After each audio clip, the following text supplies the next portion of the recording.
morning, team. Hope you guys are doing good today. All right, so we got a decent amount of gap ups this morning. We have LPTX gapping up some. We have IRNT. We have AMC moving up a little bit. We have IO gapping up some. We've got INDP that we're watching from yesterday. We've got a bunch of other stuff that we're looking at as well. LPTX probably at the top of the list, sitting at 280s right now, gapped all the way up to 317s. And so we'll see what happens to that one. What's up, Smoke? What's up, IG? Good morning, man. What's up, Spacula? Good morning. Krissa, Justin. What's up, guys? Jan, DS. What's up, guys? What are y'all watching the most today? We have Bitcoin trying to make some moves here. Here's Bitcoin.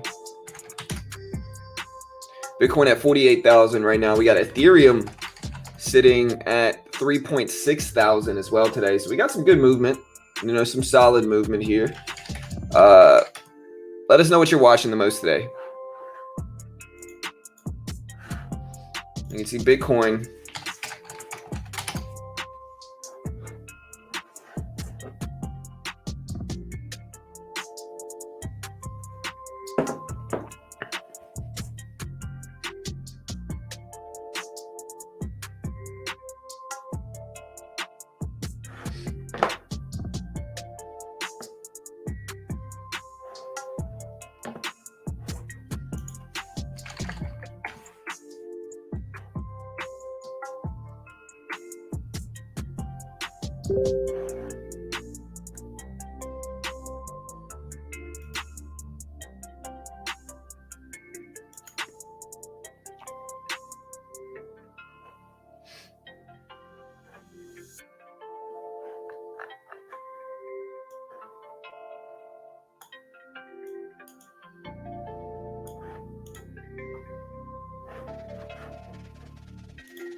Bitcoin's at 48,000. Went as high as 48.6 thousand this morning. Ethereum over 3.6 thousand. We have IO gapping up a little bit. We've got AGIL. We've got SONM. This is probably a reverse split. LPTX gapping up some on a catalyst. IRNT is really nice this morning. This one was at like 20 something a few days ago. So this one's moving up really nicely. Yeah, this one was at 17 a few days ago. So IRNT, crazy movement here, to be honest. Crazy movement for IRNT.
Let me know how you guys did yesterday.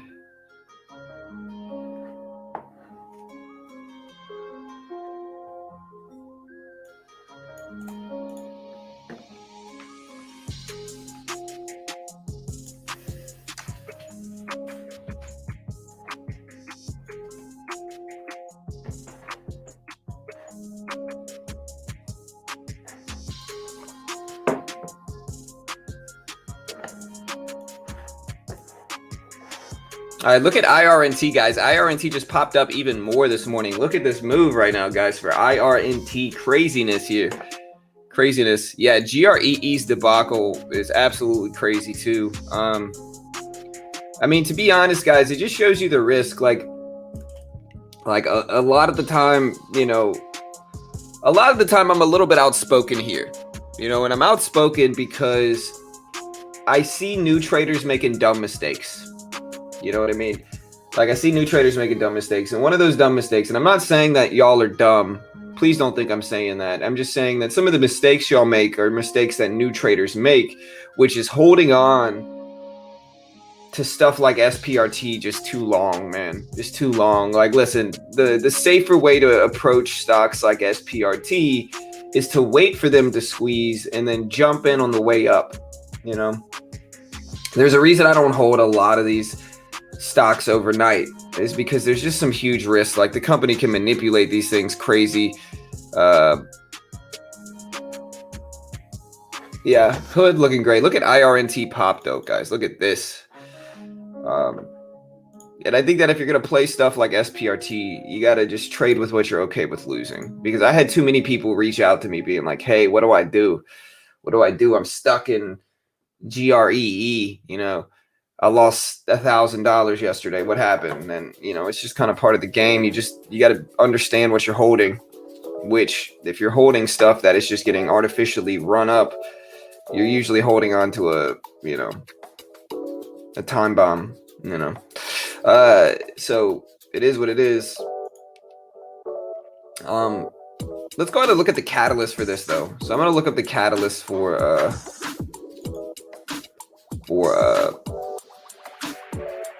some of these.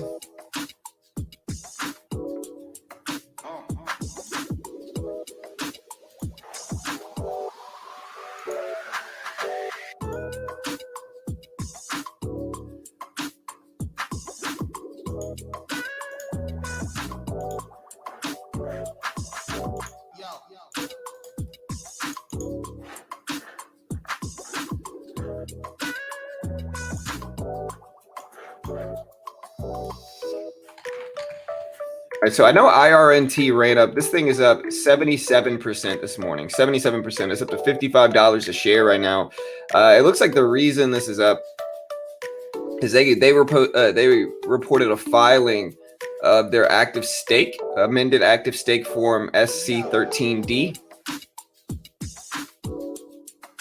and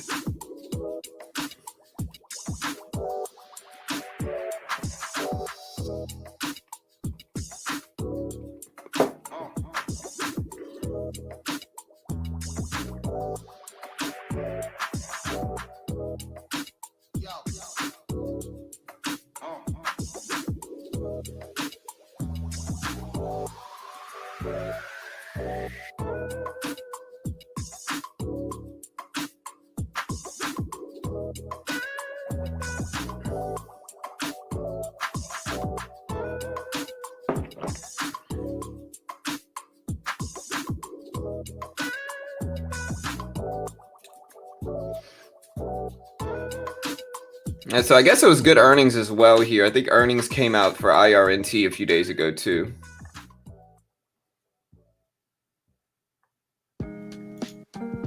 I think so, at least. Let me see. Does anybody know why IRNT is moving here? This is IronNet. I don't see anything. Okay, so wait. The company on Wednesday... Okay, so yeah, the company did, I guess. Yesterday, the company reported second quarter fiscal year 2022 financial results. They reported quarterly revenue of 6.1 mil, which was down from 7.9 mil year over year. Company reported quarterly subscription revenue of 5.8 million, which was up from 5.3 million year over year. They said they had 14.1 million in cash and cash equivalent at the end of the quarter.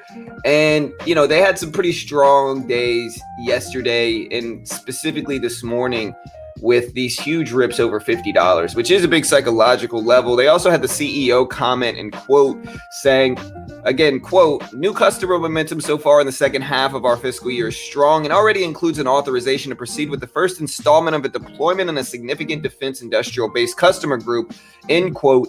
And that was William Welch, the co-CEO of IronNet.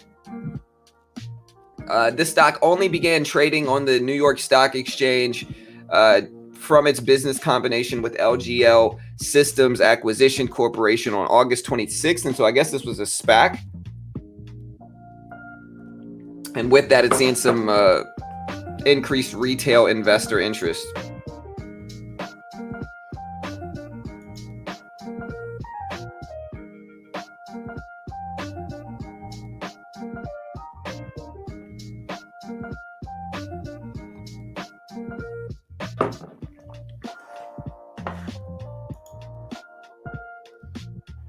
Hey, good morning, Tiny.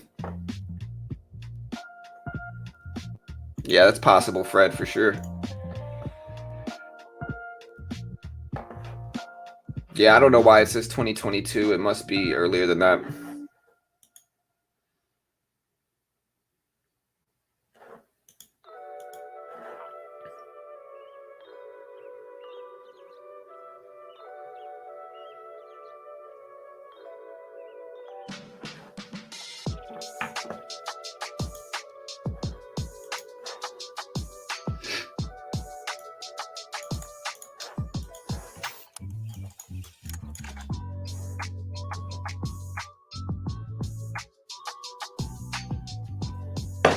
All right, guys. AMC is another one that we could potentially watch today.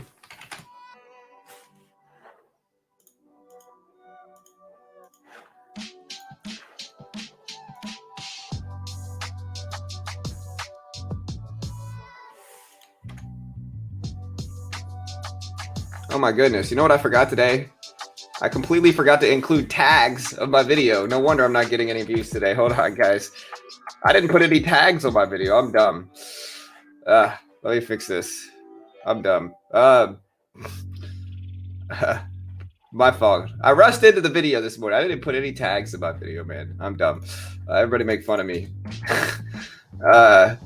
INDP's on the list, though. Let's save this just so we can get some people in here, and then we'll get yeah, we could include that. Get rid of FCell. Get rid of NXTD. I guess we could include ATER on the list.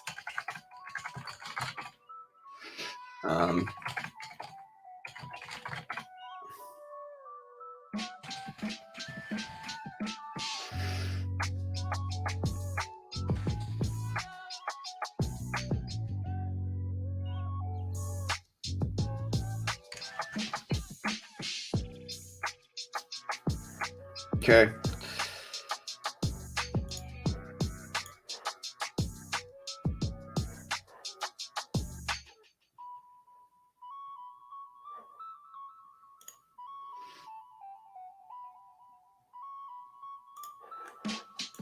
There we go.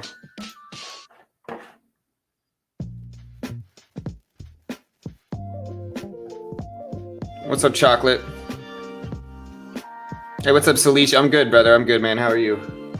Good to see you here. Good to see that you guys joined the stream anyway.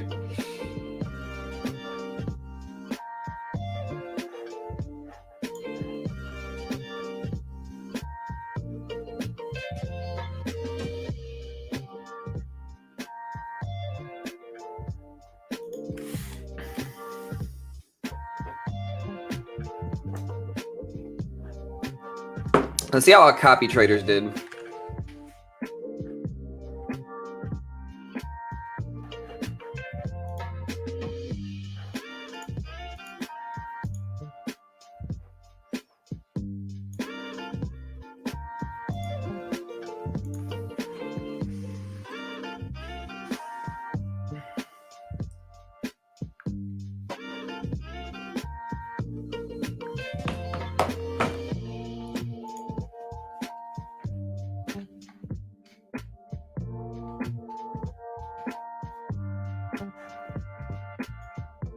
Whoa. Wow. Okay, so our copy traders are up. Nice. Check this out. So our copy traders are making us money, and I knew it was just a matter of time before we would really start earning this type of money here. So our copy traders are up, and we're also up. We're probably up about $80, $90 on the day here. And this is not with a huge account, guys. So my copy traders are making money. Let's see which one of them did it. Okay, we might have to boot Sky out. Sky is not the best here. He's scalping. We're going to boot him out. He hasn't proved himself yet. I'm sorry, Sky, but we're going to unfollow you, bruh. There's no reason to follow you, dude. You're break even if not losing. So Sky's booted out, but these two traders, or let's see the current copy trades. Not Sky. Not Sky. Andy is profitable. Andy is probably one of the most profitable copy traders we've had here. This dude, Andy, he's made us money, and this guy has made us even more money. And so Andy's consistent enough to keep on the list here. Check it out. We're going to go force half of the trade to be taken out of this one. So here's the current copy trades they're in. They're trading EOS down here. They've already realized 10. We're going to take a little bit more off. We're going to take 50% of this off here. Lock that in. All right, so we just took half of that copy trade off. We're also going to set a stop loss here for this copy trader. So if we break under 501, we'll just get out of the trade on the rest. All right, dope. So we got the stop loss set here. So we break even there, we're out. We'll set a stop loss on this Ethereum trade and this XRP trade. So we'll set a stop loss here. Let's see where we're at. 111 is our entry. And so we'll get out at 105. We'll get out at 109 or 108.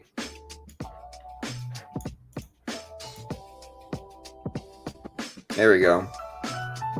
All right, and so we're up nicely. So here's our copy trade. Again, you got to just give them time, I guess. But I'm telling you,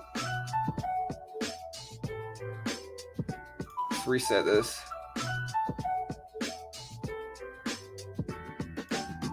I'm telling you, man, this dude right here, I don't know his name. I'll post this guy's name in chat if you guys want to follow this guy. This guy has been profitable for me. This is not a huge account.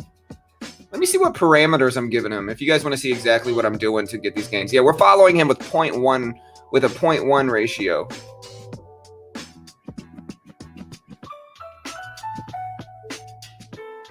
Looks like he's in Japan. It looks like this is Japan.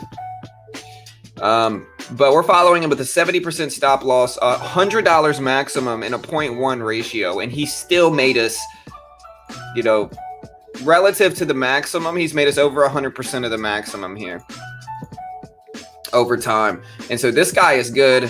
I don't know what his name is. We'll have to see it. And I'll send you guys this in case y'all want to follow him too. And so this is his name. Let me see what this name is first. Make sure it's nothing dirty or anything. Longo is dry. That's all it means. What does longo mean? Any?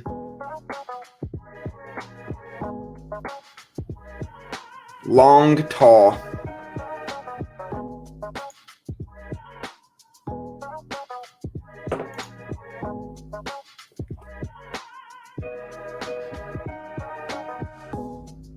All right, so it just means long is dry. Anyways, this guy is profitable. Is he in China? I don't know. That is his name. Right there. We just posted it in the chat right there. Again, if you want to use BitGet and copy trade some of these dudes. All right.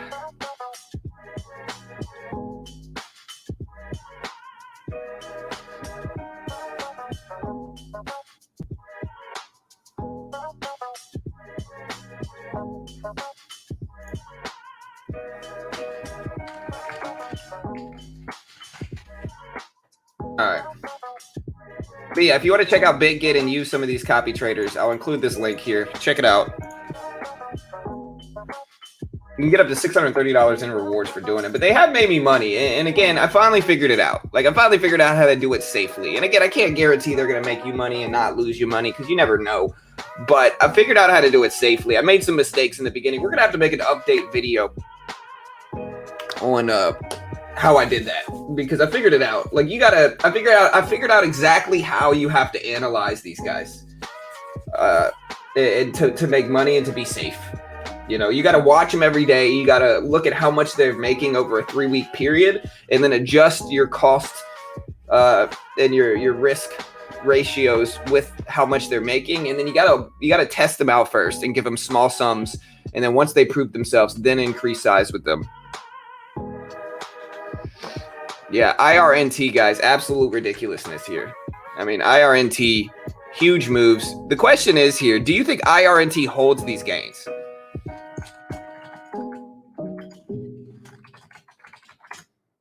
That's the question. Do you think IRNT holds these gains? It's a big if, man. It's a big if. We never know. We don't know if IRNT is going to hold or what's going to happen here.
Hey, good morning.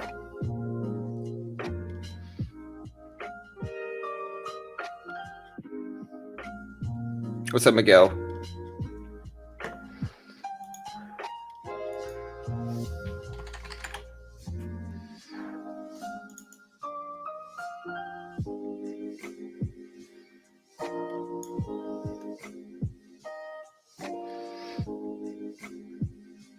Ethereum still rip it up here. So that should honestly be good for my copy trade. Where's my copy trade at? There it is. Yeah.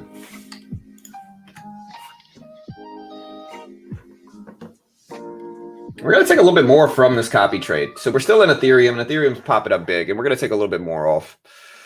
This is what I do when I see a copy trader making some money, is that, you know, we get out of some of it.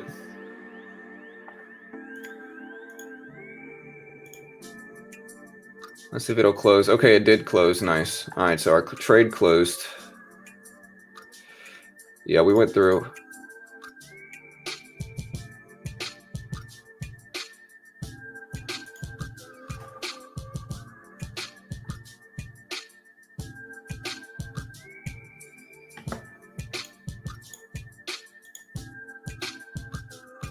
And we're trying to get filled here on this last order.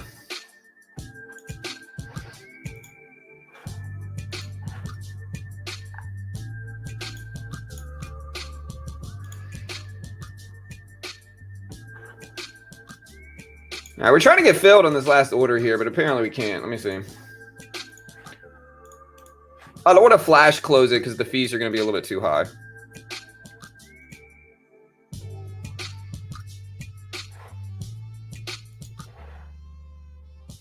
$5.05. Wait, this is with EOS.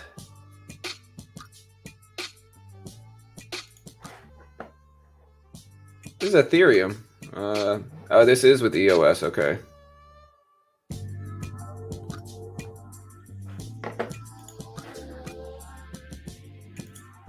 We'll let it sit. It's cool. I think we got a stop loss set here to protect it anyway.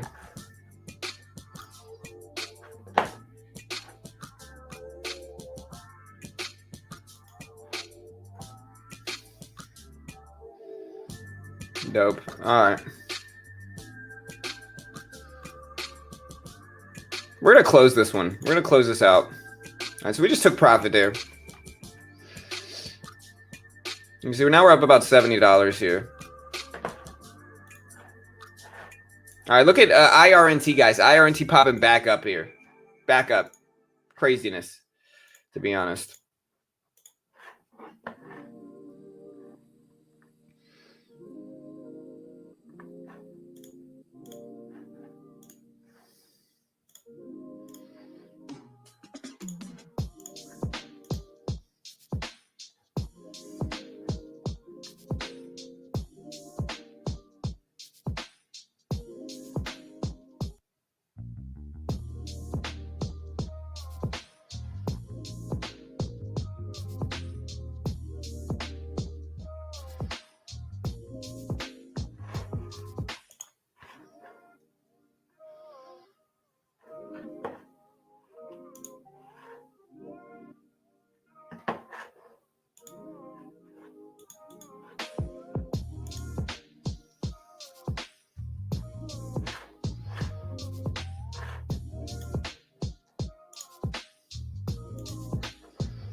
All right, and we got INDP as well here. Here's IRNT, and we got INDP on the move too.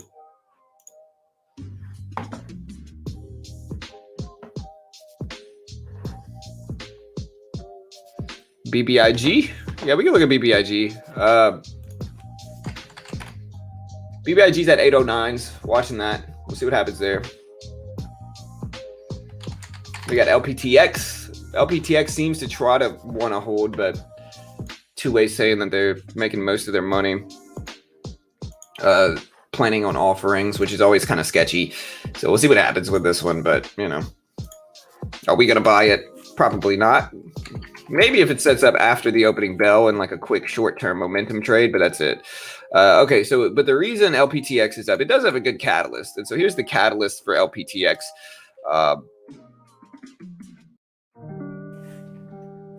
Let me drop the catalyst here so you guys can see it. All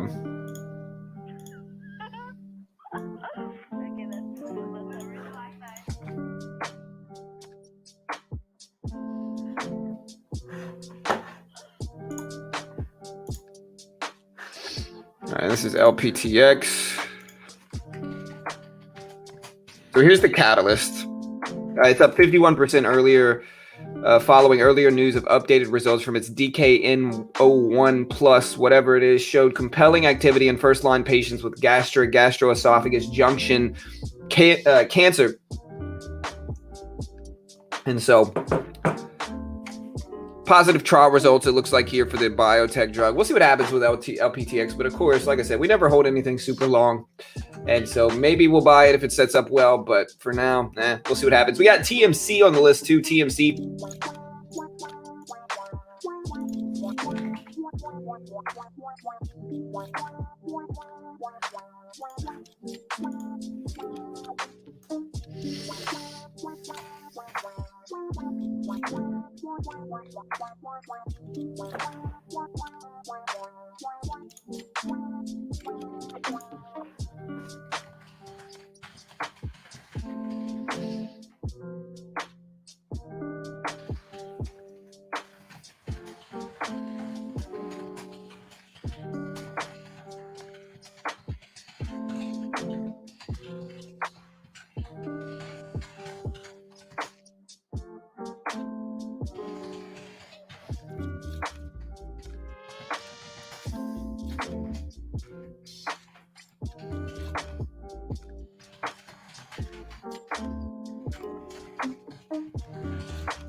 Hey, my man, High Performance. Hey, what's up, brother? Hey, can you explain? Thank you for the $5 donation, bro. Can you explain the stock buyback from Microsoft? Did they just open up an ATM in the market?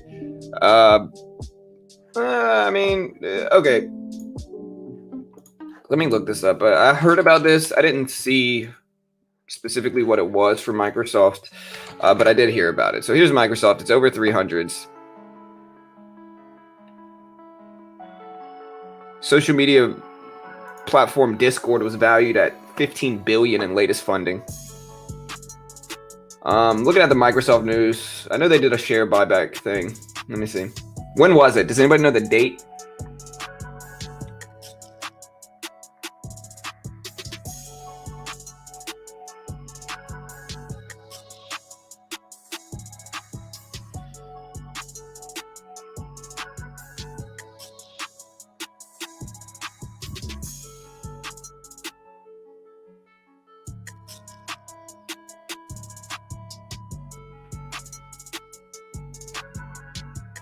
Okay, here it is. So this was on Tuesday. So Microsoft is to buy back $60 billion worth of shares.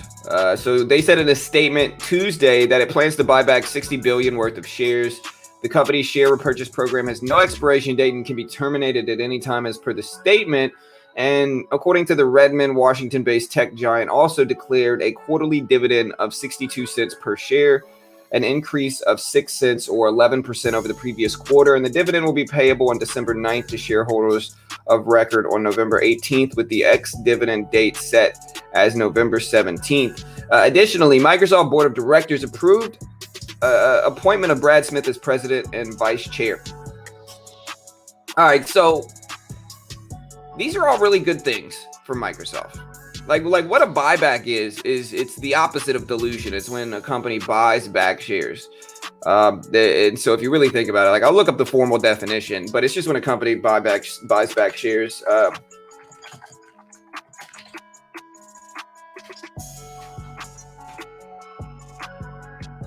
So yeah, it says a stock buyback occurs when a company buys outstanding shares of its own stock with excess cash or borrowed funds. A buyback increases the value of outstanding shares. It reduces the number of total shares on the market, so it reduces the float. So like I said, it's the opposite of dilution, and it increases the earnings per share. They also increase the dividend as well. So these are all really good signs for Microsoft. They increased the dividend by 11%, which is going to bring buyers of their stock up. And they also bought shares back, which is the opposite of dilution. And so all of those are really good things. And again, I mean, when was Tuesday? Tuesday was the 14th. And so you can see on the 14th, we've moved up really nicely since then. And so, yeah, we're watching Microsoft. We'll see what happens. They're also going to be paying a little bit more quarterly dividend. And so all really good news for Microsoft, to be honest here. That's all pretty good signs. And hey, listen, I appreciate it. High Performance. Thank you, sir.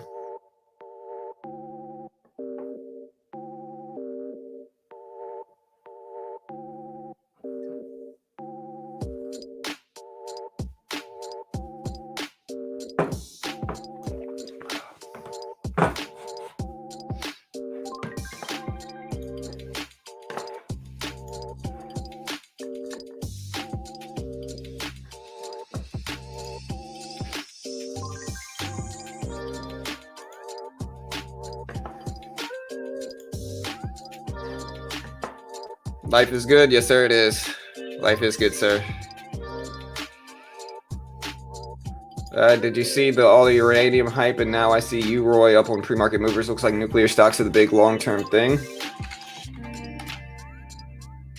Yeah, we'll see, man. I've been hearing talks of uranium stocks for a while now. I don't know if they're the next big thing or not. We'll have to wait and see what happens. But right now, I think a lot of people are watching IRNT, specifically LPTX, AGIO or AGIL, IO, UTSI. INDP is the one that is up a little bit in pre-market. Very rangy, volatile stock. I think there could be a lot of losses here, so y'all be careful. We got MDVL. Again, LPTX up on certain results, I think. And yeah, we got some stuff moving. AMC specifically is back up to 46, hit 47 yesterday. And it's at 46.14s now. So we'll see what happens there as well.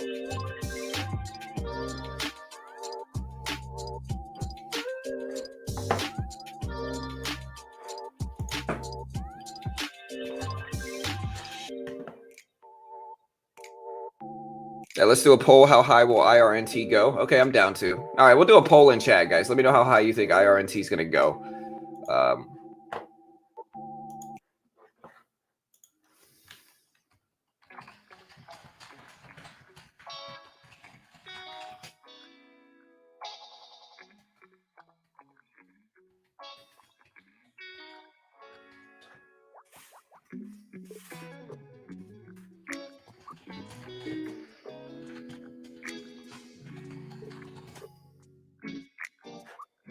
All right, so IRNT is currently at 50.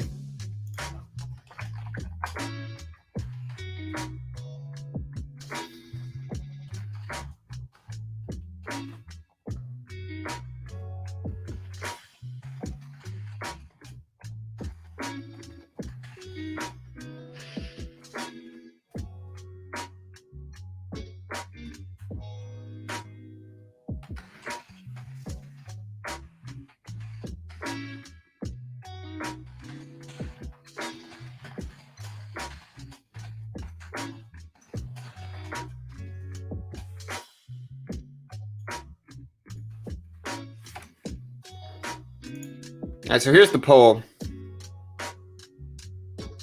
What's up, Slade?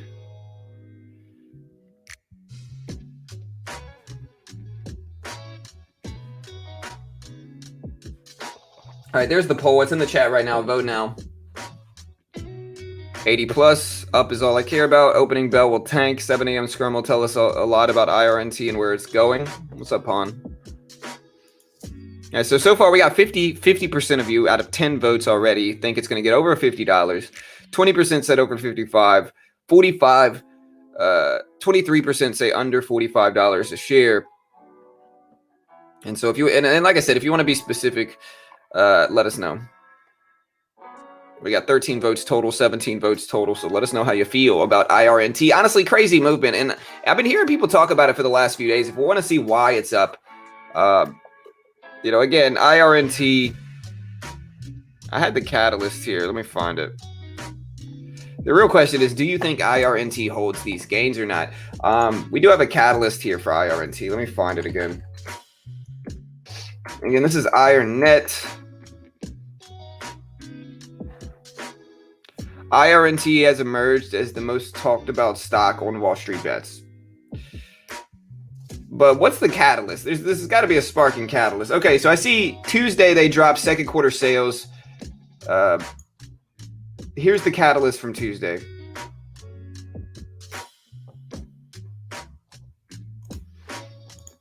Which were not necessarily great. I mean, to be honest, they were worse than expected. And according to Benzinga here, they were worse than expected. So, not really great news for IRNT. The question is, do we think it holds its gains? And I mean, time will tell. We got 36% of you think it's going to go over 50. 28% say over 55. 36% say under $45 a share.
Yeah, that's right. Smash the like button while you're at it. IRNT options, $14,000 calls at $45.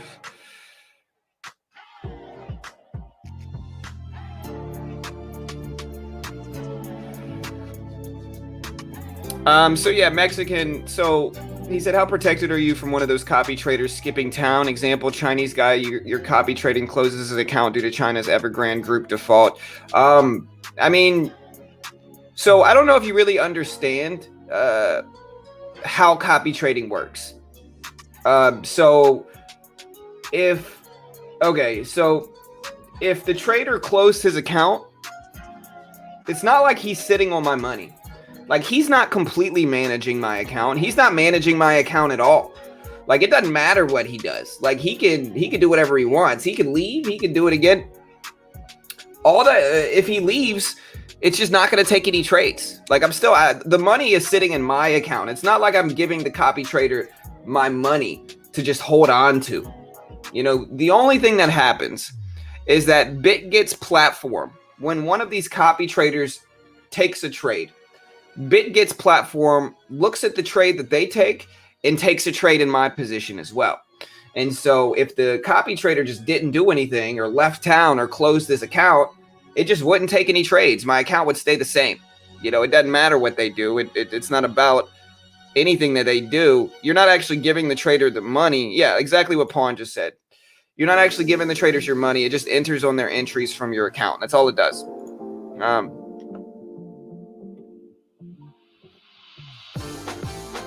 Volume's not too bad today. Fred, it's not too bad. I mean, we got IRNT. The big thing that we need is just a bunch of stuff moving, right? We got IRNT going absolutely crazy. LPTX is looking solid. I mean, it's early right now. It's 7 a.m. So, I mean, it's pretty early. We got AGIL popping up. We got UTSI on the move. You know, we've got MDBL. We've got INDP. Trying. So we got enough stuff to watch today. I mean, it's been a slower week in a lot of different ways. TMC, the metals company, is moving too. And yeah, like I said, if y'all want to check out copy trading, y'all can here. I'll post the link. But again, you're not actually giving these traders your money. You know what I mean? Like, if we look at this here, I'm up $81. We're not actually giving these traders my money. You know, we're not actually giving them the money. The only difference is that when they enter a trade, it enters a trade for me, right? So these are their current trades. So they got in Ethereum long. It entered me with Ethereum long. You know, that's all that happens. And again, if y'all want to check out the copy trading thing, it's really easy to fund your account as well. You can just go to buy crypto up here, type in 500, and you know, it'll buy you $500 worth of Bitcoin. You want to buy $100, you know, and $199, it'll buy you Bitcoin. You can select Visa, MasterCard, Google Pay. You fund your account, you bring it over to Unified Futures, and then you just go to copy trade. You find one that you think is profitable, and I just say, okay, this guy's got 84% accuracy rate. He's made 1,493%. And looking at his history, you know, he looks pretty good. The only problem is that when you look at his copy trades, he's sitting on some losses. So this dude is not a guy I want to follow. And this is what you got to research. You know, some of these guys are better than others. But you got to find somebody that you think is profitable. Again, these two guys are profitable for me, at least right now. We were following another guy that ended up losing. And so over the net, though, these guys have made a bunch of money. So we're going to keep following them. And again, if you want to check out BitGet, try your hand at copy trading. I'll post the link here. Good way to help support the channel. They are a sponsor of our videos. There's the link. Check them out. Yeah, no worries, Silverback. No worries, brother. Yeah, copy trading's been around for a while. You know, it's not a new thing. It's not something that's new at all. It's been around for a year plus. And again, I think the way you got to look at it is like a new age form of investing. You know, I'm not replacing my normal trading with copy trading. I'm just giving them some money, seeing if they can grow my account, which they have, you know, which they have. And so it just depends. You know, it's kind of a new age form of investing. If you diversify enough, you give yourself enough limits with your copy traders to where they can't trade ridiculously huge, and you diversify into different ones, then it's like a new age form of investing. Look at LPTX dropped down to 250. Most of these penny stocks rarely hold their gains, and so that's not really a surprising or unexpected thing. Most of these are just going to fail. We have OPAD up, so we're watching OPAD. We got PHIO moving a little bit. We're watching that. We've got TMC, OPAD on the move. Of course, everybody's watching IRNT to see what happens today. What's up, Zach? Good morning, bro. Wow, the poll is bearish on IRNT. Is it really? Let me check. I haven't checked it. Yeah, most people think it's going to be under 45. I tend to agree with it, to be honest. I tend to agree with it. I don't know. It's hard to tell, but I think that if we're basing it purely off of probabilities, I think there's a few different chances here. Let me look up the numbers behind this. I think there's chances, of course, that we can do a lot of different things. But smaller float stock, we could squeeze up, but I think that it's more likely that we drop down to like $40 here. You know, now maybe I'm wrong, but like I tend to agree. I'm not the most bullish guy. I think IRNT, if we look at the daily chart here, this thing is up huge. And so I think we're going to need a pullback day at least. You know, I do like the support at 40 though. I think $40 support's interesting.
All right, Sun L.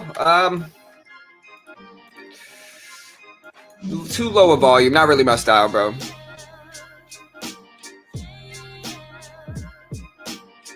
Yeah, that's basically how I feel, Eddie. It could do either one. You never really know. You guys know me. I'm more of a reactionary trader.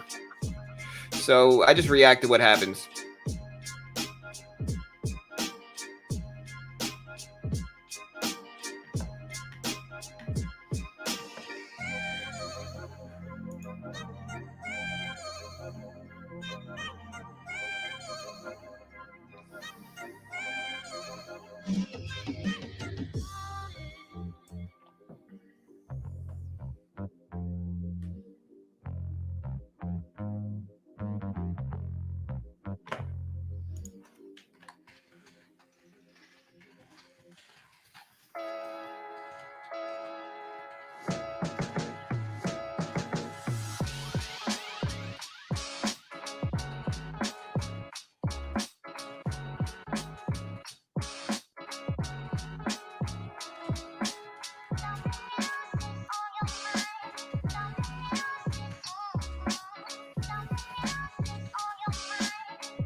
All right, guys.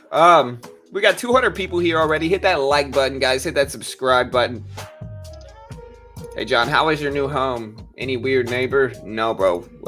To be honest, I'm not even trying to brag, but I've only met one of my neighbors. Because like we've got so much space in between houses. Like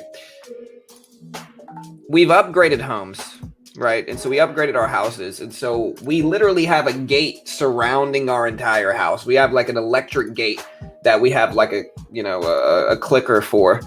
I sound old saying clicker, but we have a clicker for it, and it opens up and we close it. So like nobody, like it feels really good because we used to have solicitors that came and like knocked on our door and would bug us, and now they can't even get on the premises, which feels really good, to be honest. And so with that said, I haven't even met any of my neighbors. We met one.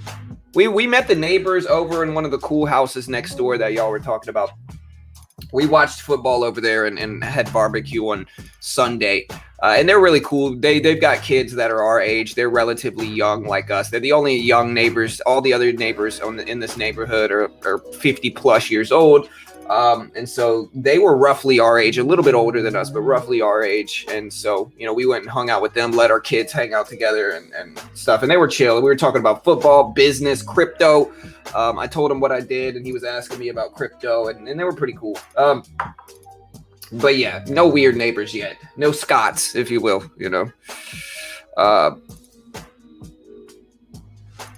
Hey, thank you, Grace. Hey, I appreciate it. Thank you, Grace. It feels good to have people appreciate it. Like, a lot of people get weird, man. Like, a lot of people, like, dude, running a channel like this is difficult, bro. It's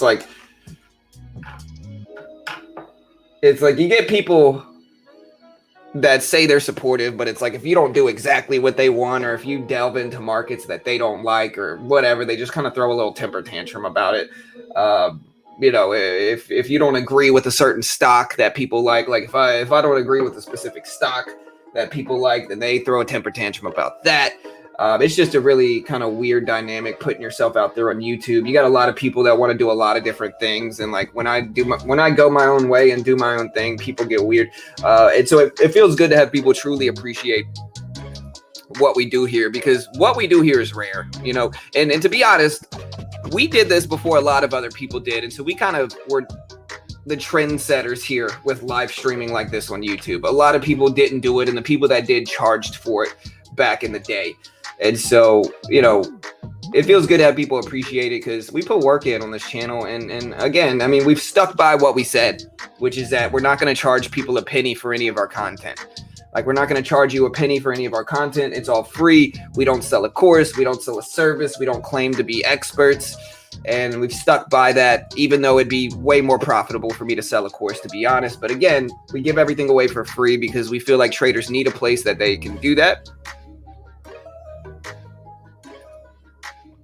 And, I certainly appreciate it. I certainly appreciate the support. Jeff. Yeah, it's nice and quiet mostly, Steve. It's mostly quiet, bro,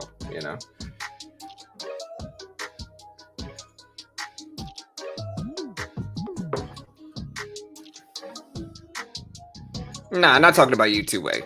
Nah, you don't understand. I'm mostly talking about the people that get mad at me over specific stocks, right? Like, I'm mostly talking about the people that get mad if I don't agree with the stocks that they're trading. I'm a skeptical trader. Like I said the other day, or in the video, I'm a big skeptical bear in the stock market. I really am. I'm a big skeptical bear in the stock market. When I look at most of these stocks, I look at them in terms of how long until this thing fails. And so a lot of people are optimistic traders. They just want things to go straight up. They just want things to, they think that a lot of people bet their life savings on some of these terrible, terrible penny stocks. And so in turn, get really emotional if you have an opposing view. And, it is what it is. I'm a big skeptical bear. I can't change who I am. I make most of my money shorting AMD and the likes. And so, hey, it is what it is.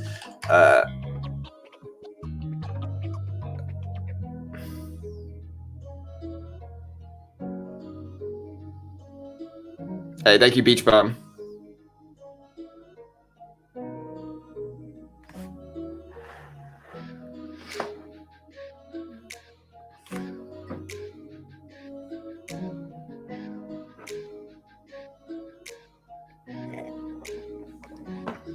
What happened to tech time? I mean, we still do tech time. It's just a little bit different, you know. We can do tech time. I like tech time. Tech time's always fun. About to choke on my tea. But no, tech time's fun.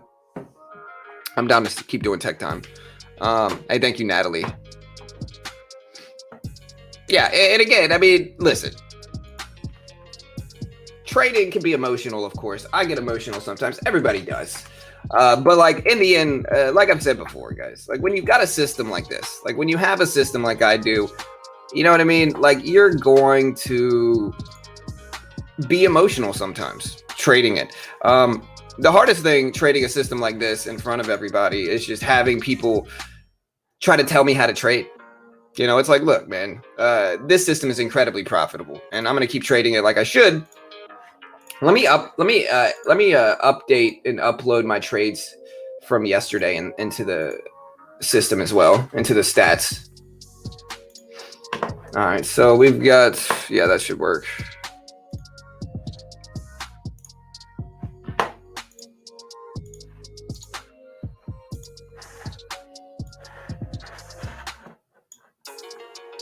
All right, so let's import these trades. All right, so this is from the 16th from yesterday. And yeah, we're back up. So not a bad day yesterday. Let's see how our stats were. We did pretty good yesterday. I would imagine my P&L from yesterday is very solid. Yeah, so it's actually a little bit worse than I expected. It's still really good. You know you're doing well when 76% accuracy is worse than you expected. So yeah, yesterday we ran 76% accuracy. You guys just saw me upload this live. The only problem is my risk reward was a little iffy yesterday. We had about break even largest gain versus largest loss. And so, you know, that was about break even, but 76% accuracy, 19 winning trades, 6 losses. Max consecutive wins was 9. So we had 9 winning trades in a row. 2 losses in a row, which is the most we've had. Profit factor of almost 3-1. And so, you know, system was working. You know, the only thing I wish I could do better in the system is just scale up a little bit more. I gotta start scaling up some. But you know, I don't think there's anything wrong with really figuring out the system and you know, working my way to that. You know, I think that's going to take time, and I'm not in any rush. My main goal is to scale up the system and have it to keep working. And so we'll see how that goes. You know, we'll see if it happens. You know?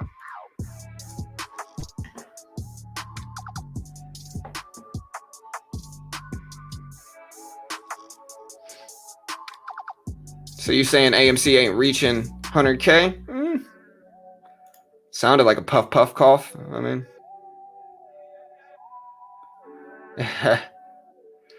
John, I'm so pissed at you for not getting the entire chat to go all in on SNDL and pumping it to the moon, bro. I know a lot of people are, bro. A lot of people get weird, dude.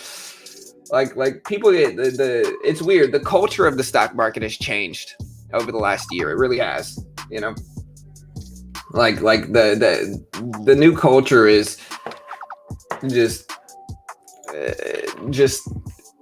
it's hard to say. The new culture is a little silly, which is diamond handsing terrible penny stock companies. I don't understand that logic. I really don't. I don't understand the logic of diamond hands in penny stock terrible garbage low float nonsense. You know, it doesn't make any sense to me. But listen, if that's what some people want to do, you know, go ahead.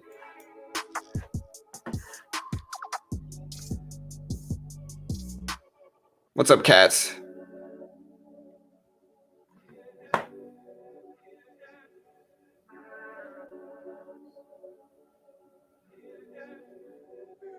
Yeah, that's exactly right, bro. Trading's different, man. Everybody has their own style, their own way. For sure, man. Everybody's got their own style, their own beliefs, their own way. That's why it's like you can't be too rigid. Like you can't be too rigid in how you are. You know what I mean? Like as a trader, I do a lot of different things, right? Like I trade cryptocurrencies, like I trade stocks, like I believe in certain cryptos, I believe in certain stocks, but regardless of what you believe in, whether you like or dislike certain stocks or cryptocurrencies, I'm not going to be mad at you for that. And again, I think if you're too rigid, it's going to just hurt your trading. And so I just try to stay objective, neutral as much as I can. Again, a lot of the time I'm shorting stuff. So like AMD, for instance, I look at this one every day and short into a weakness trend. If we get it, I watch the SPY pretty closely as well. Like one of my strategies is just watching the SPY move. And, you know, if the SPY is weak, then I can short other large cap stocks. And penny stocks is about identifying momentum very quickly and kind of scalping that momentum, you know. So like with penny stocks, it's more so about like finding big volume moves and then taking advantage of those moves. What's up, Brenda? Good morning. Yeah, a lot of traders. Yeah, that's about right. Bob, about $100 a day, give or take. Some days better, some days worse. But that was the goal.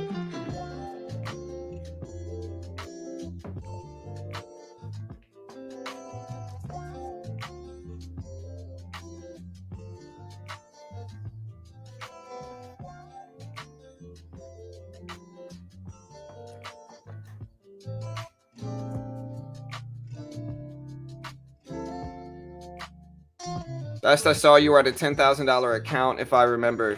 Yeah, we're at a $30,000 account now, roughly, give or take. We take some out of it. Usually, what we do is we take our profit out of it. So, like, we build up maybe $1,000 in profit, $2,000, $3,000 in profit every month, and then we just withdraw it at the end of the day or at the end of the month, right? So, whatever profit to be honest, whatever I am over 30K, we withdraw it. Some people were claiming that I had a paper account. I want to just kind of prove that it's not right now. Let me get Chrome up. I think Chrome lets me log in a TD Ameritrade. Yeah. Okay. No, I guess not. Where's the phone?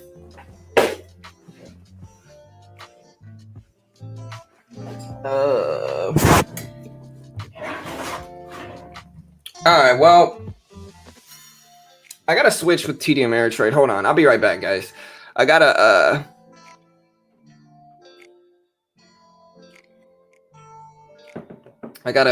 TD Ameritrade's hooked up to my old phone number, and so I got to go find my old phone and get the security code it sends me. I'll do that later, which I guess is good, but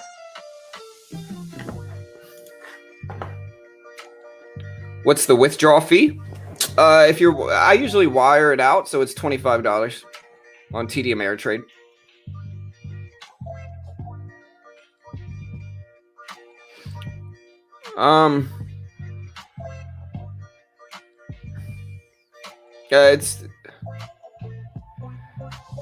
Yeah. John, what do you think about TMC for today? We can take a look at it, Robert.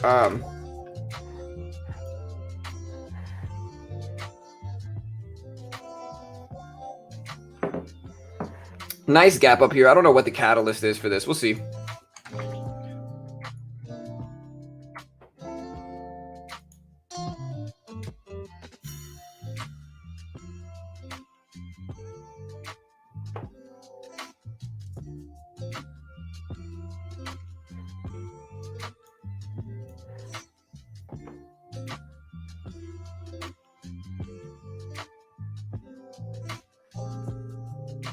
So this is a Wall Street bet stock, I guess.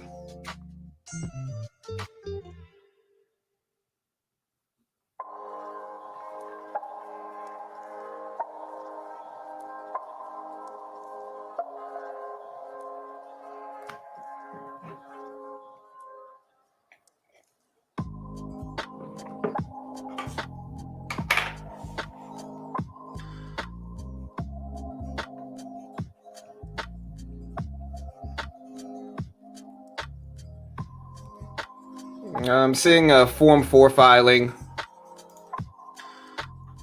changes in ownership,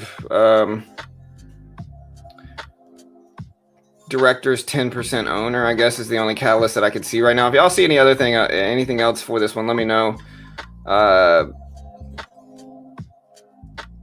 Yeah, I don't see any other catalyst. So if you guys know why TMC is moving, let me know. Oh, well, yeah. Okay, well, then I didn't even know that. But yeah, I mean, that's why. Yeah, you can ACH, Jeff, but I'm usually impatient. I don't think so, Beach Bum. I'm not sure, though, bro. I'm not sure, man. But yeah, like Hassan says, I can't be a paper trader. I trade in pre-market, and TD doesn't allow paper trading in pre-market. So that actually makes a lot of sense. So yeah. Of course, I'm not paper trading them. Recent IPO, Wall Street Bets.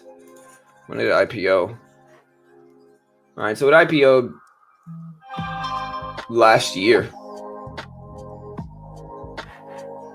Or no, this is just the, let me see. All right, so this one IPO'd a year ago.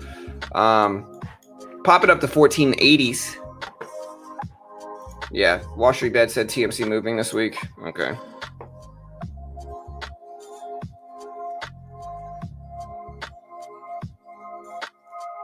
Yeah, we can look at Ape Wisdom and see what's showing up here.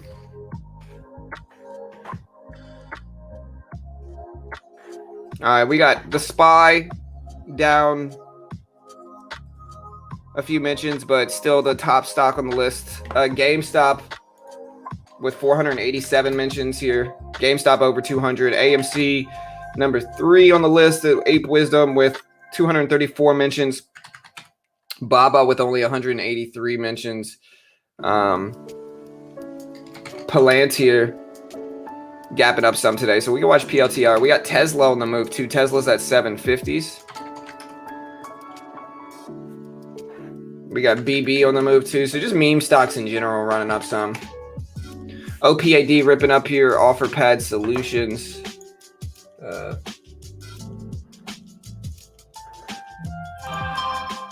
Let's see what else we got. Let me see if we can find the reason for OPAD moving.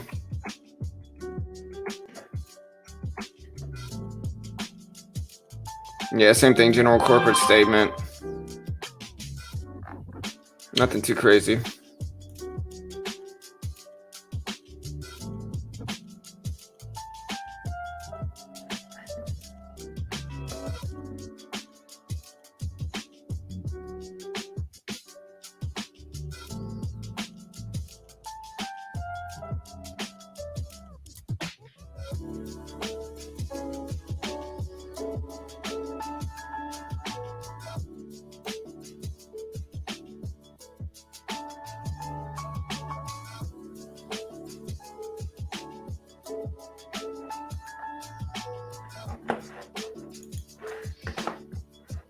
Click me, the like button. John, how come you didn't enter into the INDP move yesterday? Because I don't really swing trade. I don't hold especially any of these moves overnight. This looks incredibly risky and the range is huge. And yeah, it's just not my style of trade. I mean, if a stock is going from 6 to 30 back down to 10, it's usually a little bit too rangy for my tastes. I'm not saying you can't make money with it, but just some risk there for sure. All right, we do have TMC app gapping up today.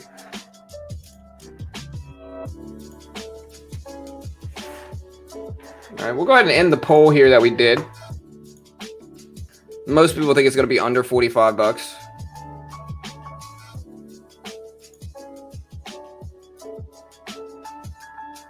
What happened to INDP? Lost all the gains. I mean, this is kind of what happens, though. I mean, INDP, I can't remember what the initial move was, but with INDP,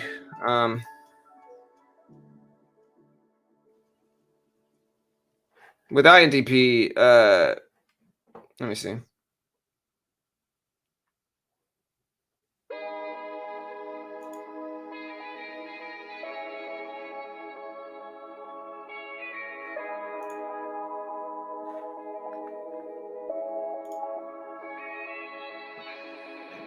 The company announced the U.S. Patent and Trademark Office issued a notice of allowance for claims related to the company's platform technology.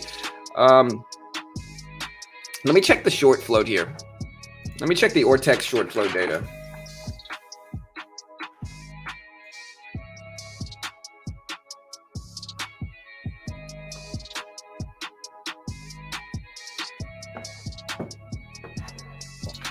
All right, so we got INDP. Still not showing any short interest percentage of the free float. We got IRNT as well that we can glance at here for short data. So IRNT is about 13% short float. LPTX, we can look at LPTX too. Another one that I saw moving today. So the short data on LPTX is about 16%. I saw ATER gap it up a little bit this morning, but it looks to be coming right back down. I didn't have a bad day yesterday. We'll just see what happens. We got AGIL on the move, IO, PHIO.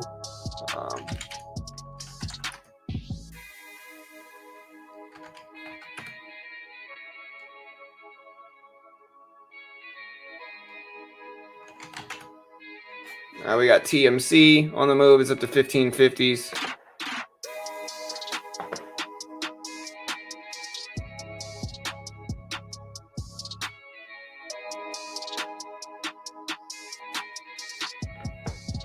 Can you check the short float on GREE? Yeah, for sure. I think a lot of people are interested in what that is. So let me check that out.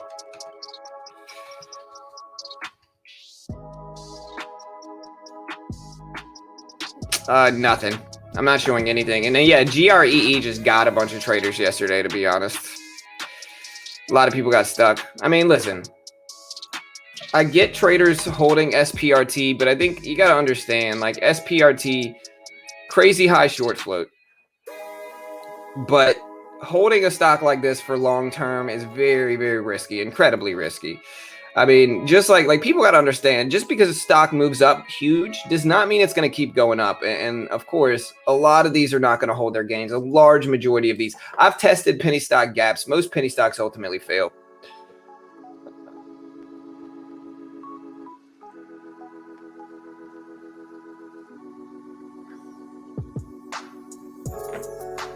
Green Day, the name of it, was it really? I think his dad was a stock trader. That's cool. RSI buyout rumors. What's my outlook for BBIG? I don't know. I mean, BBIG still sitting around $8. A lot of people are watching $8 to see if it's going to keep holding a support. I mean, there's $8. So now that we're underneath that, I mean, we could look up the short data for BBIG, but I know it's a highly shorted stock too. Yeah, 27% short float for BBIG. Not showing any change. So we're watching it, but we'll see what happens.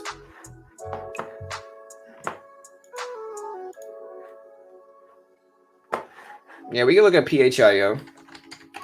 It's not too bad either. You know, PHIO is at 230s. Yeah, you got to set stop loss, you know. But I mean, at the same time, I mean, I don't even know if a stop loss would have saved you for SPRT, Frank. You know what I mean? Not you, but I mean anybody. I don't know if a stop loss would have helped because it was a merger. So like this thing merged with GREE. You know, you're not gonna have a stop loss set if that's the case. CEI. Yeah, it's interesting. Just a small range is the problem here, which means it probably has a larger float. Let me check the float for CEI. Picked up nicely. Float is 104 million. So large float for a cheap stock like that. We'll see what happens.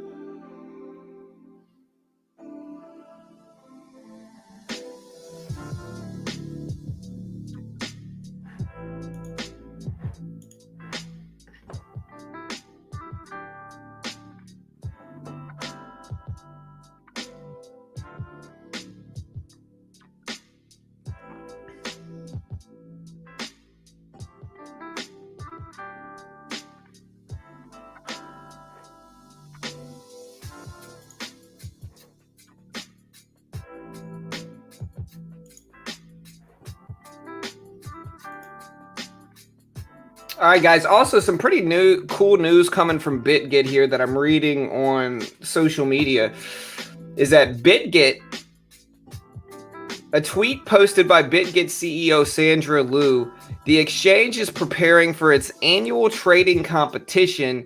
They have not officially disclosed anything about it yet, but people familiar with this are saying that the total prize pool could be as high as 100 Bitcoin, you know, 100 Bitcoin. So that's a solid amount, you know, that is $5 million roughly. you know. And so that's a solid thing. It's going to be called the King's Cup Global Invitational. It's indicating that it is a major event for elite traders worldwide, and it's going to be held under the principle of unity, fairness, and competitiveness. In addition to the 100 Bitcoin prize pool, they also plan to distribute 5 million BGB, which is their platform token, as an additional benefit, and original NFTs as merchandise custom made for this contest. The competition is going to be divided into team battles and individual competition, and all eligible users can apply to become a captain. Teams with a minimum of 30 players will be qualified to participate in team battle, and team members can also register for individual competitions, which means they have a chance to receive a double bonus if they win in both sessions. So that's pretty dope, you know.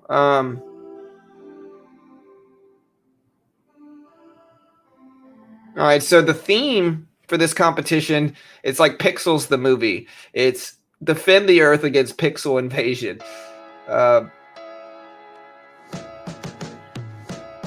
And so, yeah.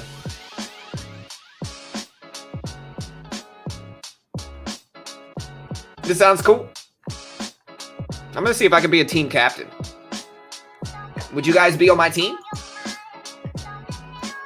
What's up, 1028 GG? Hey, thank you, brother. I appreciate that donation, man.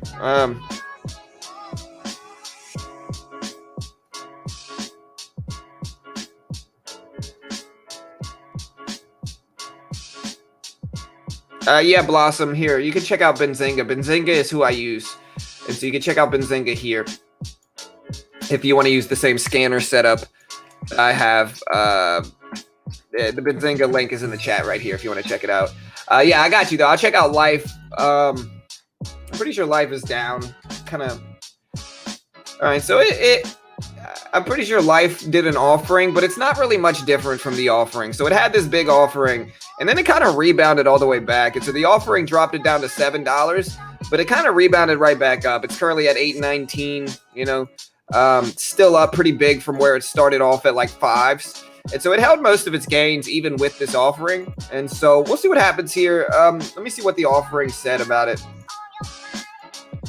All right, so Life with the offering here.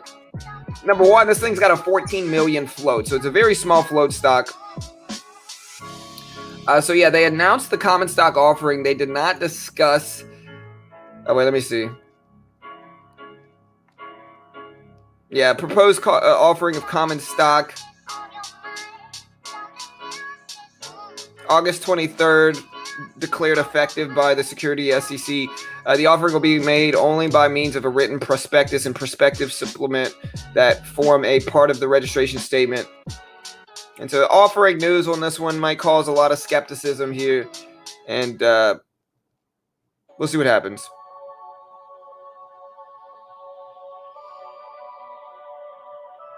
But no, I appreciate the donation, brother. I mean, it's not too bad. I mean, it's still holding some of its gains here. Again, I think if we're looking at this objectively, we have to look at whether it holds these previous supports at like $8.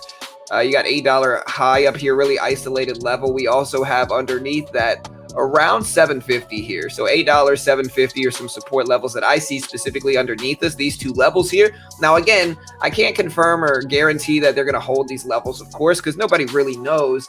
But it seems interesting, and we'll see what happens. You know, we'll see what happens with Life. I appreciate the $2, sir. Thank you very much. I don't know who won it last year. Let me see. Aldrin, you've been my team captain for over a year now. Thank you, man. And yeah, like I said, if y'all want to, you know, we'll see if I can be a team captain. Let me reach out to them.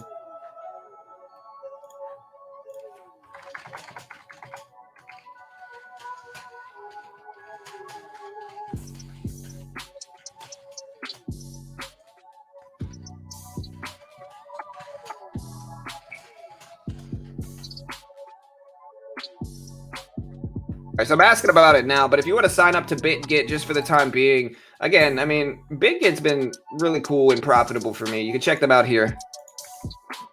Oh, PAD moving? What's up, Danny? There's the link if you want to check it out. OPAD moving? Yeah, OPAD breaking highs again. This is a Wall Street Bets play. I'm trying to look up the short data. So let me see if I can find the short data for OPAD. just to see if this is a squeeze stock, maybe. All right, so I'm not showing any data here. All right, but the exchange reported short interest. Let me see if I can calculate this myself. Oh, wait, that was August. Yeah, no data has dropped since August for this one on short data. Okay, look, I can see what it is. It's 5.36 million. All right, so look, we can calculate this here. All right, so let's calculate this here. So if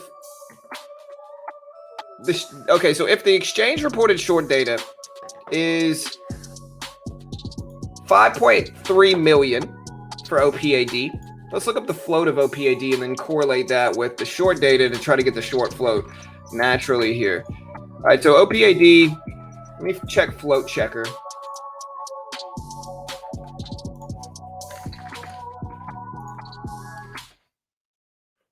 The float checker has anywhere between 17 and 200 million in the float.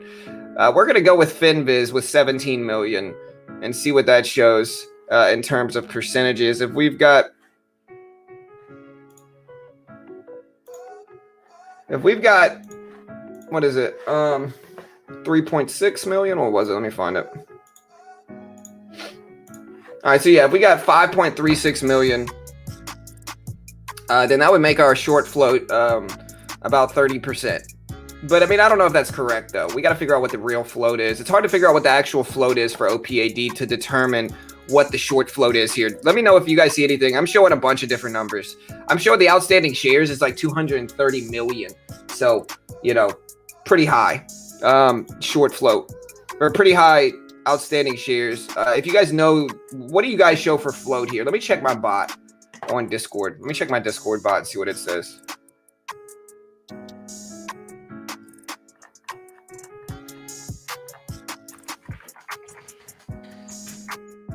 All right, no data for OPAD. Yeah, I'm showing 40 million outstanding shares. So I'm showing just drastically different numbers all around here. So I can't tell what the short flow data is. I'm trying to figure it out. 263 million. Yeah, that one looks interesting. What's up, Danny? Good morning, bro.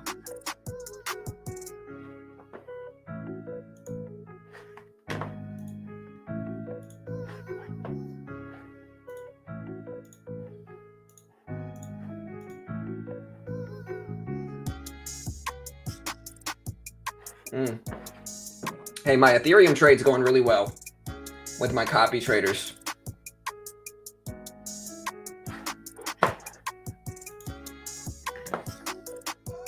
$58.9 million on trade ideas. What's up, Bart? Nah, never heard of that, Mansa.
Never heard of inline. Watch list today. Yeah, we'll go ahead and build the watch list here. Here's our current watch list so far.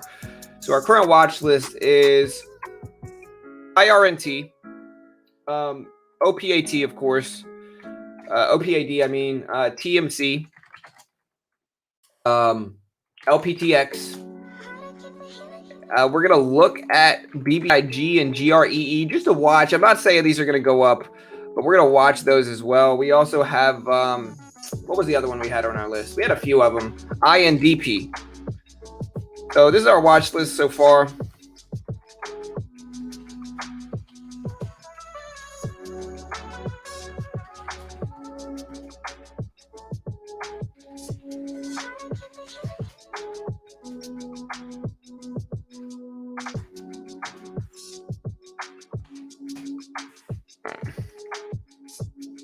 is what we got so far here. So we got IRNT, OPAD, TMC, LPTX, BBIG, INDP, and GREE are on our list today. So those are the ones we're watching the most. Hey, what's up, Harry? Good morning, bro. What's up, Tony? I'm in RSI. Good morning. I think pot stocks had some sort of catalyst here. I mean, they don't really look that hot right now. We got ACB not really moving, TLRY, which is usually kind of the biggest cannabis stock, CGC maybe too. We got OGI. Yeah, these are all the cannabis stocks that I know of, and none of them are really moving much. AGIL is moving some.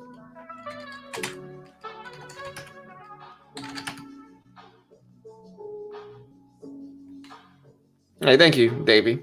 Yeah, Microsoft is certainly one that we're watching. I mean, if these are mostly penny stocks. Let me clarify. These are mostly penny stocks. Larger cap stocks.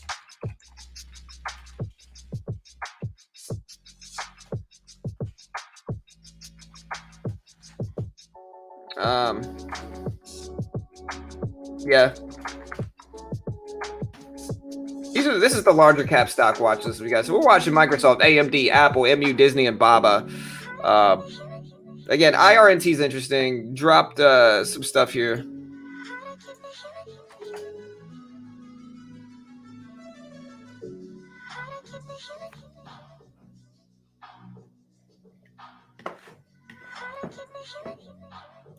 Do you guys think I should cut this Ethereum trade? So here's my copy traders right now. So they're currently up. Do you think I should close down these Ethereum trades?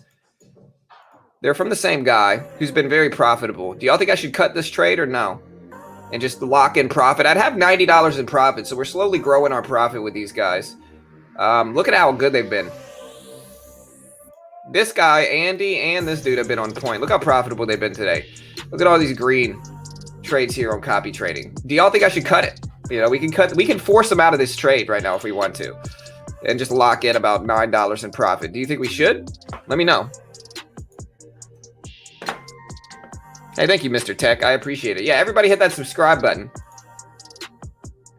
Yeah, September is the slowest month historically. Usually we start to get some good movement back in October. The best months for trading are usually the fall months. So October, November, December, January. Or those 4 months, October, November, December, January, are usually some of the best months for trading. And the way it goes is usually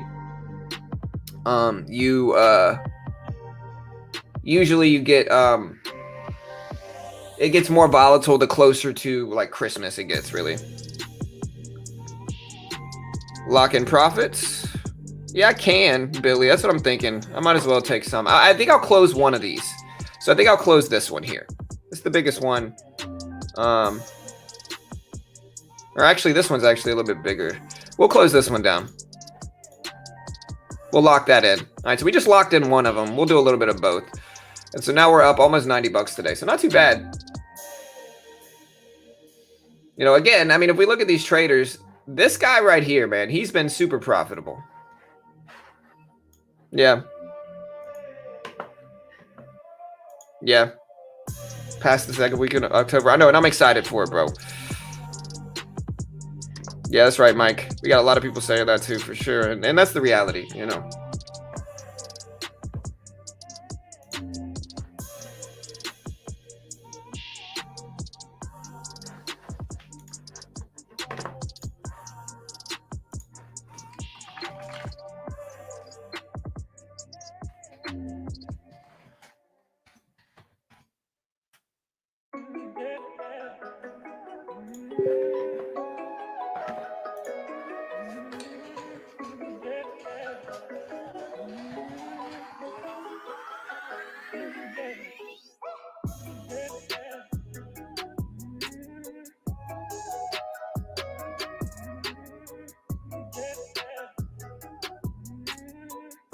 Hey, what's up, Jessica? Good morning.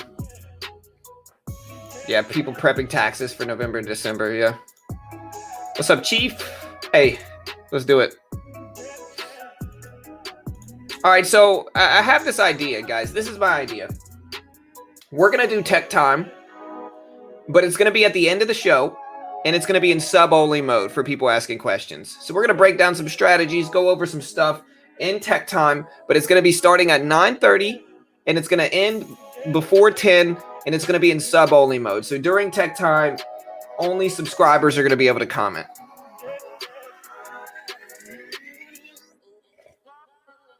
Kayvon, I'm sorry to hear that, brother. Listen, man. Kayvon, listen, dude. I'm going to give you some advice, Kayvon, and just try to listen to me, brother, okay? Just try to listen, all right? It's going to be good advice, I think. All right, but just listen to me, bro. Bros debuted yesterday. Yeah, Dutch Bros. Very strong IPO. Very strong IPO yesterday. But yeah, just listen, Kayvon. If you're destroying your accounts, you are trading too large, brother. You are trading too large. Like, I get it.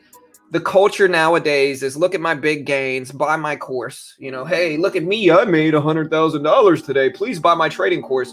A lot of those are paper accounts. Do not listen to those people. All right, you don't need to buy a course. You don't need to buy a service, and you don't need to emulate those traders. If you're losing accounts like that, Kayvon, you are trading way too large, brother. Way too large, man. Like, what you really want to do is you want to take it slow and you want to scale down your size to a reasonable level to where you're objective about your trades. The reality is if you're getting too emotional, like everybody's going to get emotional, but if you're getting too emotional in your positions, if you're getting too nervous when you lose, if it hurts too much when you lose, you need to scale down your size.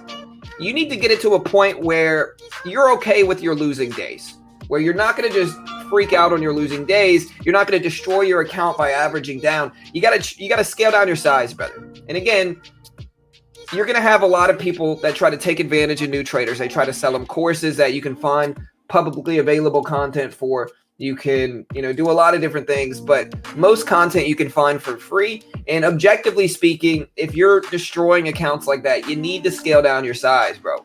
That's the only thing that's going to protect you in your account, right? Scale down your size, take it slow. Once you show consistent profits with very small size, then you can consequently scale up your size and try to make money with it. But if you rush into that size, you're just going to destroy accounts and you're just never going to make it in trading because you're going to be too emotional. You're going to be too upset about losing to where you don't actually learn.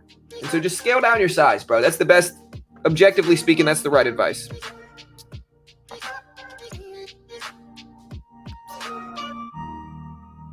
Okay, so yeah, I have confirmed that the BitGet trading competition, the prize pool is confirmed to be 100 Bitcoin, which is just under $5 million. I think, yeah, it's just under $5 million.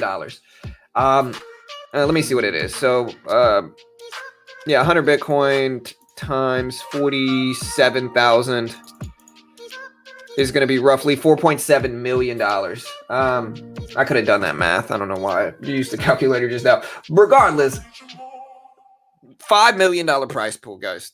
$5 million prize pool for the BitGet competition. He said that they're going to share more details once they're available. $5 million prize pool, and 5 million BGB tokens, which is the native token to their platform.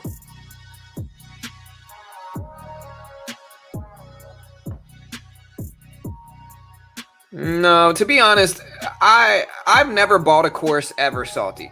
So just to put it into perspective, guys, I have never bought a course. I have seen some courses. Like I had some guy back in the day send me a bunch of courses. And so I know which courses are good and which courses are bad, or at least 4 years ago, I know which courses were good and which courses were bad. But the difference is like, I don't even use any of that knowledge. And like, that's the reality, right? Like you can learn how to trade from courses and like, that's fine. And you're going to have people that shill for different courses because they've paid for them already. And so it's like, they just desperately need to confirm that their money was spent correctly. So they just shill super hard for different courses. But the reality is every trader's different. And your trading strategies should be tailored to you, not somebody else. Like you're not going to want to trade the same way as somebody else. You're going to want to trade what fits your own personality. And that's not universal. You know what I mean? So you could buy a course and learn somebody else's system. And that's cool and everything. But like I said, I saw a bunch of different courses back in the day. I don't trade like any of them. The rest of the content was just publicly available knowledge. Like, what a float is, what outstanding shares are, what the VWAP is. Like, that's just publicly available knowledge. Like, you don't need to buy a course for that. You can find that for free, And so it's one of those things where it's like, courses almost always are not worth it because you can find that information for free. And the way you trade, the strategies you trade should be tailored to your own personality. And so buying a course doesn't really make sense because you're learning somebody else's system, somebody else's strategies. Look at BROS. Dutch Bros rip it up after the IPO yesterday.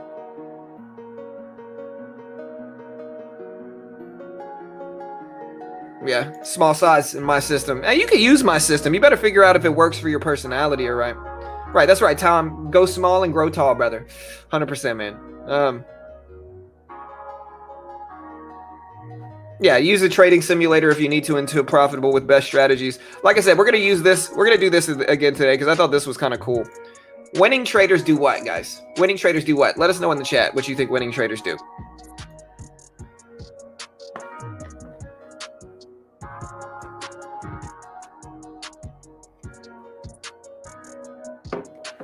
Hey, thank you, Hustle Hard, my man. I appreciate that, brother. Thank you, dude.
All right, so profitable traders drive Ferraris. Best answer ever.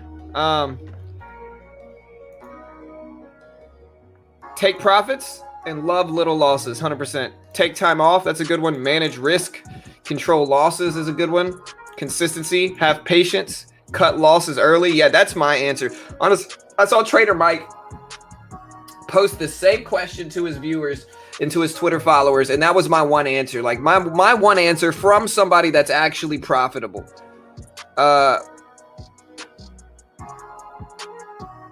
Yeah, that's crazy, Dion. That's absolutely crazy. $7,000 for a course is nuts, ridiculous. Don't do it, guys. That's crazy high. Just unnecessary. Like that's just scamming. Anyways, but no, Trader Mike asked the same question. He said, profitable traders do what? And my answer to that was cut losses. Like again, I get people mad at me when I close the stream down early because I cut my losses and I stopped the day.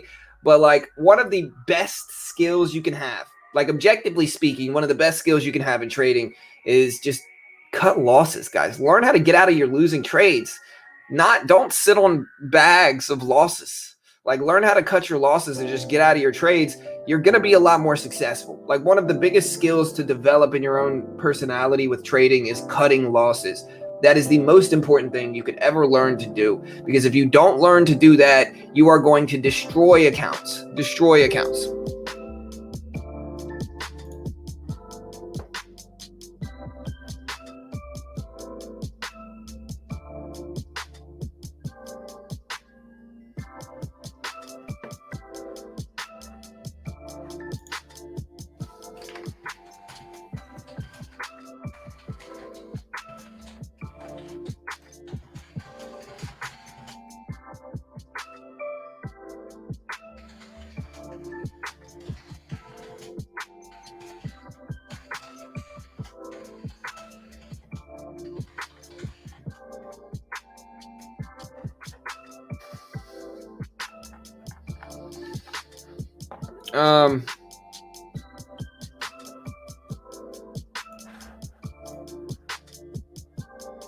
How often do you pull funds from your trading account to your personal account? I do it once a month. What's up, Joel? Hey, good morning, brother. What's up, Emmanuel? Hey, good morning, bro. Hotkeys, that's subjective. I don't think hotkeys. I don't think profitable traders have to use hotkeys. I think that's more of just a subjective preference. Do you use an exit plan and or stop losses on your trades? Yes. I mean, I do the same thing with every trade. Like, if you guys hear me get into a trade, right? Like, if you guys hear me narrate a trade, usually what it entails is something like this, okay? So, like, I'll give you a basic example of my trading plan.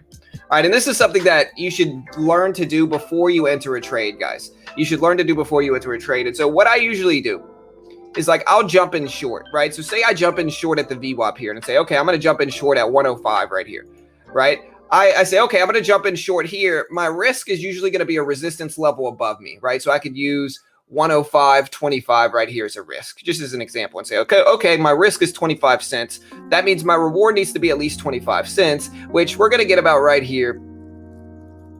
And so here's my risk. If I'm using a 1-to-1 ratio, here's my risk, here's my reward. And in that way, I know exactly where I'm going to get in. I know exactly where I'm going to get out if it goes against me. And I know exactly where I'm going to start to take profits, which is right down here as well. But I have the basic plan here to where I understand exactly where I'm going to get in, exactly where I'm going to get out. And I use a stop loss, but it's a mental stop. It's not a physical stop. And the reason for that, guys, is because I'm a scalper.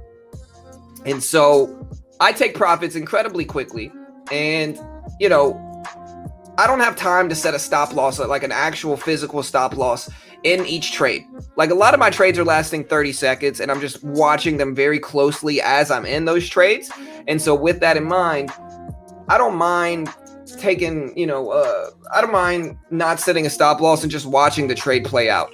Now, if you're getting into longer term trades, then, you probably should be setting stop losses, especially if you're getting into like swing trades. Longer term trades, especially like that. But for me personally, I use what's called mental stops. So I just watch it very closely, but I know exactly where I'm going to get out as well. Yeah. Hey, boo-boo. All right. Oh, thank you. Love it. Look at this. My daughter made me a dad. Look at that, man. Thank you. Love you. Mama said I'm not going to school. I also made one for Mom. Love you. Oh, that's cool. Nice. I'm not going to school. What, buddy? Mama said I'm not going to school. Jack's not going to school? Yeah. Why not? He's sick or something. Like, I also made Jack. Jack. He said I was coughing a lot. Yeah, but bro. He was coughing, but I made Jack too. Oh, nice. Cool, man. All right, well, thank you. Love you. I like it.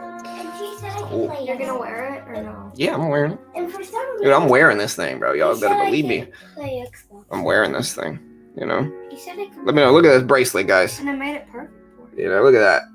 Look at that bracelet. Nice blue bracelet. Love it. Love it. Thank you. Dude, I rock this thing, man. Look, I pulled this off. You looking cool, too, with your bracelet over there, too, bro. Nice, man. You don't seem like you're sick, though, dude. I gotta be honest with you, man.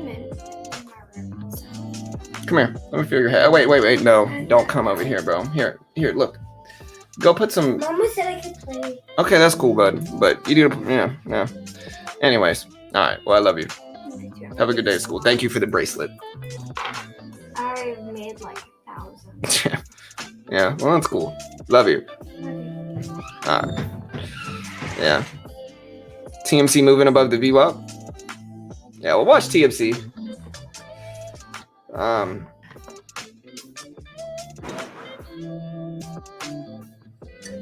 Hey, thank you, Salish. Hey, I appreciate it, brother.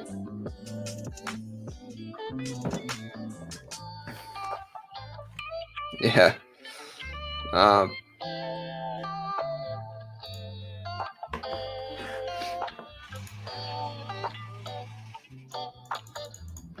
right, so AMD is dipping down here.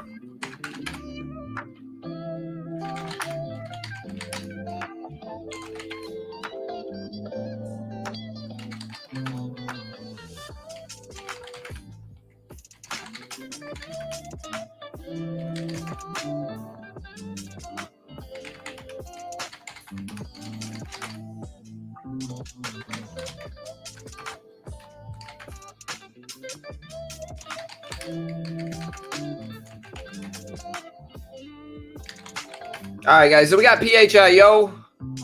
PHI always try to get over the VWAP. I saw somebody mention TMC. TMC's trying as well. We'll see what happens with it. Why is the SPY tanking?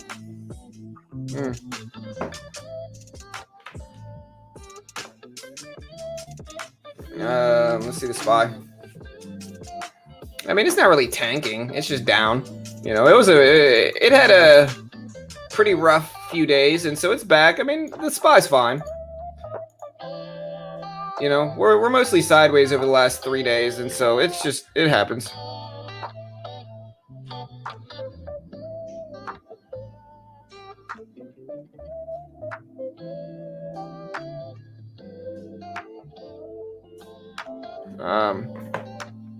Yeah, I can't tell what you're trying to say, Salty.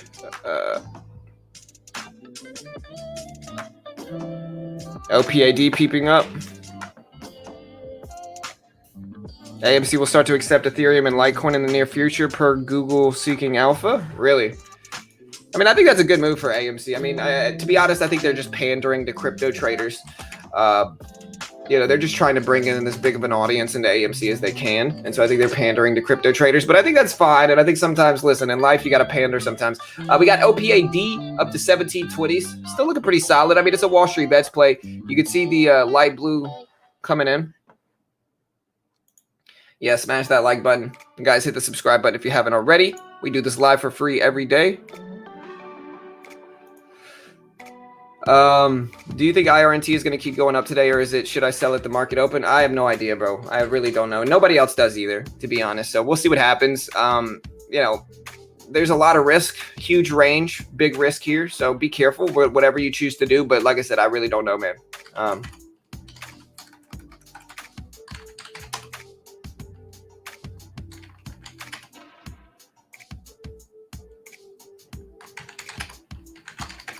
Now we got INDP at 1140s. What do you think about SPRT going away? I think it's a little sketch, but you know, it is what it is. Now there's GREE here, and GRE just had a terrible day yesterday too. A lot of traders got stuck. You know, one of the biggest questions I was asked yesterday was what happened to my SPRT shares, and I had to kind of explain to everybody, look, the SPRT shares are gone.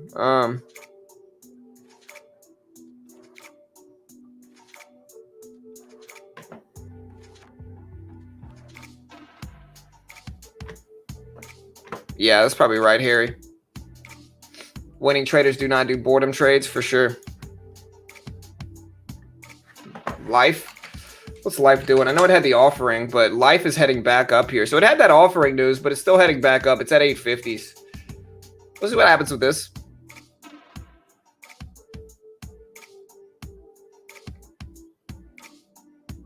I got an INDP at 27. IRNT come back and only saw one trade that hesitated on tanking, and it ripped and crashed. Yeah.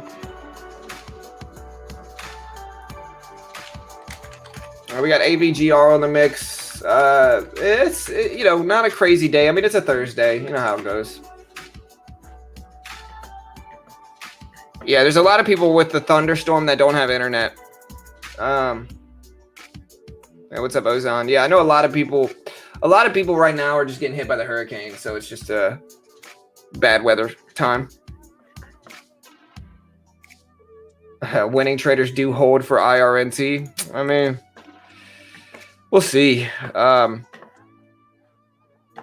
You know, in the end, like, I get why a lot of people are kind of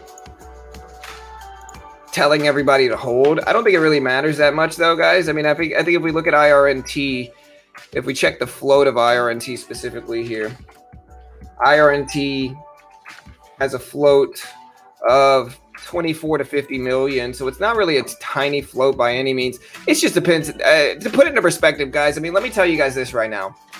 IRNT, I'm going to preface this with, look, I could be wrong. I don't think I am, but I could be wrong.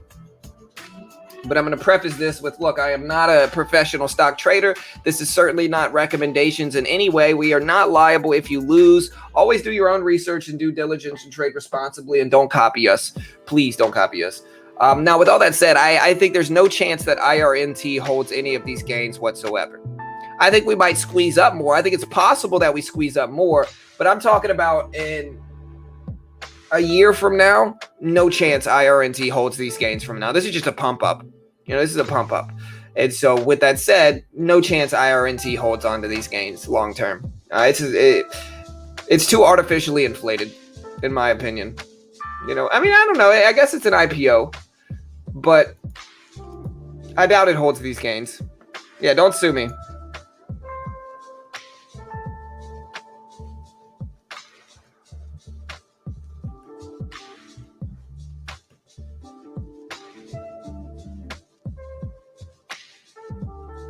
Yeah, do you, James? I'm not mad at you, brother. Right, exactly. Winning traders unemotionally stick to their system. BNGO is moving? Yeah, BNGO's gapping up, guys. Let's see if we can find the catalyst here.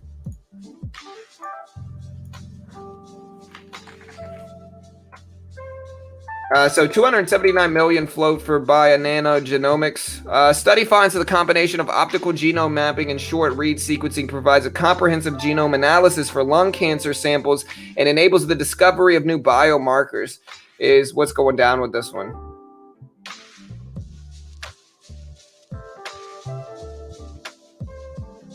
All right, so yeah, basically they announced the study results that were positive. So positive study results for BNGO here, and it's up to 530s. We'll see what happens. It's a little vague, in all honesty, but we'll see. OPAD still ripping up really nicely. Big move here for OPAD.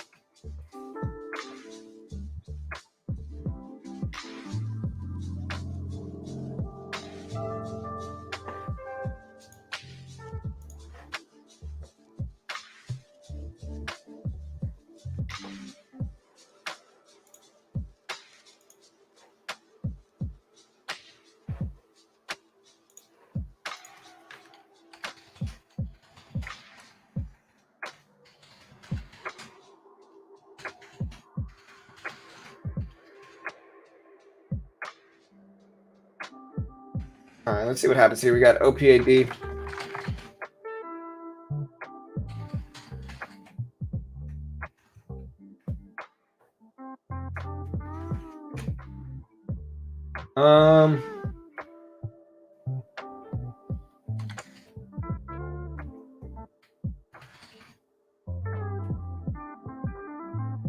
What else we got, guys?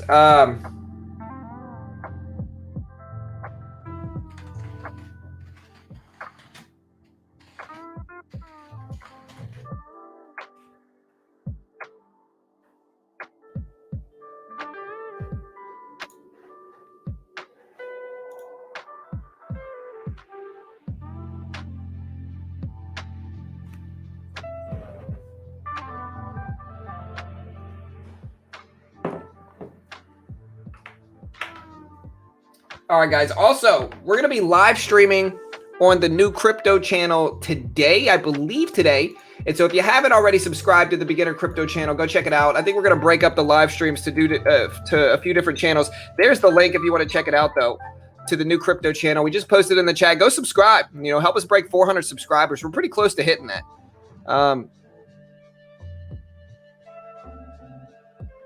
Yeah, when I told people that ATR would pop at 7, people dismissed it. But when I got to 15, everyone thought it would get to 40. Yeah, ATR is just a short squeeze that is not usually going to hold either.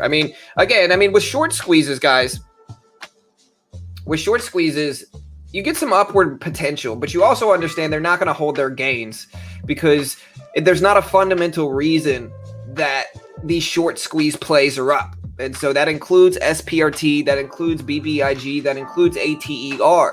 And so you might see some initial upward, potential in some of these short squeeze plays, but they very rarely are ever going to hold those type of gains, to be honest. They're just not going to hold most of the time.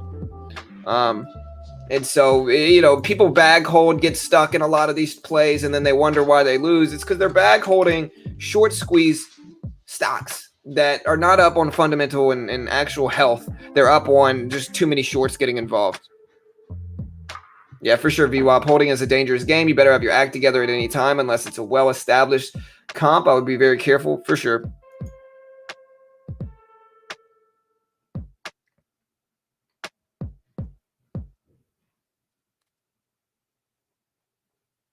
All right, so OPAD still ripping up big, guys. Here's OPAD. It's up to 1812s, 1820s. So OPAD, probably the strongest stock in the market right now. I mean, I don't see anything else that looks this good, but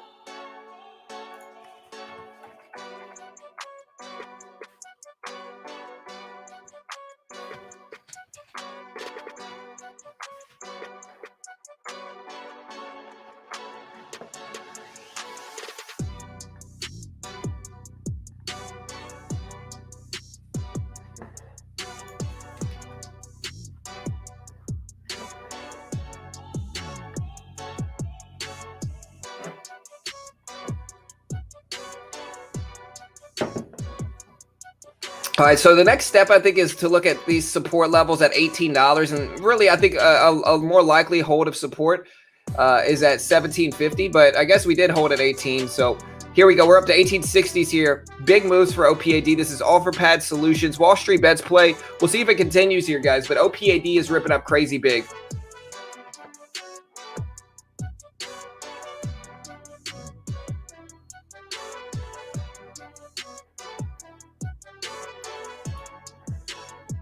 FAMI, we can look at FAMI, James. Now,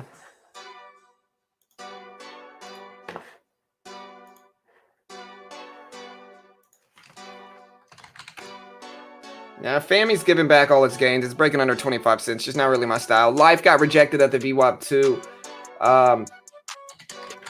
What I see mostly right now, LPTX is still kind of interesting here. We've got TMC still pushing up. It's at 1440s for TMC. Of course, we got OPAD on the move. INDP, IRNT on the move as well. Those are mostly what we're watching right now.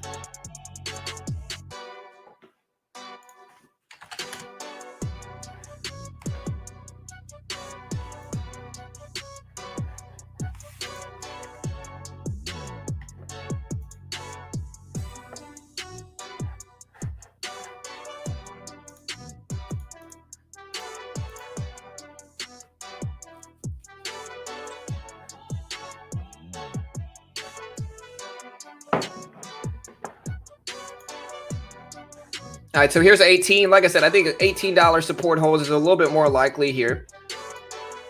And so we'll see what happens now. John, why the chart is over in the middle so we can see it? I can't see it up there on the right. Because, I mean, we can put it here. You know, let me know what you guys would prefer. I guess we could do a poll. Let me ask.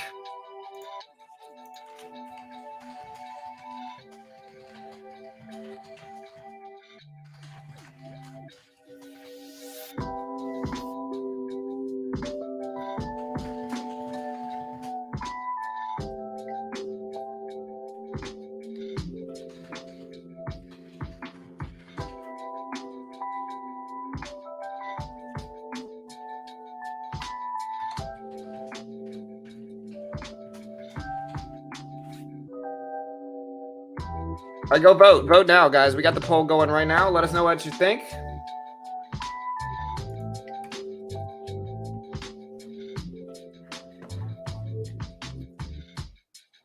We got full screen chart or face view plus chart. Let us know.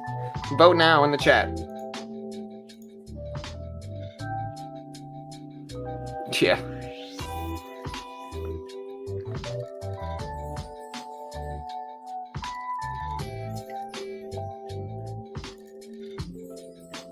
Yeah, I mean, I think some people want to see the face too. I think what they said is this was boring. And so at least here you could see me talk, you could see me hang out. So I think I don't think it's ladies or anything like that. I think it's more so that this is more entertaining and this is less boring. Because when it's just the chart, it's a little bit boring. You can't actually see what's going on, you know. What's up, Greg? Hey, good morning, brother. Yeah, that's probably right, Charlie. What's up, Greg? Hey, what's up, Warren? Hey, good morning, brother.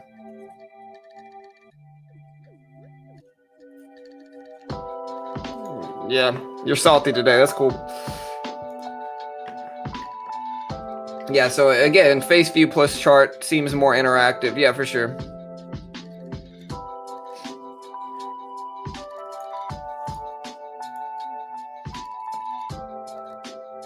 Yeah, I mean, in pre-market, usually I usually put the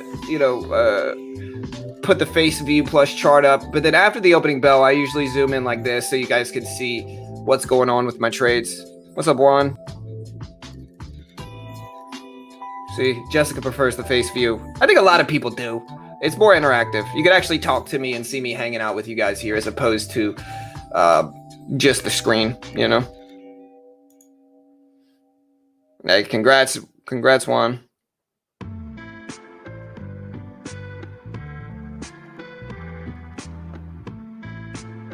Yeah. Martin was here yesterday. Right, that's kind of what I do, Richard. I switch in between both. What's up, Fishin'? Good morning, bro.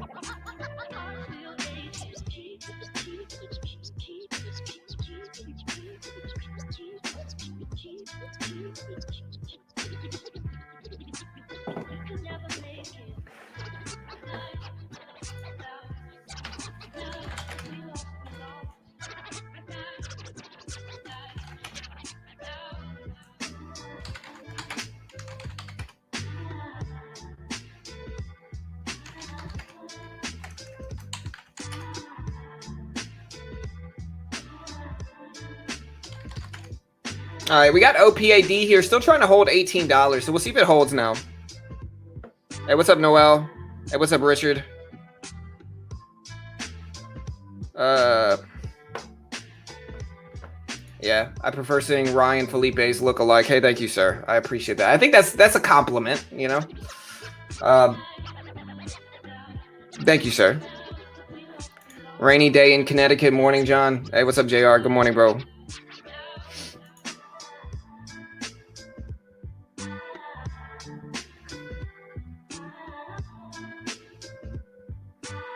Hey, I can't say I disagree with you, Anthony. Anthony says, beginner trading, that's because you are the most handsome trader out there. And people use your face as motivation. You know it, bro. Listen, I'm definitely top 3 most handsome stock traders in the world right now. You know, I don't know who's competing with me, but it's somebody, I guess, you know. Hey, thank you, Jessica. I appreciate the compliment. Thank you. That's right, Trish. Everybody run those likes up.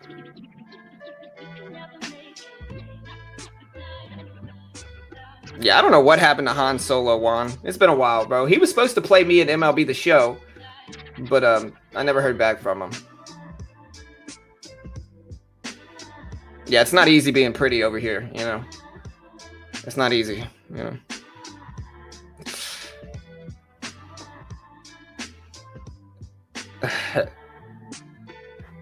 He's pulling a Trader T. Trader T was here yesterday, bro. So Trader T was actually here yesterday.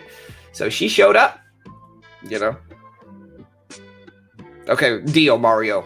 I will dub you that, sir. I will dub you the second, you know.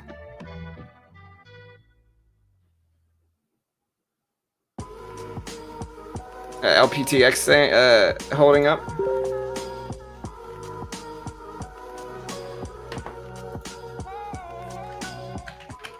Yeah, we got IRNT.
All right, guys. Okay, I'll check for that, man. TMC came back. Did it really? Hey, what's up, Charlie?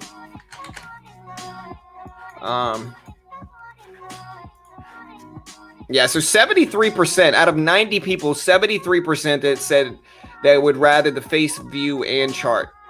And so most people want the face view and chart. As much as you guys might not, you know, as much as some of you might not like it, most people want the face view and chart. Because y'all can still see the scans and y'all can still see the trades. And y'all can also see me here. All right, so we did not hold at 18. Here's 1750, which again, these two levels were the levels we're watching the most for OPAD.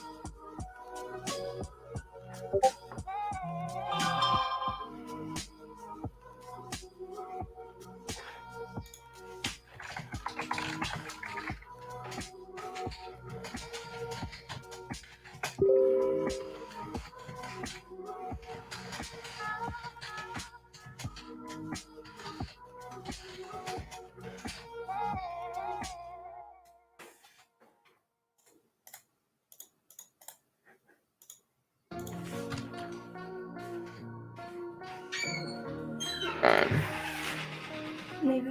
Hey, love you. Have a good day. You too. All right. All right, so jobless claim numbers came out. Initial jobless claims dropped at 332,000 versus 330,000 expected. Bro, did anybody see that video of that mom on YouTube with the sick dog, like being super insensitive to her son over the dog having cancer or whatever it was? Did anybody see that video? That's a terrible video, bro. I could never imagine doing that. I could never imagine doing that. Just ridiculous. If anybody saw that, let me know. Carol and I watched that yesterday.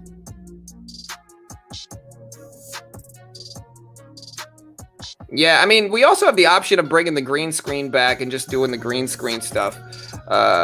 Salty, you know, so that's always an option too.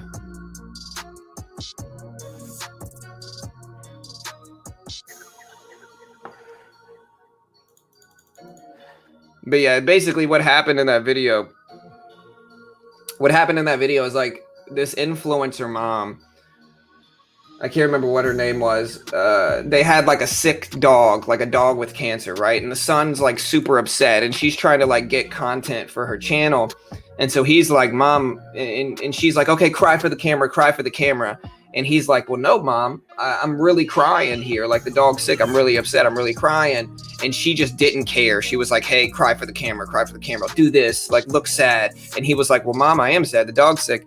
And it was messed up. Hold on.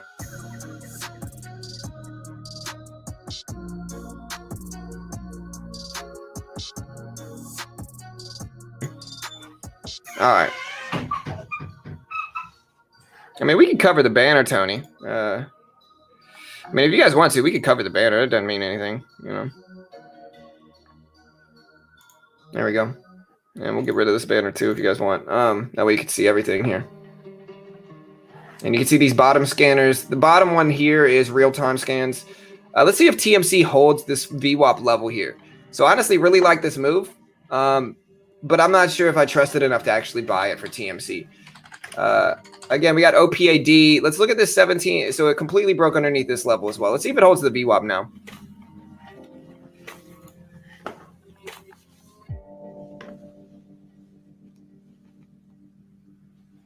Yeah, it was messed up. Yeah.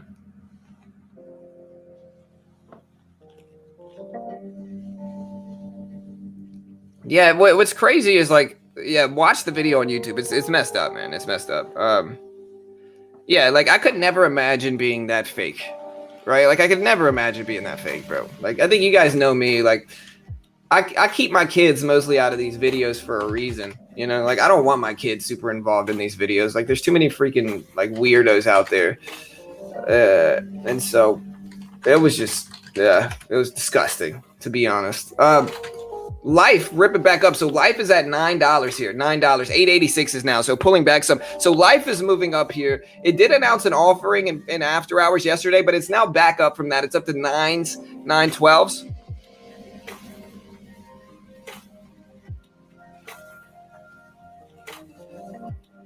CEI.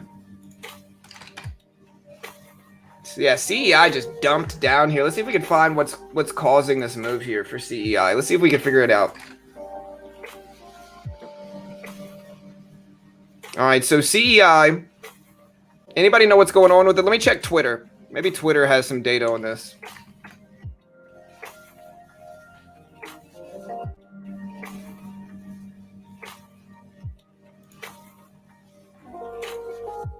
All right, so what I'm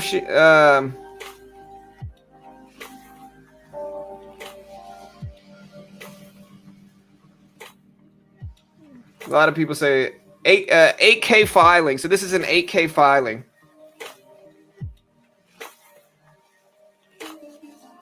So this is an 8K filing for CEI.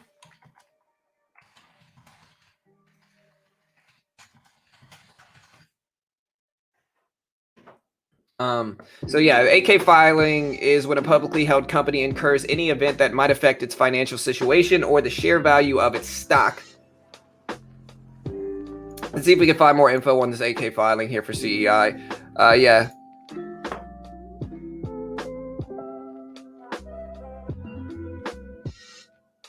See, it takes so long to read through these.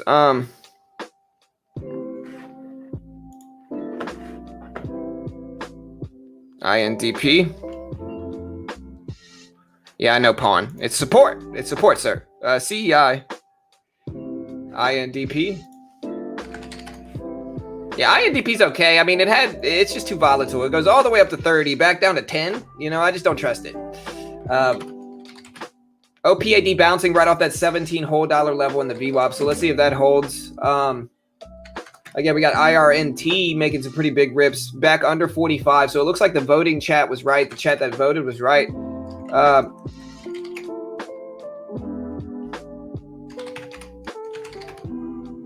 right, so INDP, guys, is up to 1220s. Clove today.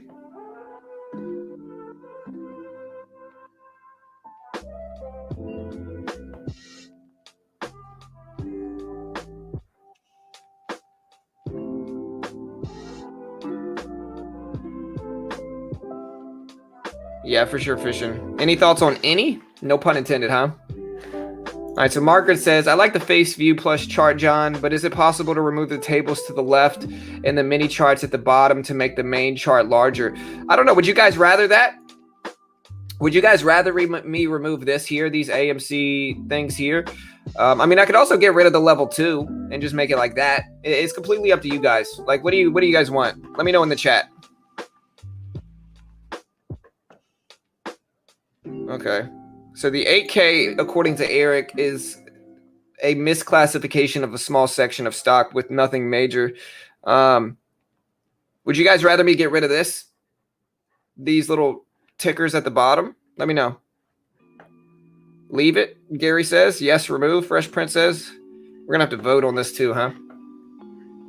Just the chart you're looking at? Drop the bottom stuff? Okay. All right, yeah, you're probably right. So we'll get rid of these for today, and we'll keep them up in case we need them.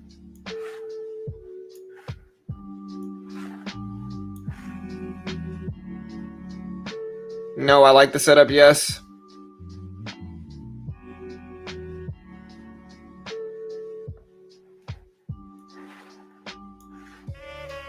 Make this a little bit bigger here.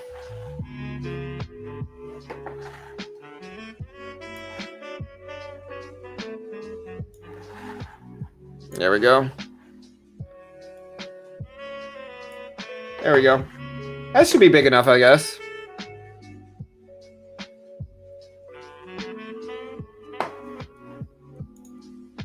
There we go. That's nice, huh?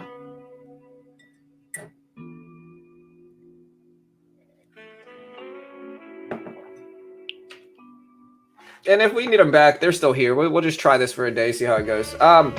But yeah, here's OPAD. It's at 17s. I don't know, K-Money. That's up to you, brother. Life bounce. There's life.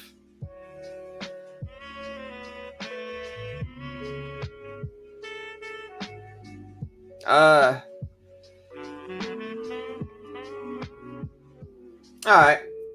I see SPIR showing up a little bit. Still looking at like IO and PHIO.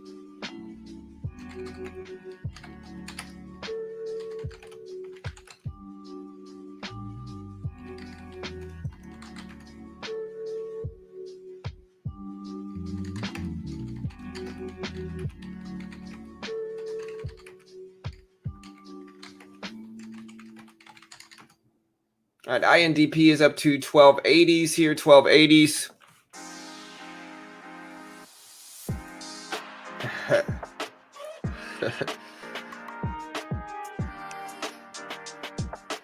What kind of volume, Bob?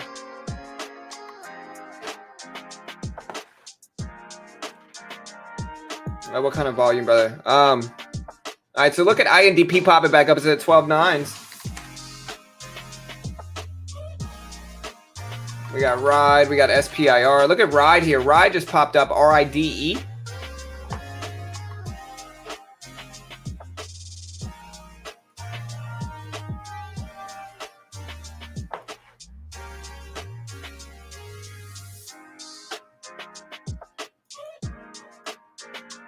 There we go. Look at RIDE here. I don't know why this one popped, but we're watching it.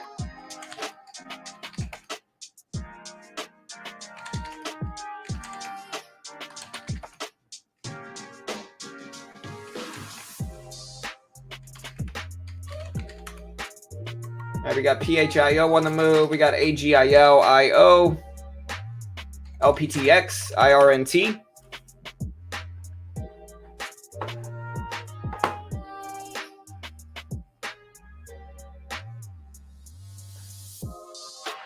What's the market cap and float of TMC? Let me check, bro.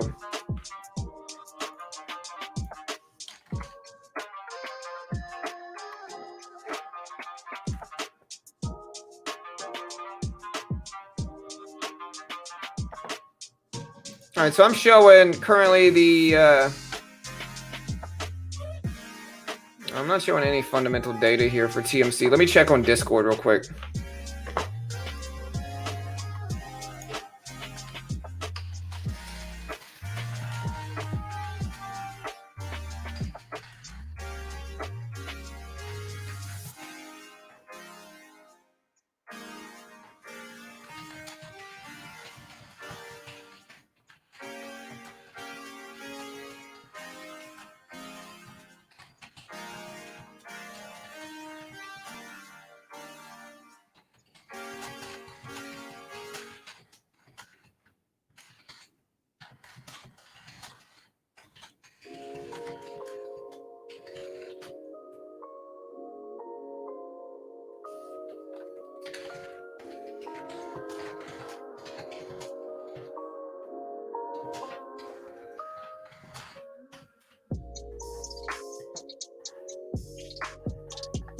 All right, let me check. So IRNT, or wait, what it was TMC that you wanted to know. So let's check out the short data for TMC. No data, excuse me. All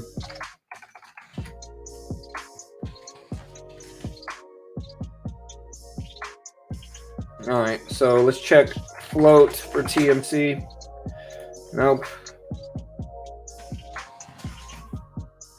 Sheesh. All right, there we go. All right, so I'm showing 241 million outstanding shares, so not really what we want to see.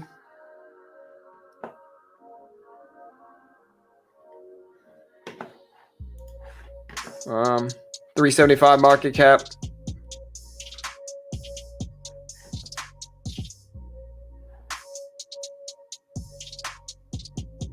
Yeah, no worries, Margaret. Yeah, I don't mind trying it. It's the 8:43 a.m. scrum. Or is it Lucid?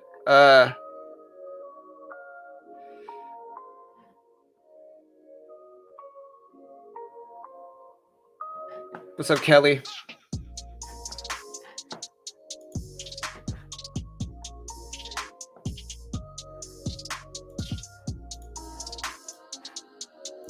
All right, guys, let's see what we get.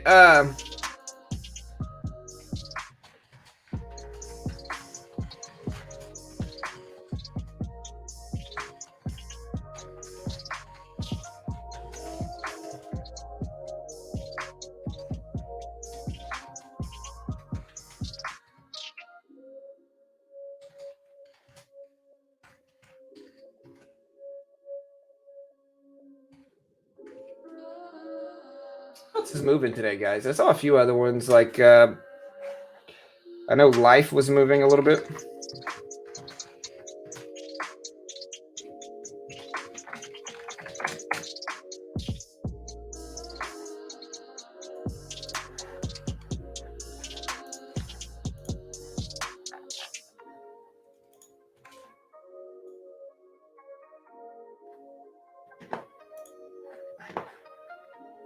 BBIG, INDP comeback. Yeah, we can check INDP. I mean, it's got a long way to come back, though, brother. I mean, the range is pretty big, though, so it's interesting enough to watch, I think. The range is good enough to watch here. It's just got it's got a long way to go. But, yeah, I'm seeing INDP moving back here. TMC just tanked. Yeah.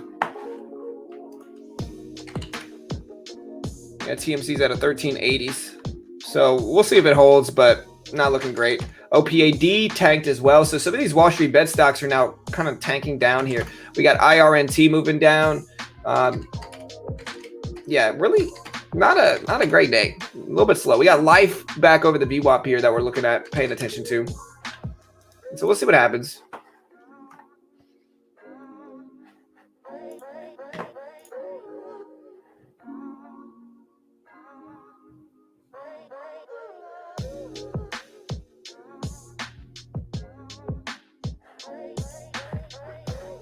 A 2 million float really could move INDP. Yeah, for sure. It already kind of has, though. I mean, if we look at INDP, it already kind of has moved it. I mean, it's already pretty ridiculous numbers coming through here for INDP.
All right, so Life ATYA or ATYR Farm announces pricing of 75 million public offering of common stock.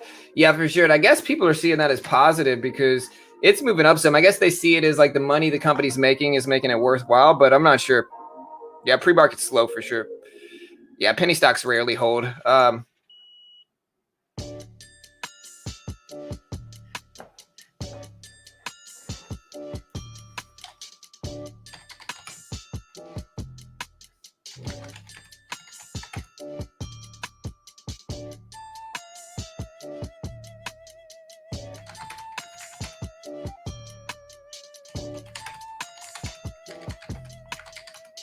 All right, so INDP, we'll see if it breaks 14. I think 14 is the most interesting level. None. It depends on what you're doing, Ida Webs. So on TOS, how long did you have to deal with the pattern day trading warning when switching from cash to margin? It was pretty instant. I mean, it was only a day. It was until the fund settled. And so after the first day, it was back. But it asked them for sure. I would chat with them if you're switching to a margin account. Yeah, we could look at CEI, but very volatile, not really holding anything. Here's TMC. We've got IMDP moving, IO, PHIO, oil.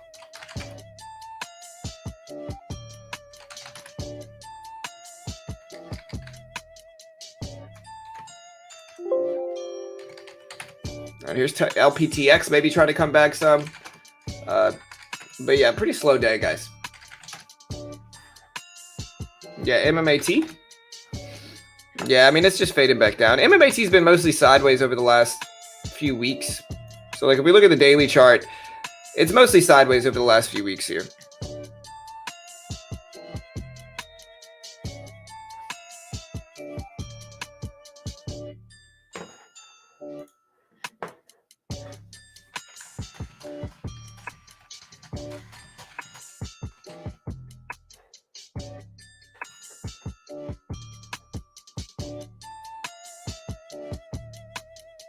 INDB at 1370s. And it's at 1340s right now, so still got a ways to go. And we'll see what happens. You know, still got a ways to go. I wish I could sell pre-market. Is there a way to do that on Robinhood? I'm not sure. I'm not a Robinhood trader.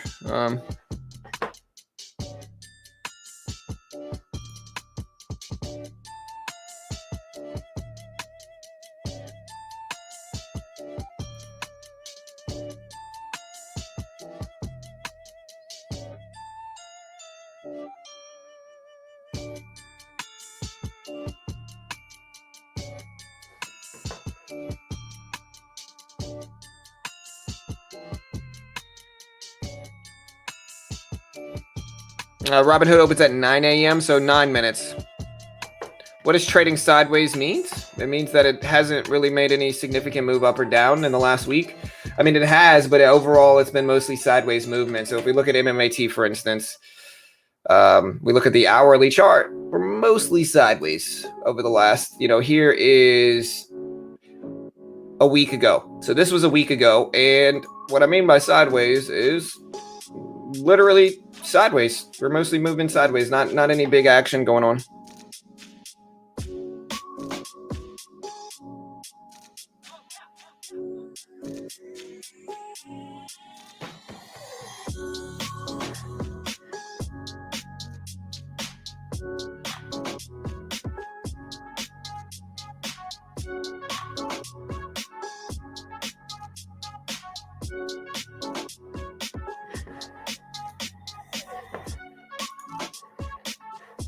Yeah, and Joel, I said it, chat, if you want to hop on stream, Joel, of course you can if you're interested. Yeah, consolidation. That's all I mean. It's just consolidation.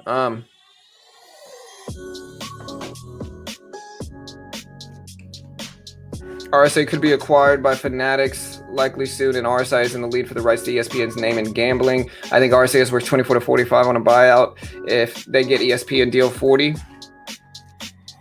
So RSI, I know Tony was talking a lot about RSI. And RSI is up nicely this morning too. Okay, yeah, no worries, brother. You're good, dude. 4 a.m. on Webull.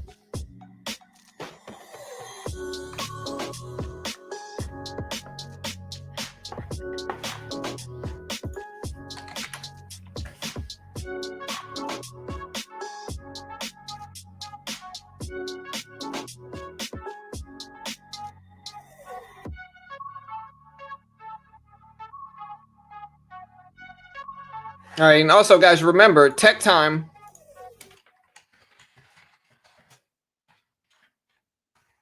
It's going to be at 10:30 a.m. Just a heads up, we're bringing tech time back. It's at 10:30 a.m. We're going to be talking about strategy, stocks, a lot of dope stuff. How do I feel about Ethereum? I like it. I think with Ethereum 2.0 coming out in December, we're probably going to get some bullish moves on Ethereum over the next few, over the next few days. Or not over the next few days. I mean, over the next few months leading into December, I think we're going to get some bullish action on Ethereum, and leading into the next few, leading into the next few months into December.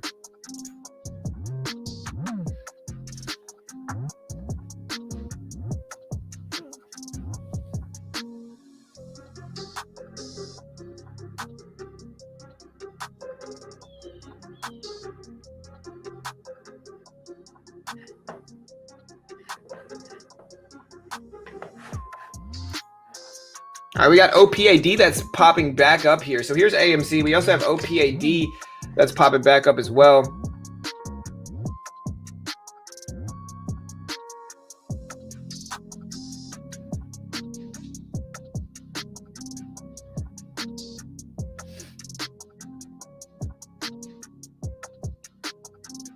Yeah. LPTX getting close to the VWAP. Made 6% on ALF. CEI reclaiming that VWAP test area. Interesting. Yeah, OPAD popping back up to the VWAP as well. Here's CEI.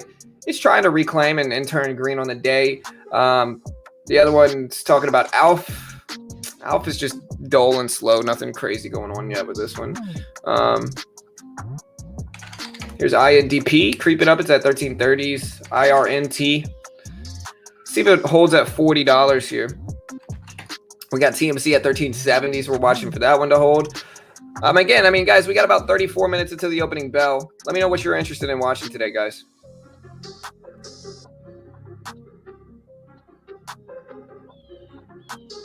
BBIG head and shoulders on a 30-minute chart. Yeah, but sometimes these longer term patterns on these penny stocks just don't turn out well, to be honest.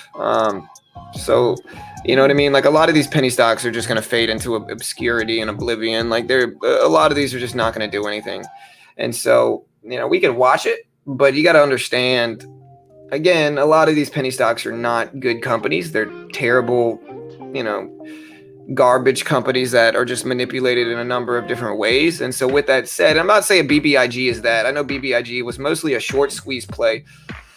With that said, though, let me check the short data on Ortex for BBIG. But what I'm saying, though, is that some of these long-term patterns are not going to work on penny stocks because they're not fundamentally sound, you know. And I know we might have some bag holders that get mad at me for saying that because, of course, they want BBIG to go up. And BBIG, I'm showing 27% short flow. So it's still pretty high short float. And the short interest has gone up 2.5% or 2.25% as well overnight. But, of course, there's just a lot of risk there, guys. You know, if I'm being honest. Can you check short data on INDP as well? Yeah, sure.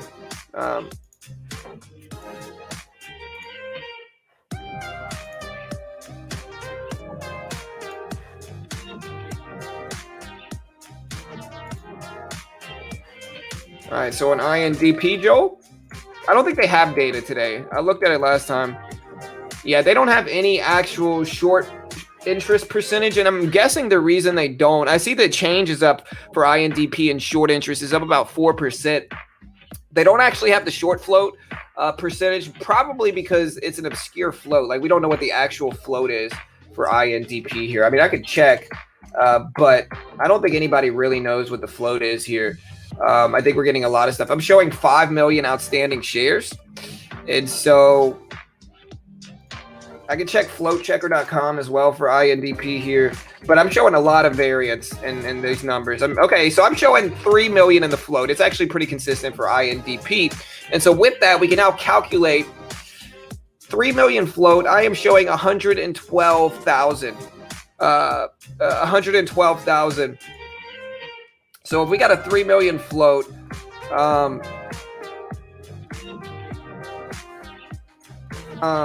we can check to see what the float is here.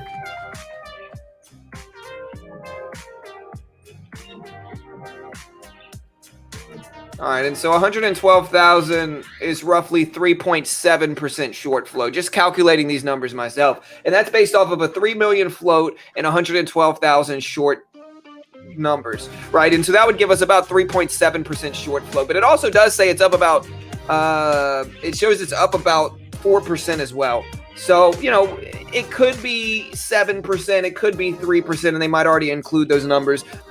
Overall, though, INDP is not a short squeeze play. It's just not. It's not a short squeeze play. The short data is just not high enough. So, you know, whatever reason INDP is up, I know they had some type of numbers that dropped, but it's just not a short squeeze play. So I think INDP had some type of catalyst. Let me see if we can find it.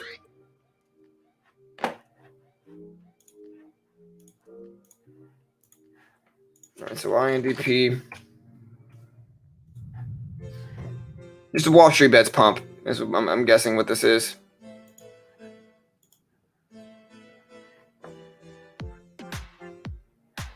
Anyone else having issues with TOS this morning? It's not opening. I have been running into TOS issues the last like 3 days with lag, a lot of stuff. Yeah, with any stock, you can play both sides, short, long, generally because penny stocks are garbage. The best returns and the fastest gains will be short, for sure. Absolutely agree. Oh, yeah, it was patent news, and Nano Float Pump is what this was. So, yeah, that's true. So, it did have catalyst here. It was patent news for INDP.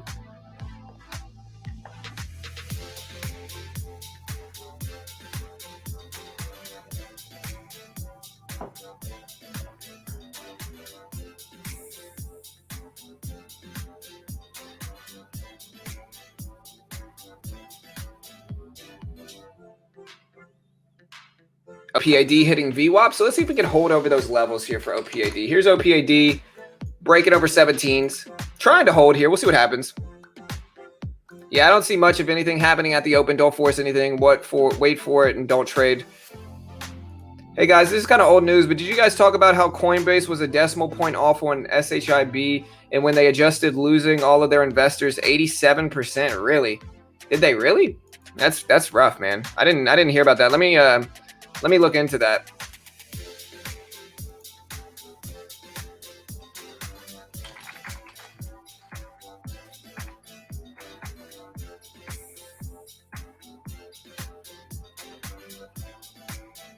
There's just so much nonsense getting thrown out there, man. Like an article titled, "You can be a Shiba Inu millionaire for $7. What a ridiculous, ludicrous statement. OPID back over the VWAP, over 17s. Yeah, I don't see that at all. Where did you find that news? I saw that they added SHIB on the 9th. But I don't see anything else on it. So what's the source of that news?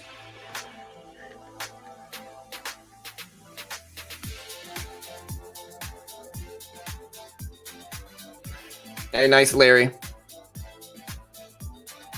Hey, what's up, Richard? What's up, Brielle? Good morning.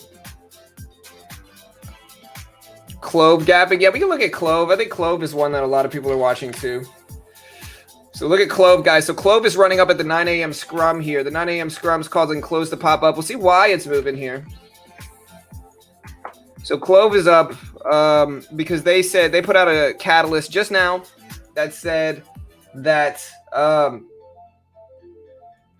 that Clover Health, which is CLOV, is going to provide in-home COVID-19 vaccination to Medicare Advantage members. So yeah, they put out something that said that they're going to provide in-house vaccinations for Medicare members. So we'll see what happens there as well.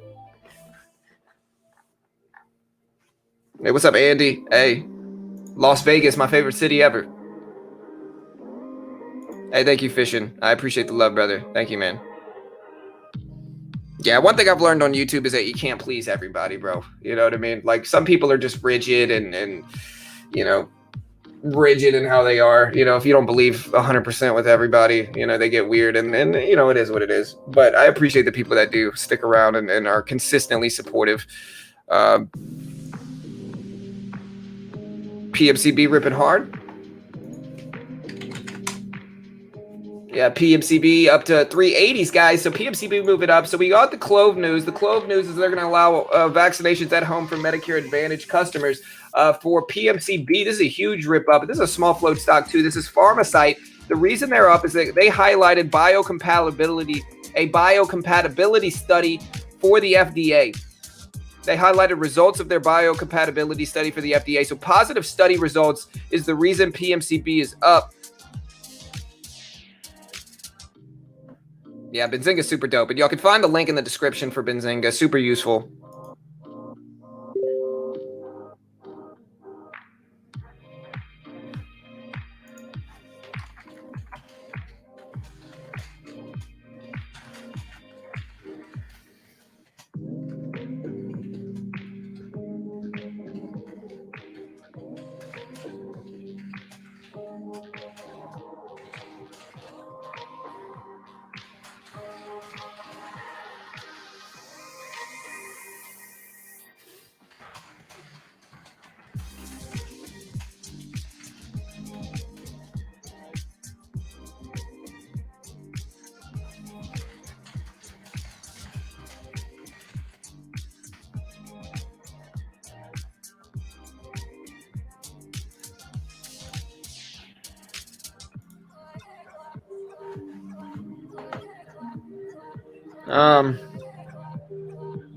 INDP, yeah, look at PMCB, guys. PMCB is up. Again, this is the catalyst for PMC up. We'll drop the catalyst in the chat here so you guys can see.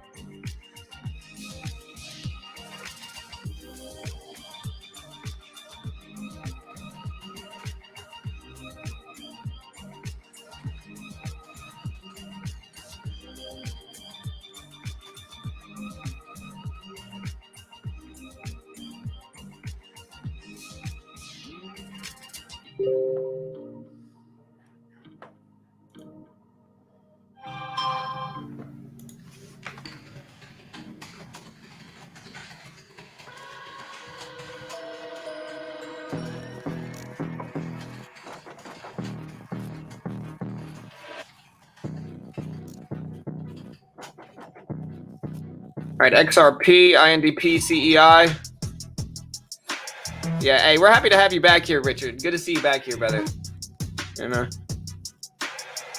I mean, you're coming back just to clarify, guys. So, Richard, man, you're coming back at literally the slowest time for stocks, like the slowest month for stock market. Like September is the slowest month for stocks. It's the lowest month for views. It's the worst month historically to trade stocks, and so that's why a lot of people are taking this month off. The views are lower this month. It's just kind of how it goes. Leading into December, on average, we usually get a surge of views and momentum coming in closer to December and all that stuff. And so we're going to get a lot more views then, and a lot more activity, a lot more volatile movement in the stock market then. And so understand that, guys. Like, listen, September is historically the worst month for stock trading. It's just the worst month. And so understand that and compensate your sizing for that is usually the right move. NVCN is popping up as well, guys. Look at NVCN. I don't know why this one's up. PMCB, let's see if it holds. Again, I'm going to update my watch list here. Here's PMCB.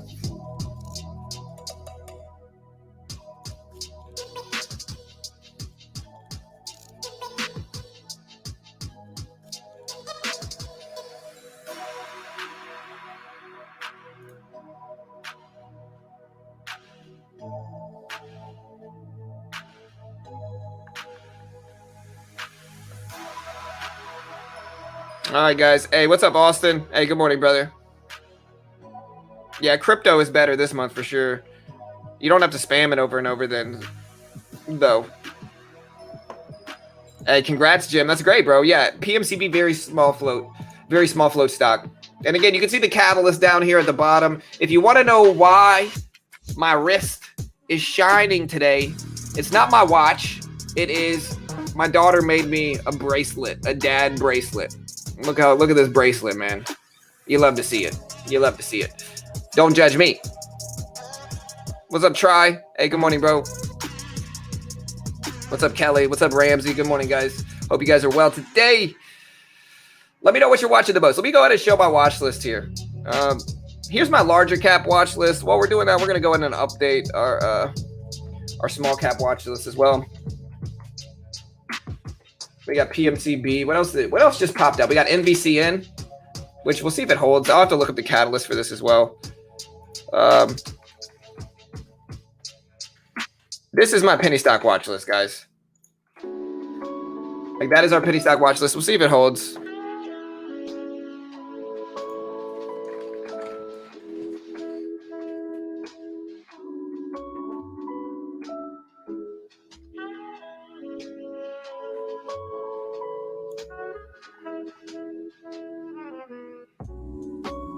No, my daughter. Yeah, my daughter made me a bracelet that says dad on it.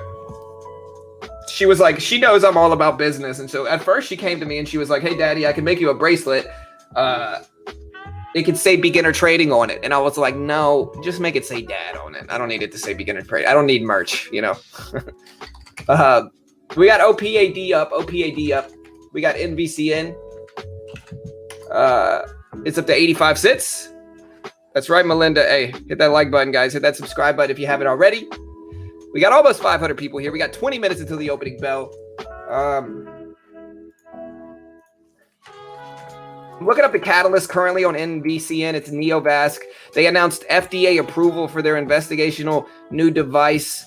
Here's the catalyst here for NVCN. Here's the catalyst here. They announced FDA approval for their new device. And so interesting. We're watching that. NVCN is up.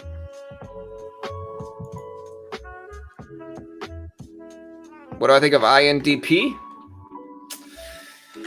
I think very risky stock right now. I think just the extent to which it got pumped up and then dumped yesterday. I mean, if this isn't a pump and dump, I don't know what is. This thing got ripped up to $30 and then fell all the way back down, 60%, 65%, down to $10 a share. It went from 30 to 10 yesterday alone. And so that type of volatile range is very risky. And it's something that personally I could day trade it, but I'm certainly never going to hold a stock like this overnight. Now, maybe you guys would want to, but me on the other end, I'm just not trying to do that. There's just too much risk there. Hey, maybe fishing. You know, maybe one day. She wants to be a lawyer. So my daughter Maddie wants to be a lawyer.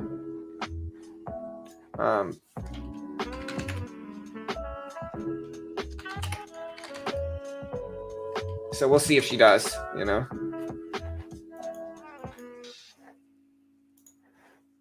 So we got LKCO, guys. LKCO, we're actually going to add this to our penny stock watch list. Because this is actually looking solid right now. It's not too bad. We're going to have to take some of these off of our list. But, yeah. LKCO, guys. Let me see what the catalyst is for this as well. So here's what I'm seeing right now. Let's see what the catalyst is for LKCO here. And again, we're going to do strategy time. We're going to break down the strategies we use to hit these results, guys. Now, again, if you guys see me here, you know I'm pretty profitable overall. I mean, you guys know, and you guys see me import my trades every single day live for free. And so today in Tech Time, we're going to be breaking down the system I use to hit these results. Now, of course, I can't guarantee you're going to hit these results. Never can. But we're going to be talking about the system. Stick around. It's going to be at 10:30. And so stick around. Watch that, guys. Let's see what LKCO. Let's see what LKCO is and what the catalyst is for LKCO now. All right, this is Lukong Tech. They announced they signed a cooperation agreement with Microsoft for the launch of an autonomous driving service. Yeah, so they are a spatial temporal intelligent data service company, and they provide interactive location-based services, LBS, and high-definition maps in China. They today announced that their operating affiliate eMapGo Technologies, a leading provider of navigation and electronic map services in China, has signed a cooperation agreement with Microsoft to launch the autonomous driving services for automakers. So a deal with Microsoft, basically, for one of their affiliates. We'll see what happens. You know, we'll see what happens. ATER. ATER high, it's a short squeeze play. So like ATER, very high short float. Again, it's a short squeeze play. So really high short float stock. We'll see what we get. You know, high short float, big risk, big reward type of play, in my opinion. I think there's some. I think it's okay, but I think it's just a huge risk and a huge reward if you're going to invest in this one. Now, day trade again. We'll day trade it if it sets up well, but for now, we're not looking to do that. There's just too much risk for ATER.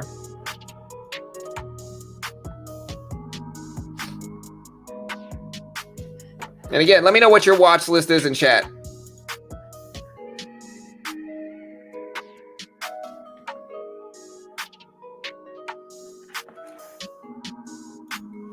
But an interesting morning. I mean, at first it was pretty slow, but we've got some stuff pop up recently here. Still watching IRNT, which is creeping closer to the VWAP as we speak. We got OPAD that is back over the VWAP. It's up to that 1750 level we talked about. There's TMC that's sitting over 13. We're going to watch it. There's LPTX, which is consolidating under the VWAP. There's INDP, which is over the VWAP now, right around $13 a share here. We got LKCO, which is currently popping up to 160s. Looks pretty interesting. Catalyst driven, but again, I mean, I'm skeptical of any Chinese stock right now with the instability of the market over there. So we're watching that as well. We got NVCN, another cheap stock that recently just dumped underneath the VWAP and not really holding that well for NVCN. So we'll see what happens there. We got PMCB, which is one of my favorite penny stocks right now. The volume is really nice in pre-market. It's holding currently over the VWAP. We'll see if it can maintain, and actually it just dumped under the VWAP. So I guess we'll see what happens with that one. We got GWB here, IRNT, LKCO. So we got a lot of stuff to watch now. Now, none of them I would say are great, but none of them are terrible either. So it's kind of an open day where we're going to wait and see how the opening bell performs and then, you know, make our decisions based off of that. I've had a lot of people mention Sun L, but there's just not enough volume for me personally here.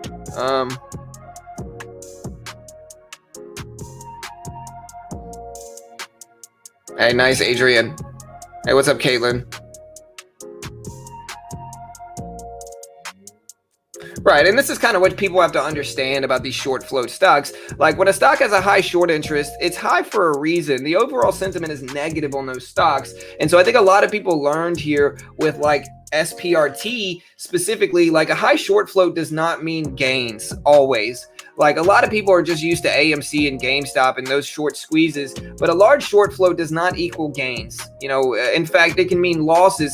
There's a reason, like hedge funds, a lot of the time are some of the smartest people in the world. They hire some of the smartest people in the world to do some of these analysis and data. And so with that, you know, when they're betting a stock is going to go down, they're usually doing so for a reason, and they've got a lot more money than we do. And so with that said, you got to be careful. You know, you got to be careful. All right, there's LKCO, guys. LKCO is popping up. Yeah, thinking you're going to get another situation like GameStop is very unrealistic. I mean, I think the AMC traders are figuring that out now. Like everything is not GameStop and AMC. And I get it. You want to hear that. I get it. People just want to hear positive things about stocks they're holding. But sometimes you need to hear the truth. That's right. Everyone hit that like button. Take that time. Listen, just try it one time. See how it feels. If you haven't already, hit the subscribe button as well. We day trade live on stream for free every single weekday morning right here on YouTube. So if you haven't already, hit the subscribe button. Good luck in the market. And yeah, we'll see what happens. All right, so my internet is running into issues again here.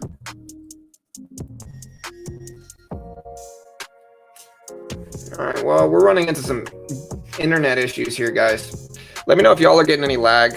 It's showing at least some weird lag on my end. We shouldn't have any, but Comcast is Comcast, you know. Hey, thank you, Michael, my man. Appreciate the support. Just try it one time, see how it feels, guys. Look, Andy tried it. You know, hit that like button, guys. A little bit of lag. Yeah, we'll be all right. Sun W. Good here. Okay, nice. All right, guys. Hey, we got over 500 people here already, guys. Smash the like button. Hit the subscribe button. None here. Good, good. Well, it does seem that 1 to 2 highly shorted stocks pop every day. It's a trend people are noticing. Yeah, for sure, William. 100%, brother. But people have to understand when like a move has already happened and when it hasn't, right? Like SPRT, the short squeeze move had already kind of happened. You know, like, I mean, if we look back and we look at August, for instance, the short squeeze has kind of already happened here. Like it already was popping up big. And so with that said, you know, thinking that it's just going to go crazy again just because it's highly shorted, like the reason it's highly shorted is because everybody jumped in short when it was at these unreasonably high positions, very similar to IRNT. You know, very similar to IRNT where everybody maybe, oh no, INDP, I mean, very similar to INDP, which everybody's jumping in short in these when they're up here. Yeah, this is the most non-BS channel on YouTube. We tried, bro. You know, like I said, we might get less views. It's the reality. Listen, guys, I've said it before and I'll say it again. If I really wanted to, I could show really hard for one meme stock and I would get 3 times the views I'm getting now. I would get way more donations. Basically, if I just tell people what they want to hear, I would be a way bigger YouTube channel, right? But I don't, because I tell people what they need to hear instead. And you should want to hear the truth, not what is pleasant. You know, stock market's not all sunshine and rainbows. Like the reality is a lot of people are getting taken advantage of and getting manipulated in the stock market by courses, by certain channels. And in the end, they end up investing and gambling their life savings away because somebody is desperate to get views and donations. And so it's a tough part. It's a bad part of the culture in the stock market nowadays. And so it is what it is, but we try to just be honest with people, you know. Yeah, I can see I'm lagging a little bit. PMCB, yeah, PMCB is interesting. Let's see if it holds the VWAP here. Yeah, for sure, Tom. That's exactly right, brother. Yeah, we're lagging a little bit, guys, so bear with me.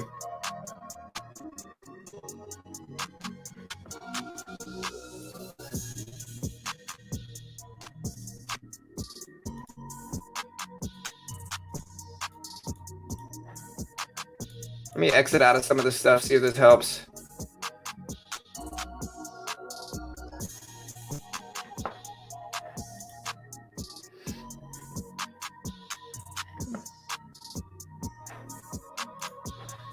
All right, let me see what Carol's doing. I'll be right back. Hey, thank you, Woods. I appreciate it, bro. I'll be right back. Okay.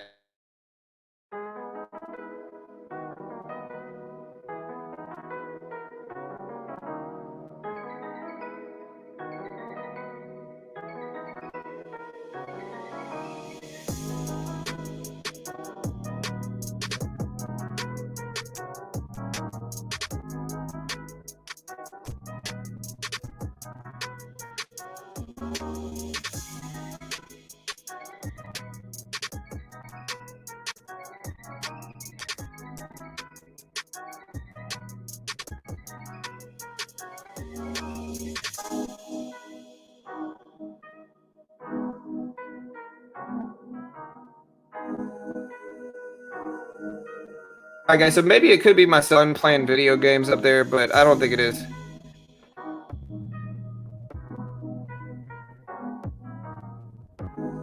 Yeah, 100%, bro. And honestly, people don't understand this. Like, guys, like, this is what's so crazy about it, dude, is that people that have just entered the stock market, people that have literally been in the market, that told people that AMC would hit 1,000, that told people that AMC was a good bet at $70, and all this nonsense, right? People that have been trading for like 6 months to a year are over here trying to give people advice and they are just some stock market expert. And honestly, a bunch of new dumb traders are listening to it. They believe it. It's crazy. It's crazy. It's absolutely ridiculous. But I feel bad because while he's over there soaking in that money, raking in the dough, a lot of his followers are just kind of blind to it. And again, it kind of goes back to like a pyramid scheme, where it's like if you try to tell people what's really going on, they get mad at you for it instead of getting mad at the person taking advantage of them. And so it is what it is, but you know.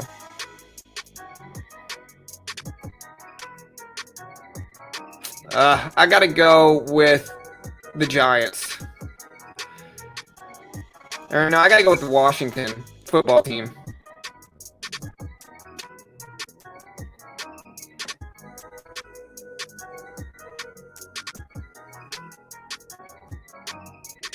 Hey, thank you, Larry. I appreciate that, brother. Thank you, dude.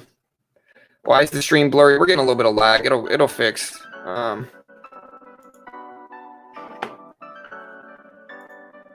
So yeah, we're just getting a little bit of lag. We're all right.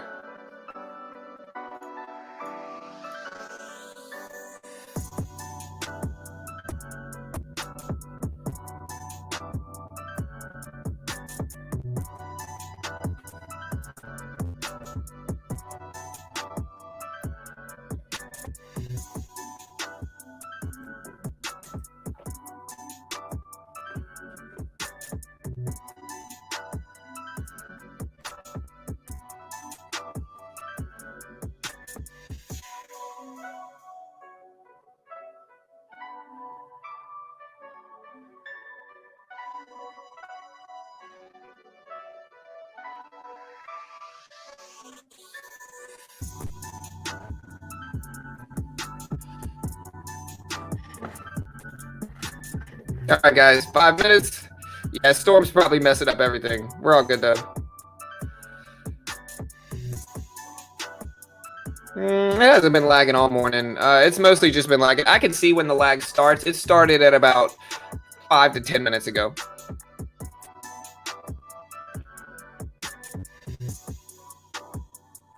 Yeah. Listen to Paul. He said, YouTube might adjust your settings due to lag. Peeps refresh or manually change the resolution. Yeah, for sure. Well, yeah, that's kind of how I feel, too. Dude, the Saints, bro. The Saints are some beasts this year, bro. I got to give Winston credit. I mean, we know he didn't throw the long ball, and he still can't throw very well. But I think what they're doing with Taysom and Winston is solid. I think the Saints look good this year. At least they did in the last game. It's hard to tell how good the Vikings really were. Or not the Vikings.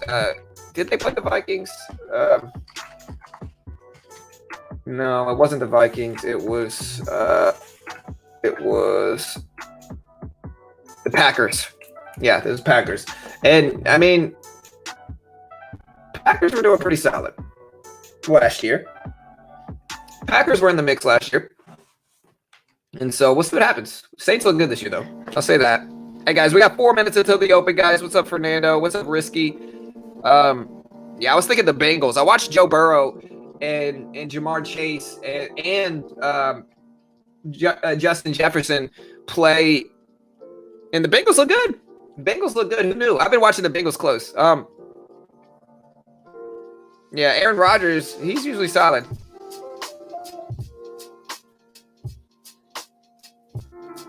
I mean, if we beat Aaron Rodgers and the Packers, I mean, it's pretty safe to say that the Saints are decent this year. Decent. I mean, we don't know if they're great, but it's safe to say they're at least decent.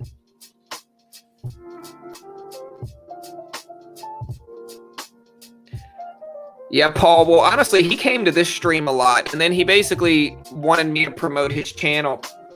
And then I did, and then he immediately started live streaming at the same time as me, competing directly with me. And so a lot of the stuff that he teaches is just the same stuff that I teach, but he doesn't actually understand it. You know what I mean? And so, you know, it is what it is. It happens.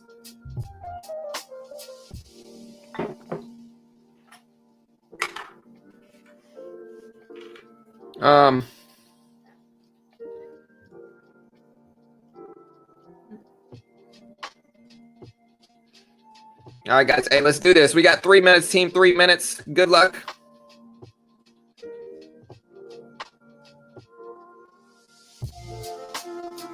Yeah, I feel you. Yeah, Trader T saw that too. It was just kind of, it was just not really a cool thing for that guy to do. But I mean, it is what it is. Like I said, the issue really is that he doesn't really understand what he's teaching. A lot of the time he's just copying off of what he learned here. It's just, you know, it is what it is, man. You know what I mean? He doesn't seem completely mentally, never mind. I won't say it, but good luck, guys.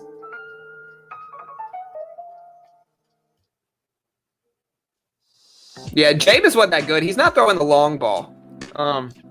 He's not throwing the long ball. What's up, Trader T? Good to see you back here. He's not throwing the long ball. And so he's doing really quick, short passes, which is good. I mean, they don't want that interception rate to go up.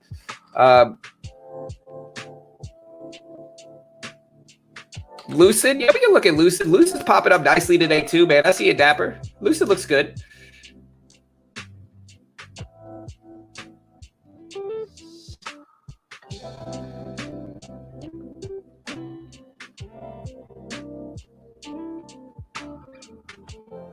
All right, guys, we got 540 people here, guys. Smash the like button. Hit the subscribe button.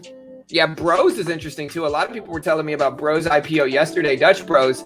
I have to go check out their coffee here. They got one about 10, 20 minutes away from me, so I might have to go check them out. But, yeah, here's Bros. Bros is ripping up.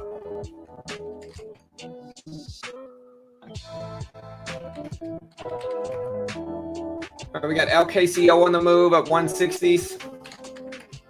CLEU gapping up some.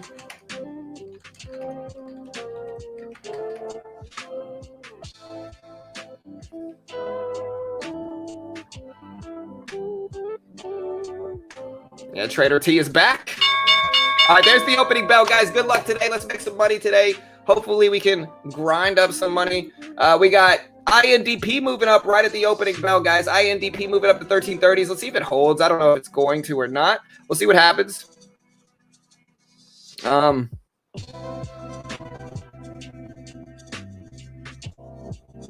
Hey, thank you, Beer.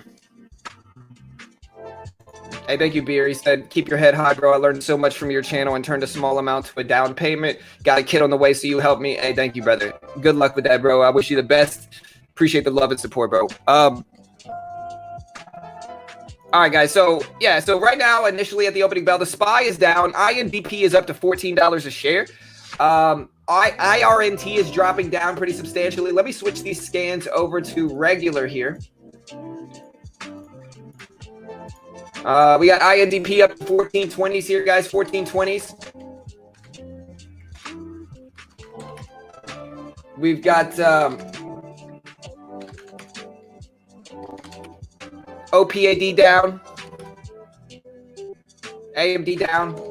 Apple down. SPY heading up. And again, we can try to trade some futures today. So we'll see what happens, guys. I'm watching LKCO and PMCB as well.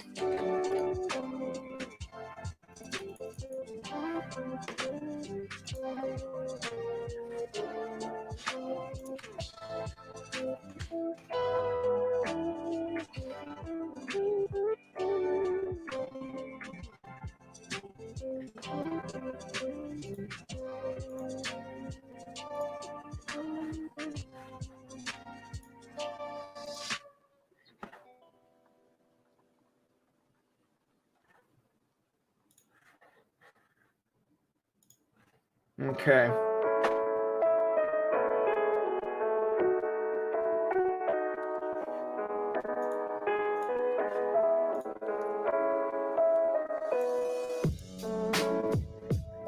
All right, so SPY is heading up really nicely this morning at the opening bell. Huge rip here for the SPY. We have INDP trying to make moves as well. Here's INDP. INDP over $14 a share. So we're watching that.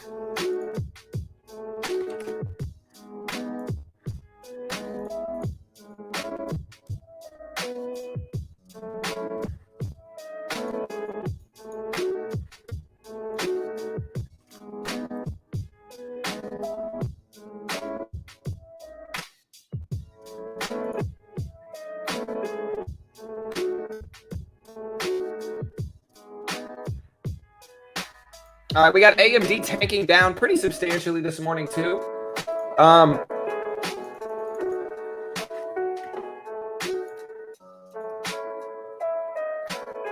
right, we just scalped a nice, cool $150 bill from the market, up 150 bucks. Scalping futures contracts with the market on Top Step. So we're using Top Step. Shorting a little bit of AMD, just a little feeler trade initially starting out here for AMD. Let's see if this ends up working. Over 65, we'll get out. And so you see, we know exactly where we're going to get in, exactly where we're going to get out. As soon as we enter the trade. So we know where we're entering, where we're exiting as soon as we get into the trade. The SPY is ripping up big, so we'll see what happens. All right, we're going to add a little bit more to this AMD trade. Entry is 44. Looking for a rejection here. There's 49s, 48s, 43s. Just to show you guys this. Okay, so we just got a big squeeze up. Unfortunate. We were really good there. There's 47s again. Nice. 42s, 40s. All right, we're going to start adding to this here.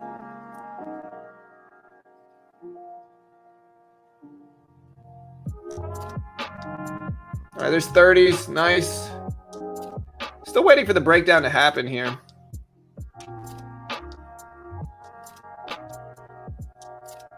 We're going to add a little bit to this. We're going to get out if it breaks over 104.50, which it just did.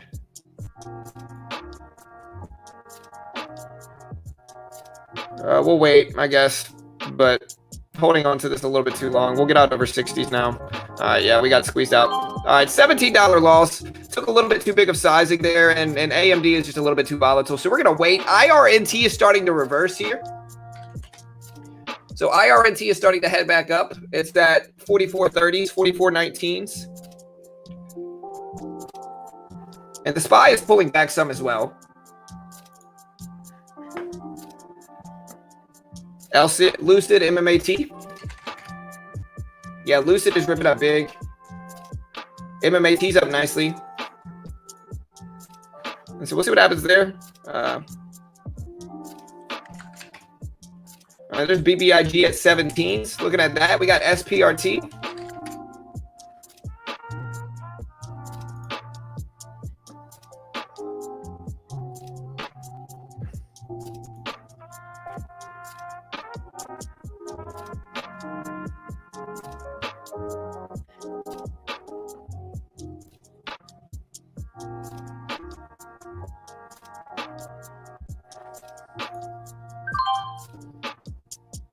Now we're taking a little feeler position in AMD.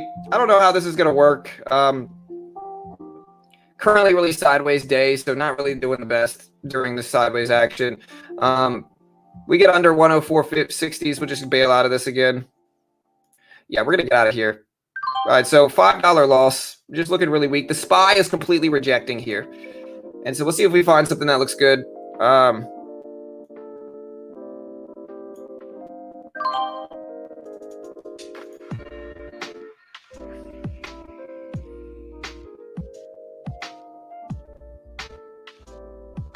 We shorted AMD again. We're going to try to ride a breakdown potential here. Really sideways movement so far, though.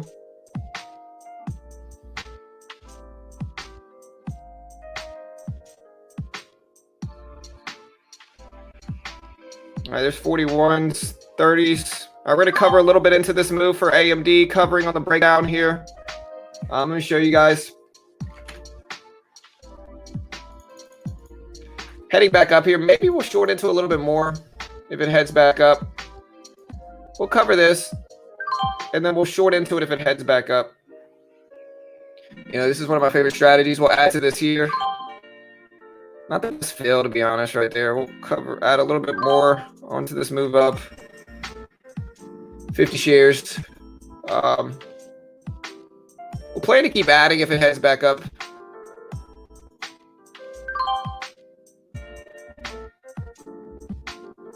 See if we get a rejection down here. There we go. Looking good. 47s. Breaking down a little bit. 42s. We'll cover a little bit more into that. And I guess we'll add back to it if it heads back up here. There's 42s, 43s. It's really just following the SPY pretty closely, to be honest here. We'll short into that again.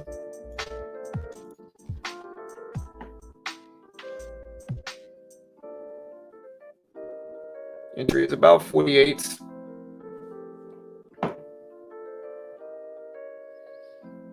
All right, we're dropping again. All right, covered a little bit into that. Covering a little bit more into it. Only down 15 bucks, kind of making our money back. Attacking this downward trend here.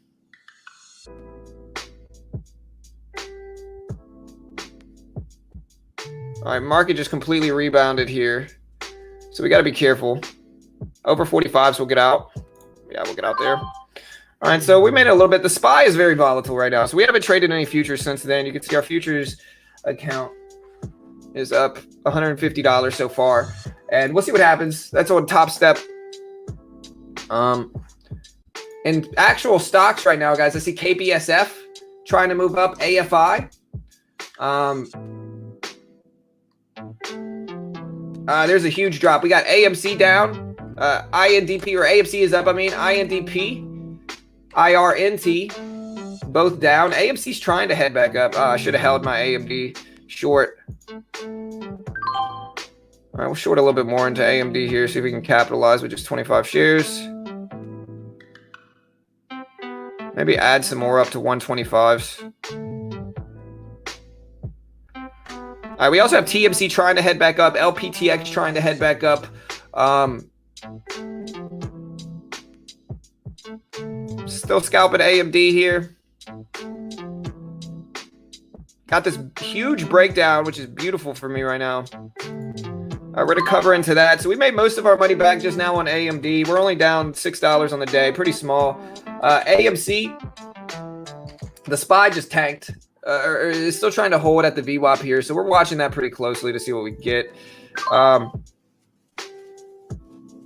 right, shorting a little bit more into AMD here. We'll add up to 104.15 or so if we can.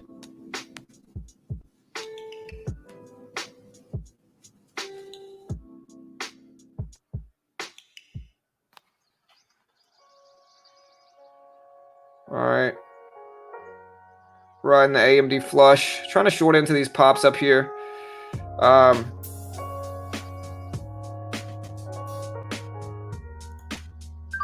right, we're shorting a little bit more. 50 shares. Covering now into AMD as the SPY breaks down here. We'll add a little bit more on a pop-up if we get it up to 104 or so.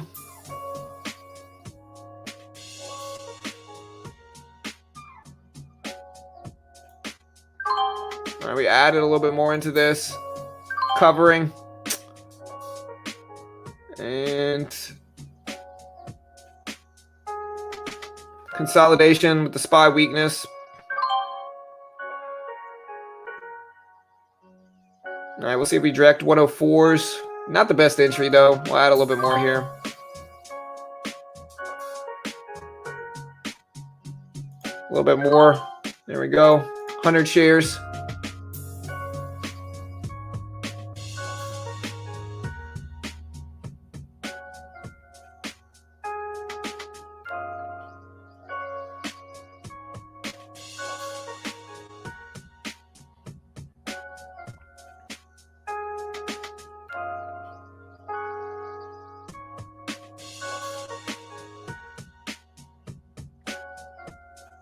All right, OPAD's ripping down. We do have LPTX trying to break back up here. So LPTX is trying to head back up. It's just running into some struggles, as it does. SPY breaking down nicely here. This should be good for me. 96. Hopefully we get some weakness coming through here. There we go. All right, covering half of that. Got ourselves back to roughly break even after, covering into more here. 25 shares left. And we're going to see if we get down to 80s here. SPY's looking very weak.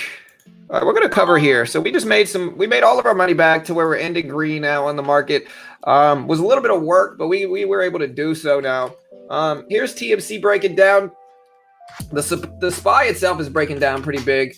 We got IRNT crashing down as well. What else do we see moving here, guys? Do y'all see anything else? Let me know what you guys see moving right now in the market. Here is EFTR, LKCO. What happened to PMCB? LKCO is trying to come back. Here's Bros. Bros is heading up, BROS. So recent IPO, Dutch Bros from yesterday.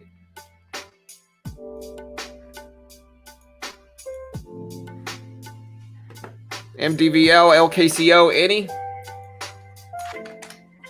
Yeah, here's Annie. Annie's looking good. It's testing that VWAP up there.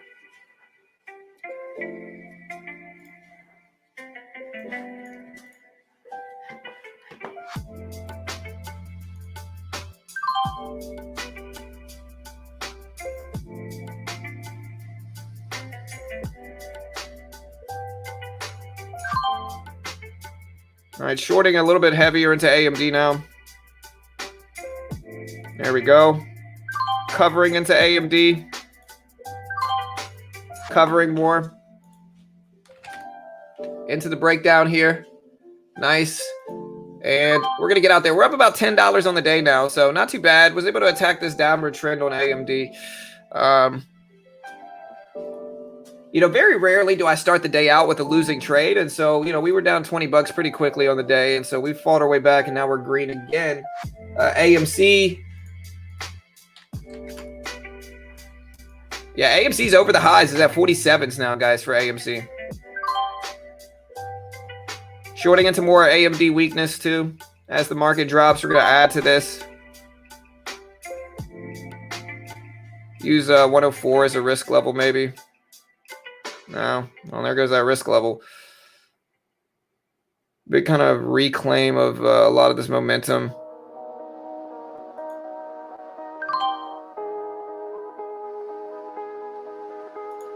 All right, there we go. Market weakening. All right, so we just scalped a little bit more on AMD. We're writing this breakdown here. All right, we're going to cover. So we're up about 12 on the day. Pretty small, kind of attacking momentum over and over again.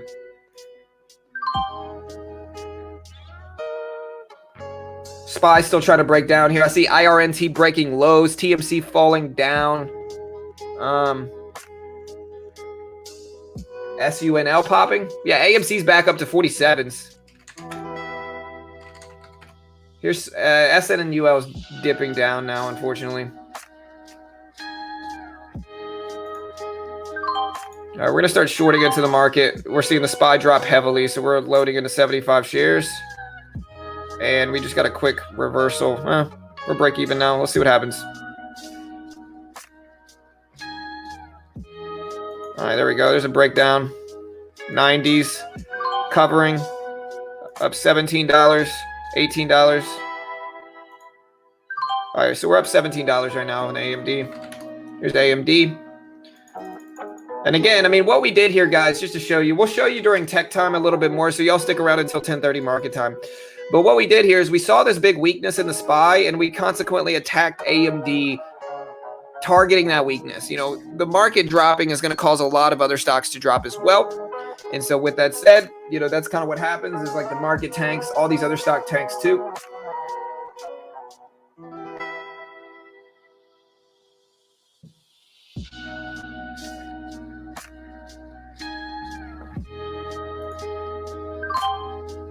All right, targeting the same weakness here on AMD. Loading in.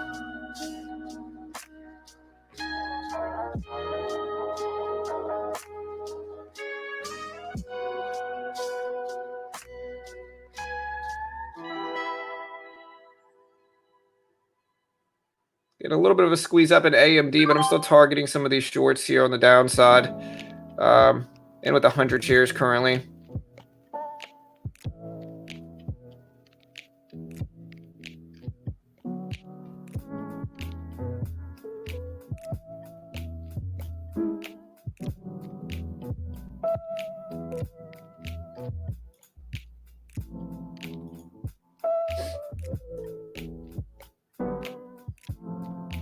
93s.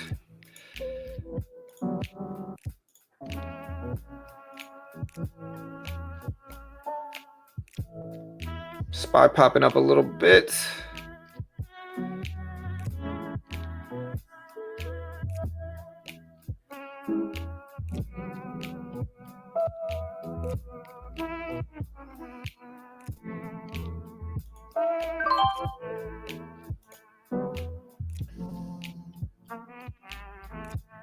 Got squeezed out on an AMD play, unfortunately. Big squeeze, too. We'll give it 1 second to see if it reverses here. Entry is about 89 cents, so we're still okay. I just want to see us break down, of course. The SPY is crashing big, which is what I'm honestly shorting into. I'm just surprised the AMD didn't follow it when it's been following it all morning. It's the only unexpected thing this morning.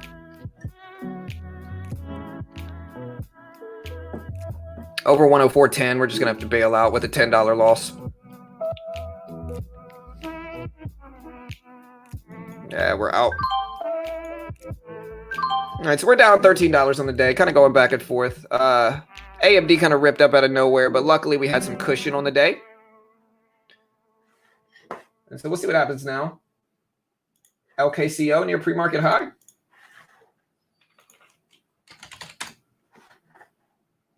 Let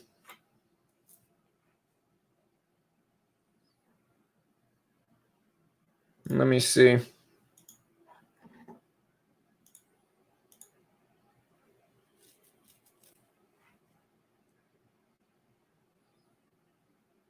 So LKCO breaking pre-market high, guys. It's up to 107s or 177, I mean.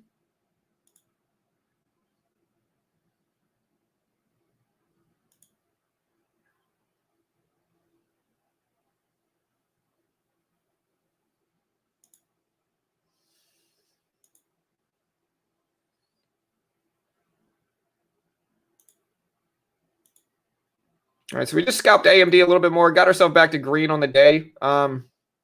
Riding this breakdown in the market, kind of adding to it, covering, adding to it, covering, trying to see what the market's going to do. But the market's been a little bit indecisive, I guess is the best word for it. So we're sitting in AMD. We're about break even on the day, and we're just kind of chilling right now. We'll see what happens.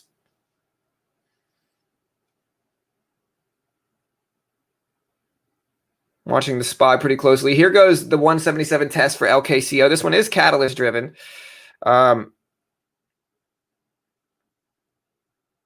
SPY ripping up big. Not big. Let me rephrase that. SPY ripping up small. But it's moving up to that previous 447 level that we're watching pretty closely here. So watching 447s in the SPY. Using that to influence our trade just based off of the SPY's volatility here. SPY's starting to creep up, though. A lot of the time, that's going to drag a lot of different stocks up. So we'll see what happens.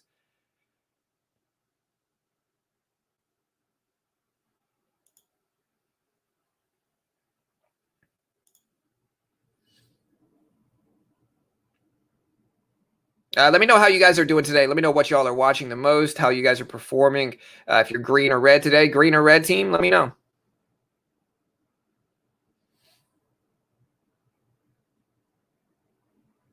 Currently, we are slightly red. Nothing huge to worry about, really, but slightly red. We might have to unplug from AMD in a minute if it can't keep working. All right, there's the SPY rejecting here.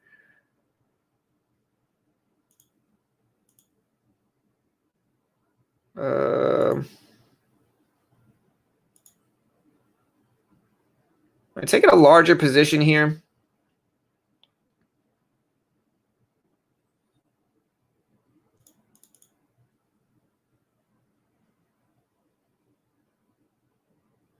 Big red for me. Grape jelly, another small green day. Yeah, I'm slightly red. Nothing too big.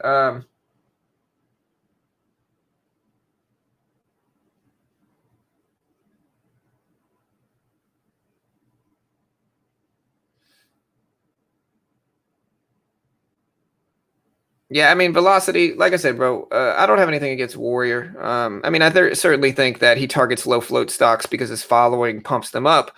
And so, I mean, I think that's really objectively speaking true. And, you know, I get it. A lot of people haven't paid for his courses, and so they're going to be biased against that. But I think, again, objectively speaking, I mean, that's kind of what happens. All right, we are seeing the market tank here on the downside, of course. We'll see if it continues down, which would be great. Nice. All right, we just covered. We are up really nicely targeting the SPY short. We are green on the day again. Up about $10. Very small day. Very slight green. We'll see if we can hit under 104s and then cover quickly if we can't. But ideally, the target is to break under 104s with the market looking weak here. You know, there is a little bit of lag time in between like the SPY dropping and AMD dropping. And so one of the things I've been doing lately is I see a big drop in the SPY and then I start loading into shorts on AMD and just kind of wait for it to drag down. That's exactly what I did here. Over 104.05, and we're just going to jump out of this, but I want to give it time to break under 104s.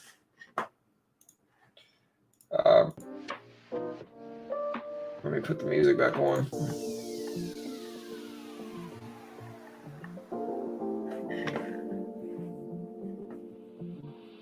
All right, there's 104s.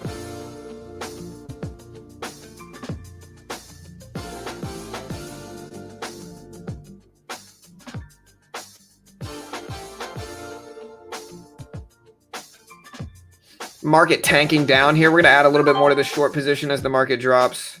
Hopefully that doesn't punish me, but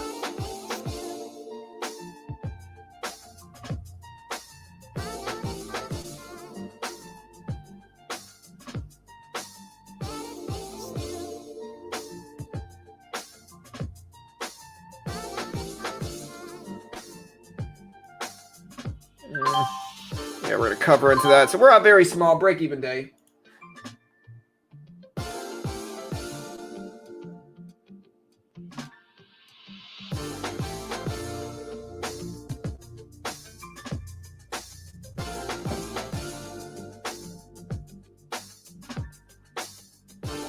Yeah.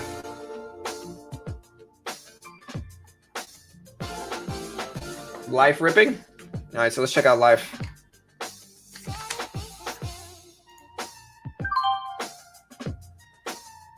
Yeah, Life is up over $10 here, guys, after that offering news, too. So, like, they dropped that offering news, and it's still up really big. I also see TMC start to come back here. So, we're looking at TMC, too.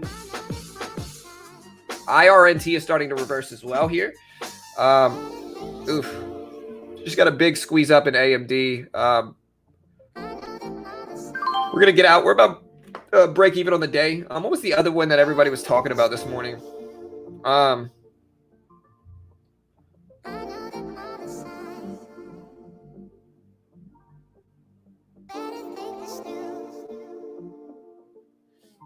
No, I mean, just, okay, I'm too scaled, man. Listen, like it's a slippery slope here because it's like, dude, you get people that are, okay, I am not saying he even does so intentionally, but I certainly think that, okay, if you've got 5,000 followers and you announce to all of those 5,000 followers, hey guys, I just bought this low float penny stock that's got 5 million in the float.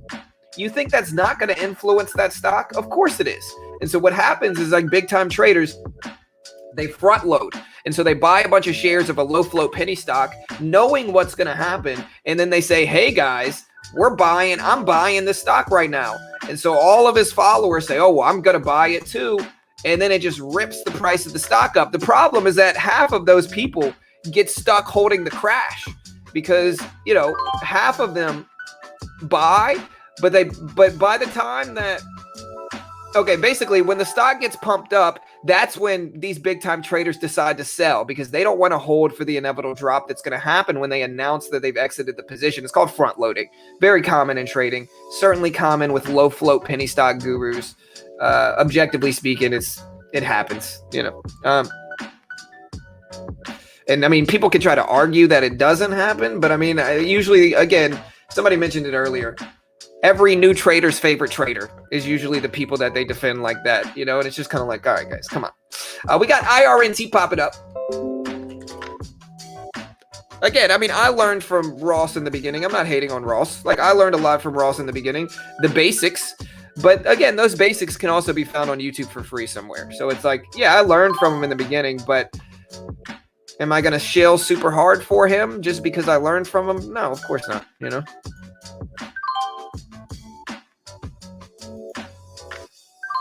All right, we're attacking AMD, kind of scaling in, unloading out, scaling in, unloading out. Look at IRNT start to rip here, though, guys. All right, we're covering. We're up about 10 on the day. Yeah, bros, guys. A lot of people. Bros ripping up, breaking highs again here. BROS, guys. BROS ripping up, breaking highs.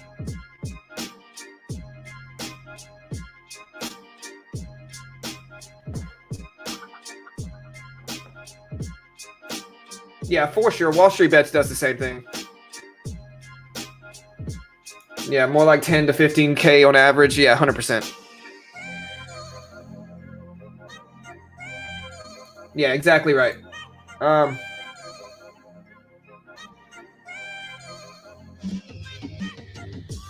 again, I mean, my recommendation to most people here is like, I see a lot of new traders that just get really sold on courses and gurus. That's something that new traders do, right? Most experienced traders are not shilling for anybody. You know what I mean? They're kind of objectively looking at the different traders, seeing which ones fit their style the most. But even if somebody says a bad thing about them, like, they're not getting upset, right? Like, usually one of the signs, even for me, right? Like, y'all can be loyal to me. That's cool. But you should never just blindly listen to what I say. You should check it and fact check it and double check it and do whatever you need to do.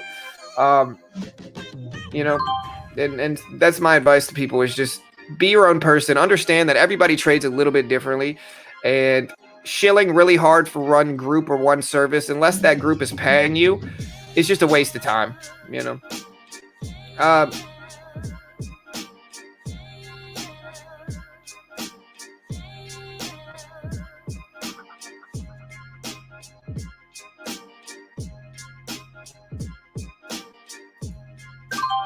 All right, scalp at AMD a little bit more, riding these moves up. Nothing too crazy going on right now. I see bros. Let's see if it holds this $45 level right here.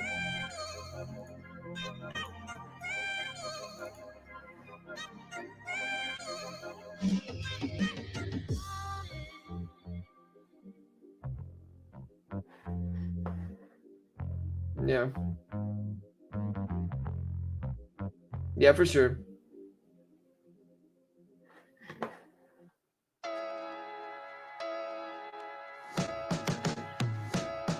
All right, guys. Yeah, we're scalping AMD.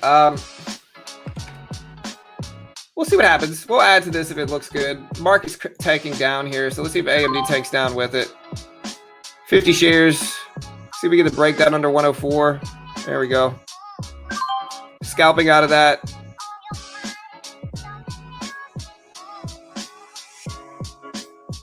We'll get out here. Up 13 on the day. We'll see what we get now. I mean, it's kind of a slow day. I see IRNT moving up.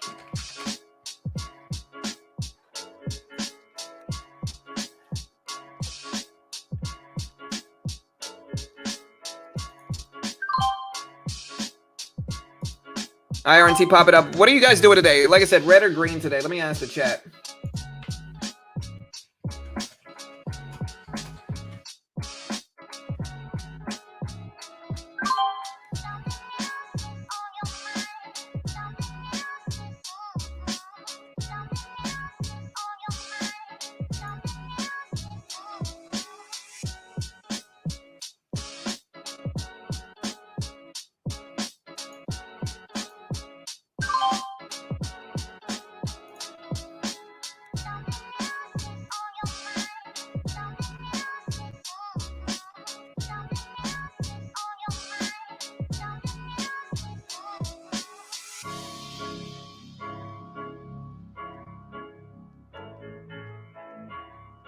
All right, market's still tanking down here, covering a little bit more into AMD, still riding this breakdown here.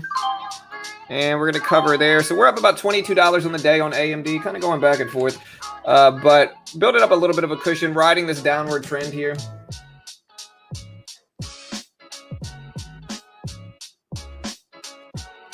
Green, green, red, red, bros, INDP now green, luckily green, small green, green.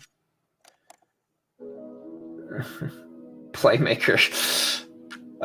Green so far today. Hey, nice momentum. Hey, congrats, brother. Juan says, one of the reasons I'm still here is because I've cross-referenced everything you've said and from as many sources as I could find, and you're pretty much spot on with what you say. I appreciate that. Yeah, because I'm being honest with you guys. You know why? Because I am not selling a course. I can be honest with you guys. You know what I mean? Like, I don't have bias in that way. Like, I am not shilling a course saying, hey, guys, you know, look at how profitable I am, you know? Like, who cares? Like, I don't need to sell a course, you know? And that's the difference between a large majority of other people out there. But regardless of that, we got the SPY tanking down here.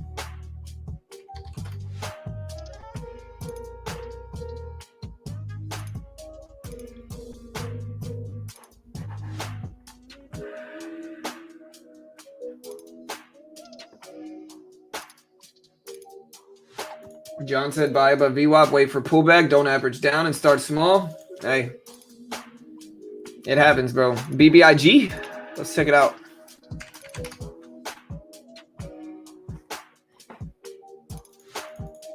Yeah, BBIG looks strong. It really does. It looks good.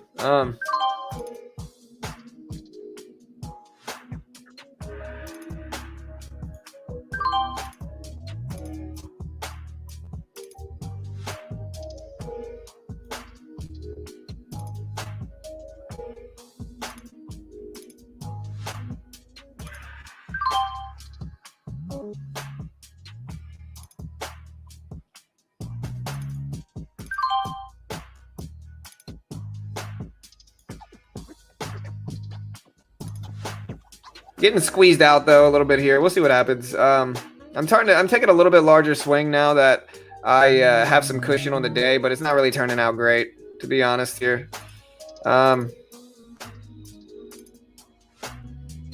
Probably getting squeezed out soon.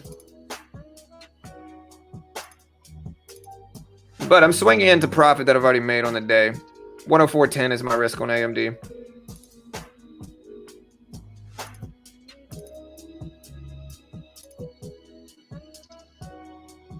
And yeah, we're out. So we are now down on the day. We swung into it, and the one trade we swing into doesn't work. It's kind of how it goes sometimes. But I maintained a small risk the entire time. Here's AMD. We had a small risk, and, you know, it just ended up squeezing up against us really quick. So it is what it is. Look at BROS. BROS is looking very strong. I've heard a lot of people talk about this IPO lately, and it's moving. You know, it's moving pretty big. Let me see. There we go. All right, AMD, I'm not really feeling it anymore. It's popping back over the VWAP. We'll see what happens. Should have kept my little profit on the day.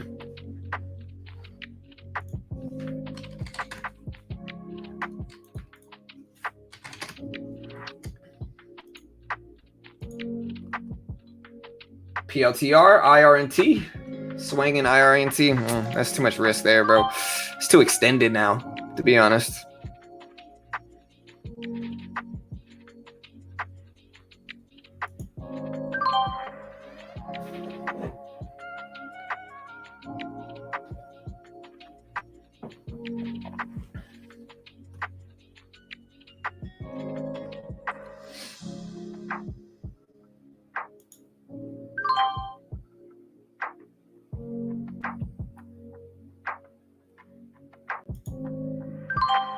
All right.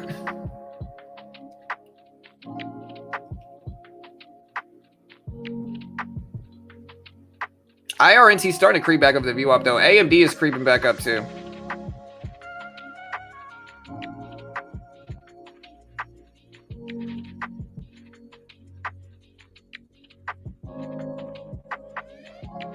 TMC dumping down here. Let's see if BROS, look at that $45 level we called out, man. We talked about $45 and look at that bounce directly off of there. Listen, when you're right, you're right. Should have taken the trade.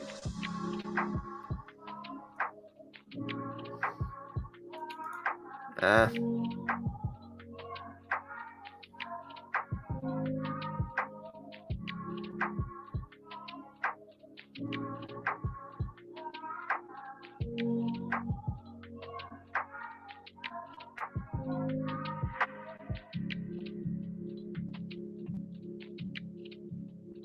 just got squeezed out of Apple too, so it looks like my ideal time to trade was a few minutes ago, and now we're just getting squeezed out. So we're out. We're down about 35 on the day, which is pretty small. I mean, yesterday we had about $100 day. We had like a $70 day yesterday. So break-even week so far. First break-even week we've had in a while, though. What do you think of IRNT? End of day? I'm not sure. GREE green? Yeah, but GREE's got so long to go, Walter. You know, it's up, but I mean, it's down, what, like 40%, 60, no, more than that. It was down from 91, under 40 for a minute. Oof, man, it's just got a long way to go, you know?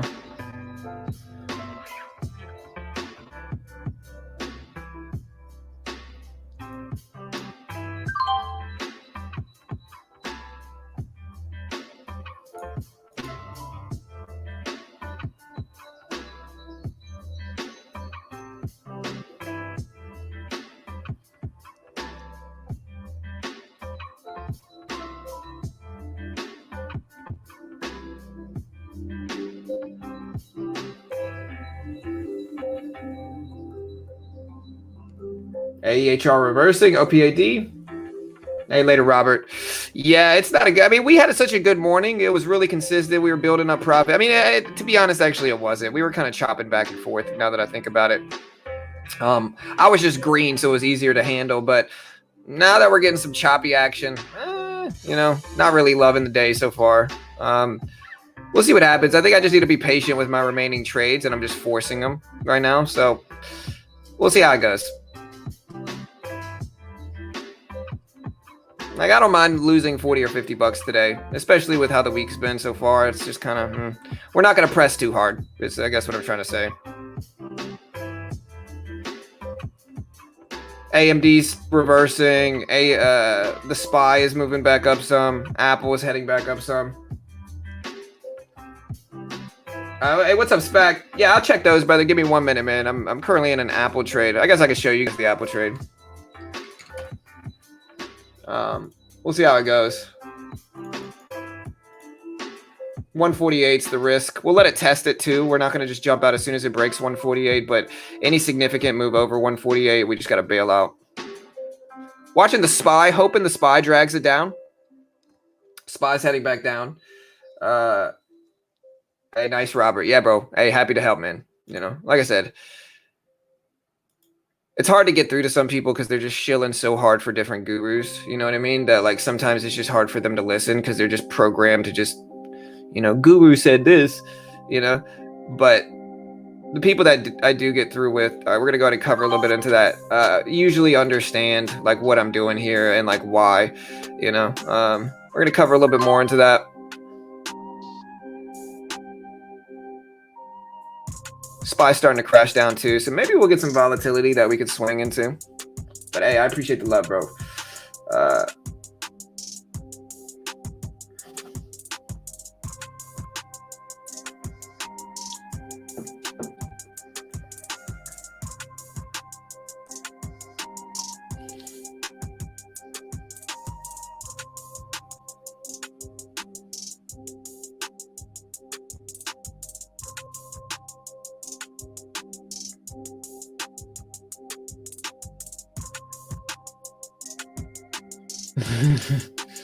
That's kind of how it is, Sky. You know how that's kind of how it is, you know.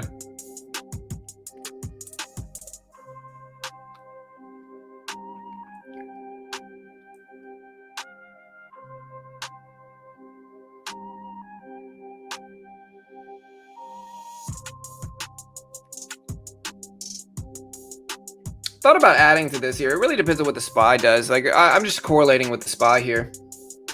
So it really just depends on what the SPY does. If the SPY looks weak, then we might add some more to this. If the SPY doesn't look weak and continues going up, we'll hold this to a certain extent, but not forever, of course. AMD, if it gets rejected on the VWAP, we might add some more to that too.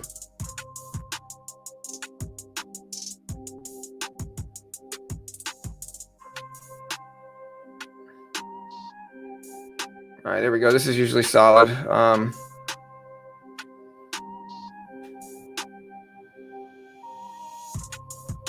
right, we're gonna cover into that, and we're basically break even. We're down like $20 today.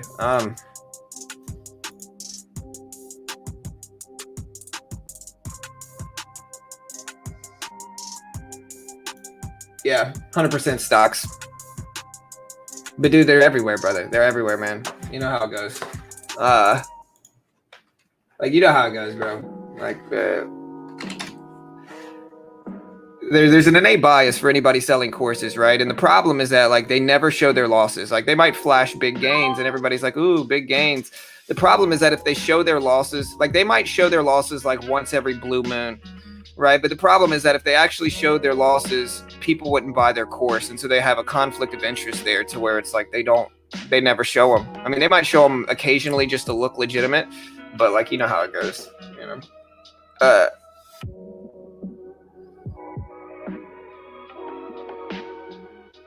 When the reality is most profitable traders, they're at least going to lose a few times a month, right?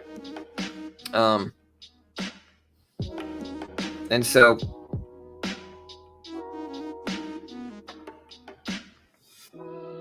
all right, markets break it down here. I'm going to add to this just because I think that if the market cracks this low here, then we're going to get a downward action move in AMD. And so we're going to add to this and see if we can get that downward action if the market can break lows.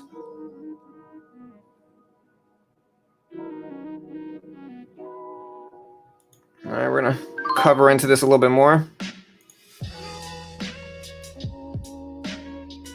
Yeah. Right.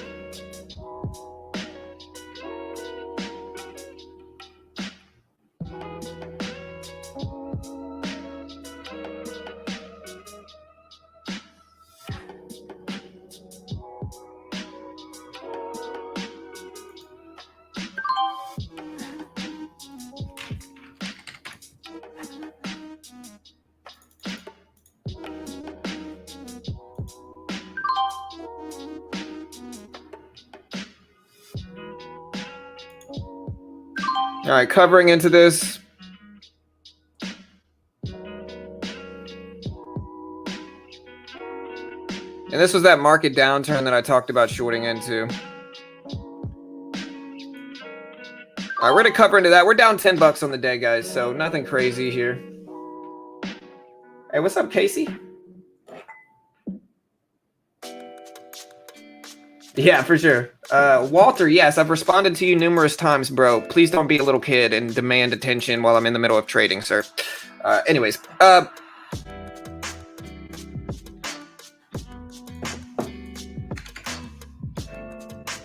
Yeah, I mean, like I said, Walter, I'm focusing on trading right now. So, like, I'll answer your question when I can. But I'm just trying to manage my trades, brother.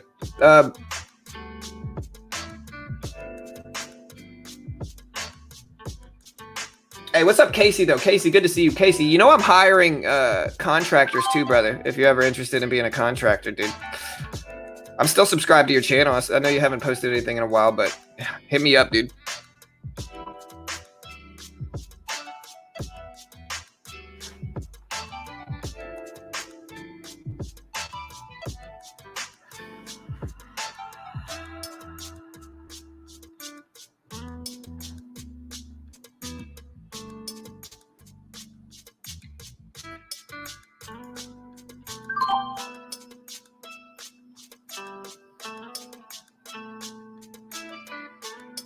All right, I'm in AMD. Let's see what happens.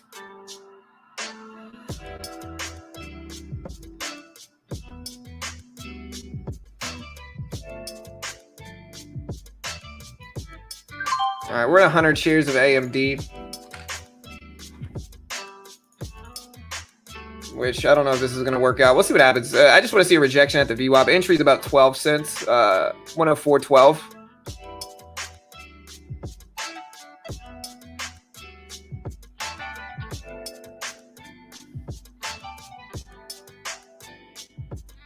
Hey, for sure, Casey. Hey, holler at me, bro. All right, we just got squeezed out of AMD.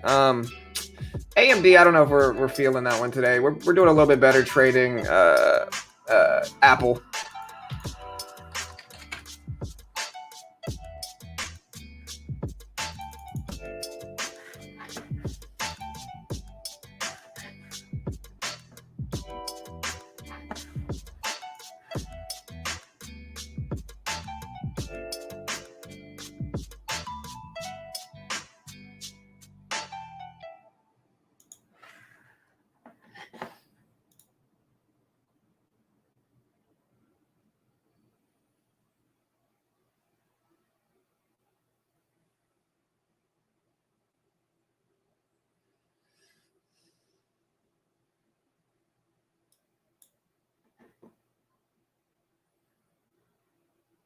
But yeah, the market has just tanked the last day, guys.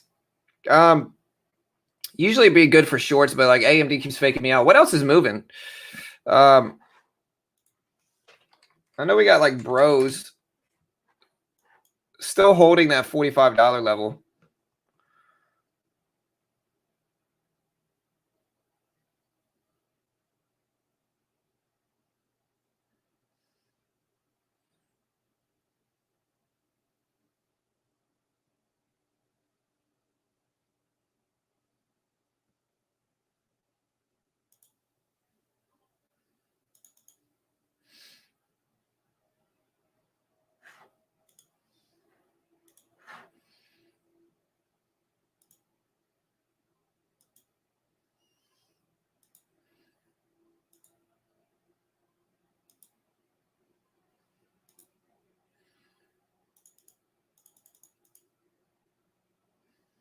Market tanking down here. Maybe we'll get some sympathy in these other moves.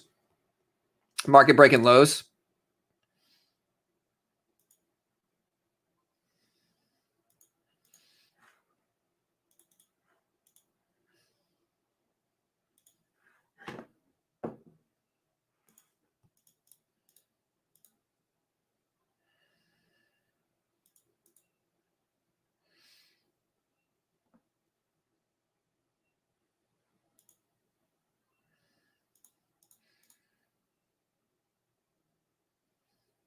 AMD faking out. Let's see if Bros holds this $47 level. I think 47's big.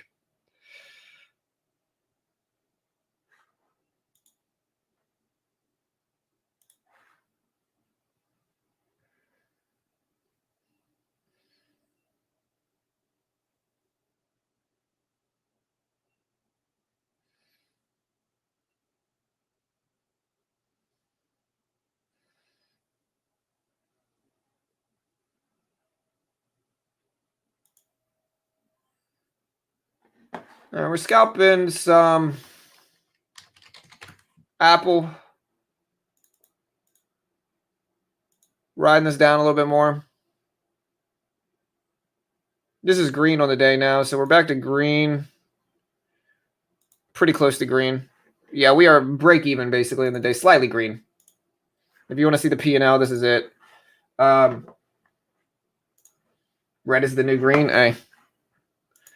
Then I guess I'm red today because I'm slightly green. Here's the P&L. Not too shabby. I mean, we're up 51 cents. You know, we might go on vacation with that winnings. With those winnings, we'll see though. You know, still a little bit indecisive on what we want to do. I was getting ready to attack AMD, but we just waited.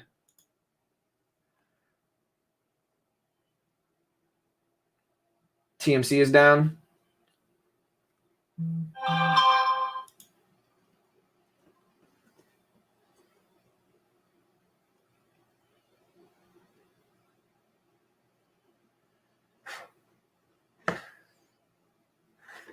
Let me see.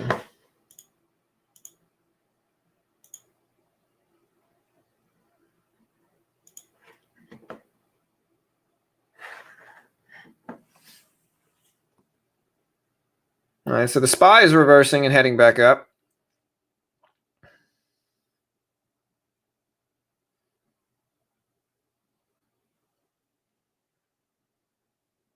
ELEV and Bros.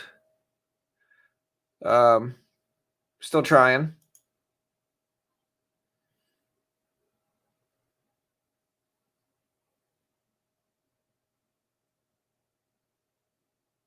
Anything else you guys see? I see TMC, but TMC is not moving back up. I saw somebody mention that. But TMC is looking not super favorable for me personally. But maybe. AMD is trying to break over the VWAP. SPY is finally rebounding a little bit after a pretty big red day so far.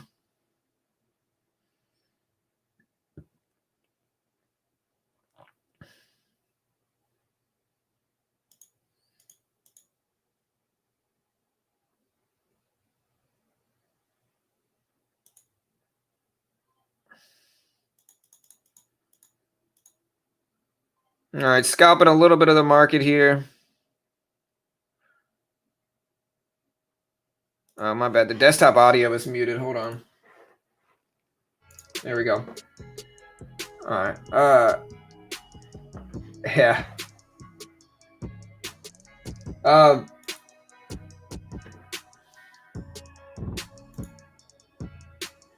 IRNT? Yeah, I never said IRNT, bro. Was good, dude. Look at Kenshiro, man. Somebody needs to manage their emotions a little bit better. I mean, I'm gonna post this here, guys, which is what I said many times before.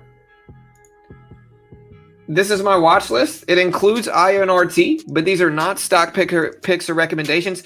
Chat, how many times did I say IRNT was sketchy and overextended and that I would never hold that thing overnight, or really I probably wasn't going to trade it? I must have said that at least 4 or 5 times today. And so if you're just in the end, what happens here, and his comment ended up getting deleted, but like what ends up happening here is you get people that gamble away their money, right? And then when they lose, instead of being mature and like, hey, like I lost a bunch of money because I took some dumb trades, they get mad at random people. Like they get mad at me, like, hey, it's John from Beginner Trading's fault because he mentioned IRNT. Like, yeah, I mentioned it because it was incredibly sketchy and overextended, you know? I don't know how many times I said that today, but in the end, guys, y'all are in charge of y'all's own money. I don't know, you know, I don't hold stocks overnight. I'm a scalping day trader. And so if you're following me, you know, you'd be scalping and day trading, not investing into some of these terrible overextended pump and dumps, to be honest, you know, but good luck, you know, hope you guys do well. Yeah, don't sue me, guys. Don't sue me. Yeah, they need to find somebody else to blame. It's also literally right here in my watch list. Like if anybody saw the watch list, not stock picks or recommendations, you know, I'm not one of those guys that tells y'all what to do, because in the end, I don't know what any of these stocks are going to do. I like to call myself a reactionary trader. A reactionary trader. And so I react to what stocks do, and I don't try to predict what they are going to do. With that said, though, we're up a whopping $10 today. You know, you love to see it, I guess. And we got 5 minutes until tech time, guys. Remember, we got tech time in 5 minutes. We're going to do tech time. We're going to talk about some strategies. We're going to talk about how we approach the stock market in general, how we make money in these trades, plus more. We are going to put it once tech time starts. I guess we'll do it right now. We'll go ahead and start tech time.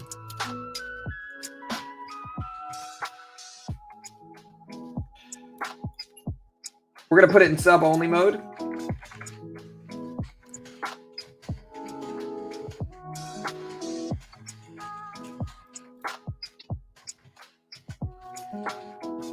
All right, so here's tech time. It is time for tech time. You know, it's time for tech time. What do you think is a good intro music to tech time? We could do tech time, or we could do tech time, or we could do tech time.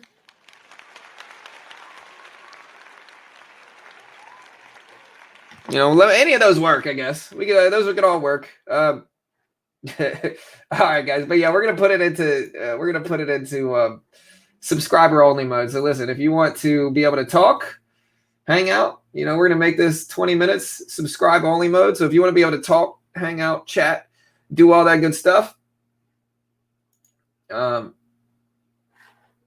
We are now in subscribe only mode, so be sure to hit the subscribe button. Everybody that has subscribed, show your support by chatting in the chat box right now, because only subscribers can actually say anything here. And so, hey, if you have subscribed, show your support in the chat by telling us and showing that you've subscribed. We appreciate it. Yes. Subs. Yes, sir, CJ, my man. KT7. Yes, sir. Michael. Keep calm. Let's get technical. It's time. It's time for tech time. All right, guys. So I'm going to zoom in for tech time because y'all don't really need to see my face. It's more about the knowledge that you are getting from tech time. You're welcome. We do this for free. And honestly, I promise you guys, what I'm about to teach you guys is probably more valuable than you're going to find in a lot of these courses that are out there. Just a heads up. What I'm going to teach you is probably a little bit more valuable. Anyways, so let's go ahead and zoom in. Yeah, Guru said. All right. Anyways, so you can see, guys, like when I upload my stats here, like these are my actual stats, and I upload these live every day. I'm currently in the process of scaling up this system, but before we do tech time, I just want to show you guys this, that I actually am profitable, and these are my real results, and I upload these live on stream every single day. I literally can't fake it. I show you guys my P&L at the end of every day, regardless of whether I'm winning or losing, and then the P&L I show you lines up with exactly what you see here. All right, so this is my actual stats. If you want to see, like so far in September, just to clarify, we are holding an average of about 72% accuracy. We're holding about 72% accuracy over the last few weeks of September. And so we are very profitable. And, we know what we're talking about when it comes to the stuff we're about to teach you. Tuesdays and Fridays have been getting me, though. Anyways. What I do with this specific system, like let me show you guys AMD, and then we're going to show you some examples of how you can do the same thing with penny stocks. I guess we could show you Apple. All right, so I want to show you guys this, okay? So here's Apple, and if we look at the SPY, for instance, we're going to take down the TTM squeeze indicator. Yeah, there we go. And we're going to take out the level 2 just so you can see the correlation between these two. And let's get rid of the TTM squeeze indicator.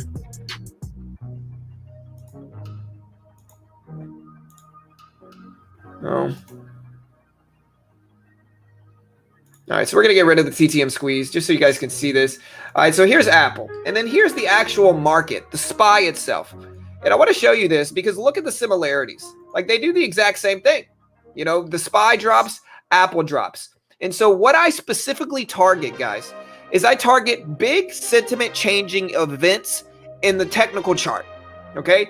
And so what you guys want to see here is that what I specifically target is crosses over and under the VWAP, right around the opening bell. Of course, my favorite way to approach it is short, but you can see here we have this move up, and the sparking catalyst that I'm using to influence my trades is this cross underneath the VWAP right here. So not only the cross, but we actually reject off of the VWAP here.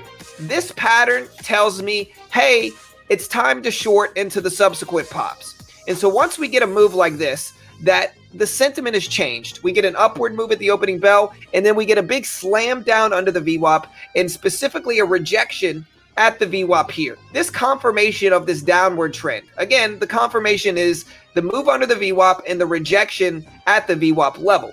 This confirmation and trend gives me my signal to then consequently short into the following pops. And so what you see me do here a lot of the time is you see me wait for this to happen and then short into this, or short into this here even. We get a big downward move. We wait for a pop-up to happen. I short into this, and this is how I'm able to end green almost every single day, is that I wait for a confirmation in the trend that you can see here, and then I short after we've identified a trend. I just short in the trend direction, all right? And again, you can see we also use the SPY to influence this, right? So if we pull up futures here, for instance, we're using the SPY and we're trading the SPY on Top Step, and we're doing the exact same thing in the futures market. You see we made $150 on Top Step, and again, we're doing the exact same thing. If we add the VWAP to this bottom chart, which is just the S&P 500, this bottom chart is simply the S&P 500, we're doing the exact same thing. Again, we get an upward move at the open. We look for a sentiment changing event, which is this move underneath the VWAP here. We get the rejection confirmation, and then we are shorting into the subsequent pops in the futures market. So we're shorting into this pop here to the VWAP, this pop here to previous resistance. This pop here. And again, the big thing you want to notice is that we're just attacking the right direction. I never trade against the trend. I trade with whatever the trend is telling me. And so if we get confirmation in a downward trend, we can attack that. And now this also works on penny stocks as well. If we pull up, I'm going to pull up BBIG. Of course, penny stocks don't really follow the market necessarily here, but the same thing works on penny stocks. Okay. And it's the exact same thing. It's just the opposite. And so let's clear all this stuff out and let's look at BBIG from today. It's the exact same thing, guys. It's the exact same thing. Okay. So again, we start off underneath the VWAP and then we break over the VWAP and we get this confirmation here. We get this bounce off of the VWAP. Here's the same confirmation, but it's in a penny stock and it's on the long side. Here's that confirmation here.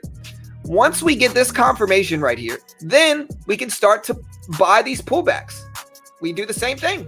We attack the trend. Once we get the confirmation of trend, again, with a cross over the VWAP and a hold of support, then we just attack the same trend. Now, there's a few things with penny stocks.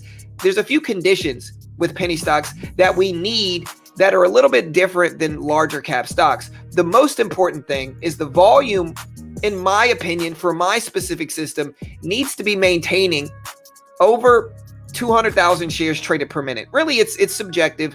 I personally like to see at least 200,000 to 400,000 shares traded per minute. And so here you can see on this candle, we had 750,000. Here we had 1 million. I'm looking for stocks that have very high volume in penny stocks because they're going to help confirm trends a little bit better. And so with this said, you can see here, guys, with that said, we have the trend confirmation. We have the sentiment changing catalyst or event, which is just a cross over the VWAP and then a hold of support. And then we can in turn attack the upward trend that the VWAP is showing us. And now this works pretty universally. The sentiment changing event and then the trend attacking, as long as there's good volume in penny stocks, is a pretty universal strategy that a lot of other people are going to charge you thousands of dollars to teach you. But again, these are the strategies, guys, both in penny stocks and large cap stocks that are giving me these results. Like, they're very simple. Like, these are the strategies that are giving me these results. All right. And again, this is my September.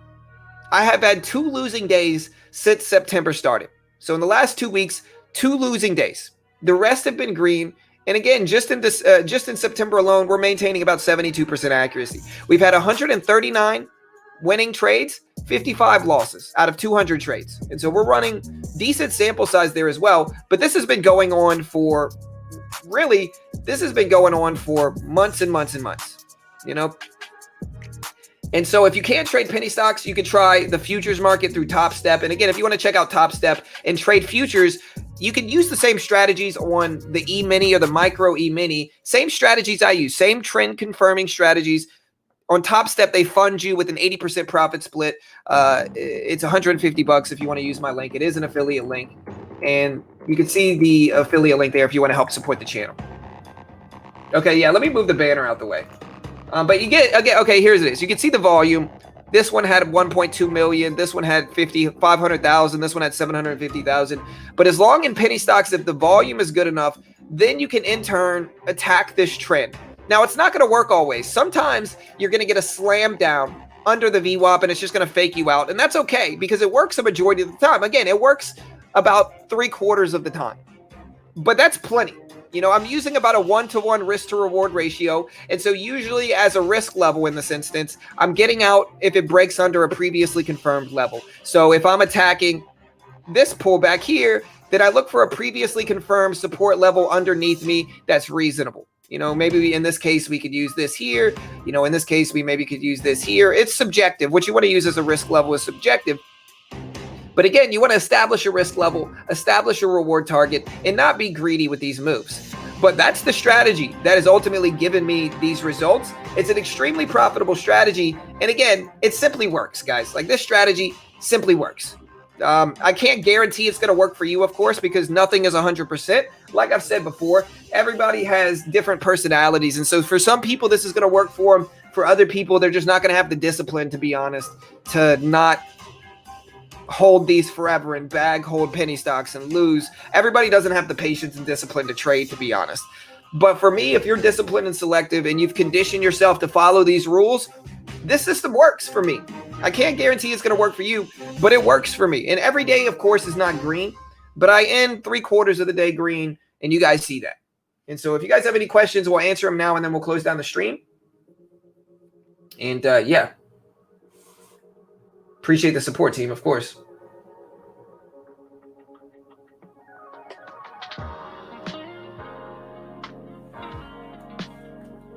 Yeah, so can you explain sector trading? Yeah, well, I mean, there's a lot of different sectors in the market, and they usually move in sympathy with each other.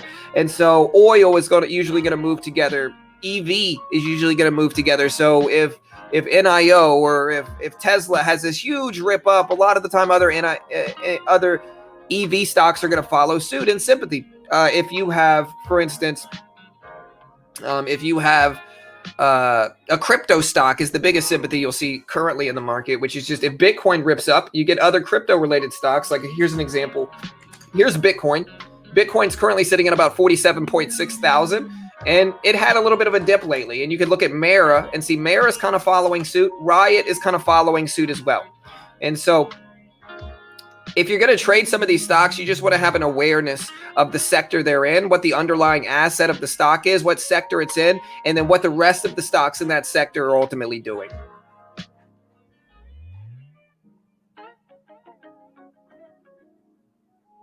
Thank you, dude. Always on point. I appreciate the information. Thanks, John. Hey, thank you, man. Hey, thank you, Carr. Is OPAD ever going to cross the VWAP? I mean, it's a penny stock, bro. I mean, that's what you guys got to understand. It may not be a penny stock in price, but it's a penny stock in movement, brother. You know, it's trying. You know, again, I mean, what you want to see, though, is you want to see this. You want to see a move over. Wrong one. You want to see a move over the VWAP, and it needs to be a big move. If it's a small move, it doesn't matter. You want to see a big move over and then a hold and then a rip up. Like that's the signal of strength that you want to see in this case, right? Like a little move up like this, like if it just goes like this, that's not enough. To be honest, it needs to go like this. Like it needs to be a broader macro move over the VWAP if you want it to actually hold. This is going to fake you out and go like this a lot of the time. You know, so you got to be aware of those as well. Hey, thank you, Adrian. Yeah. But anyways, guys, like I said, if you want to help support the channel and the free content that we put out, and again, a lot of the content that we're dropping is more valuable than most of the courses that you're going to find, in my subjective opinion, of course. Help support the channel. You can check out BitGet with copy trading, and on BitGet, you can copy some traders. You can see we're up a decent amount with our copy trading this morning.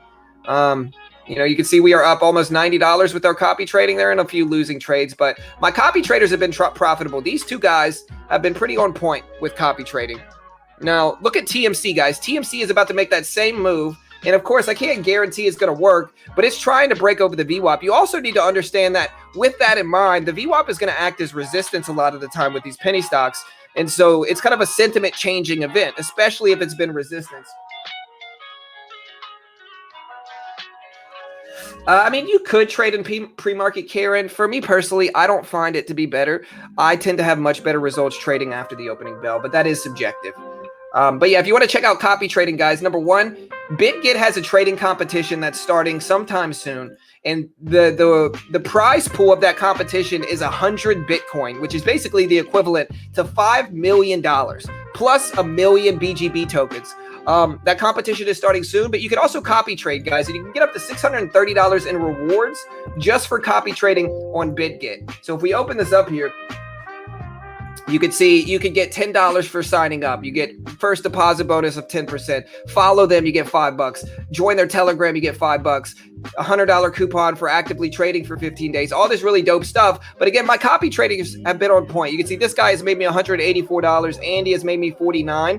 And with copy trading, you can essentially look at the most profitable traders. You can see what their accuracy is in the system. You can see how accurate they really truly are, and then copy them trade for trade. And you can see 80% accuracy, 90%, 75%, 91%. And a lot of these guys are incredibly profitable. And it's kind of a new age form of investing. Even if you just want to buy regular crypto, or trade crypto futures, you could short Bitcoin here if you want, or you could buy Bitcoin. If you want to just invest in Bitcoin, you can do spot trading. and just buy crypto. Or if you want to buy crypto directly off their platform to fund your account, you just go to buy crypto at the top right. You select, hey, I want to buy 500 Bitcoin or $500 worth of Bitcoin using Visa or using MasterCard or using Google Pay. And you can fund your account with all these different methods, guys. So check it out. Help support your boy here at BitGet. Yeah, I've cashed out at least 15 times, probably, Thomas. I would say at least 10. As a sponsor of mine, Thomas, they literally pay me in cryptocurrency. So they literally pay me in crypto. And so every time I'm taking the money they pay me out, I withdraw it. And all I really do to withdraw my money is I send it to Coinbase. I send my money to Coinbase, and Coinbase has direct to debit. And so I just go to withdraw. I enter the deposit link or the deposit code from Coinbase. I go to receive on Coinbase. I get the deposit code. I go to withdraw on BitGet. I paste the deposit code in there. And then my money's usually in Coinbase within 20, 30 minutes, and I just do direct to debit. But here is the link if you want to check it out. But yeah, they literally pay me in crypto. So I've withdrawn a bunch of times from them. And yeah, I mean, I got my money. I wouldn't keep them as a sponsor if I didn't get my money from them. I mean, think about it. Like if y'all were me, y'all wouldn't either. But I certainly got my money. I'll put it this way. Most platforms like BitGet are not regulated for US traders. You know, like there's a big one, Prime XBT. We've done a video on it before. It's not regulated for US traders. And so you can't verify your account as a US trader there. BitGet has gone through the necessary steps to allow US traders to trade there. And so they are completely legitimate. And again, you can check them out at the link in the description. But anyways, guys, I'm out of here. Love you all. Again, check out Benzinga if you want to check out the best scanners in the game. Here's the Benzinga link.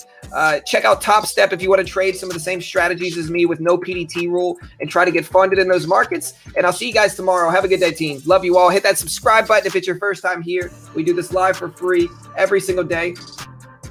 John, you the man, bro. Love this channel. You truly are the real deal. Hey, thank you, brother. I appreciate the love, man.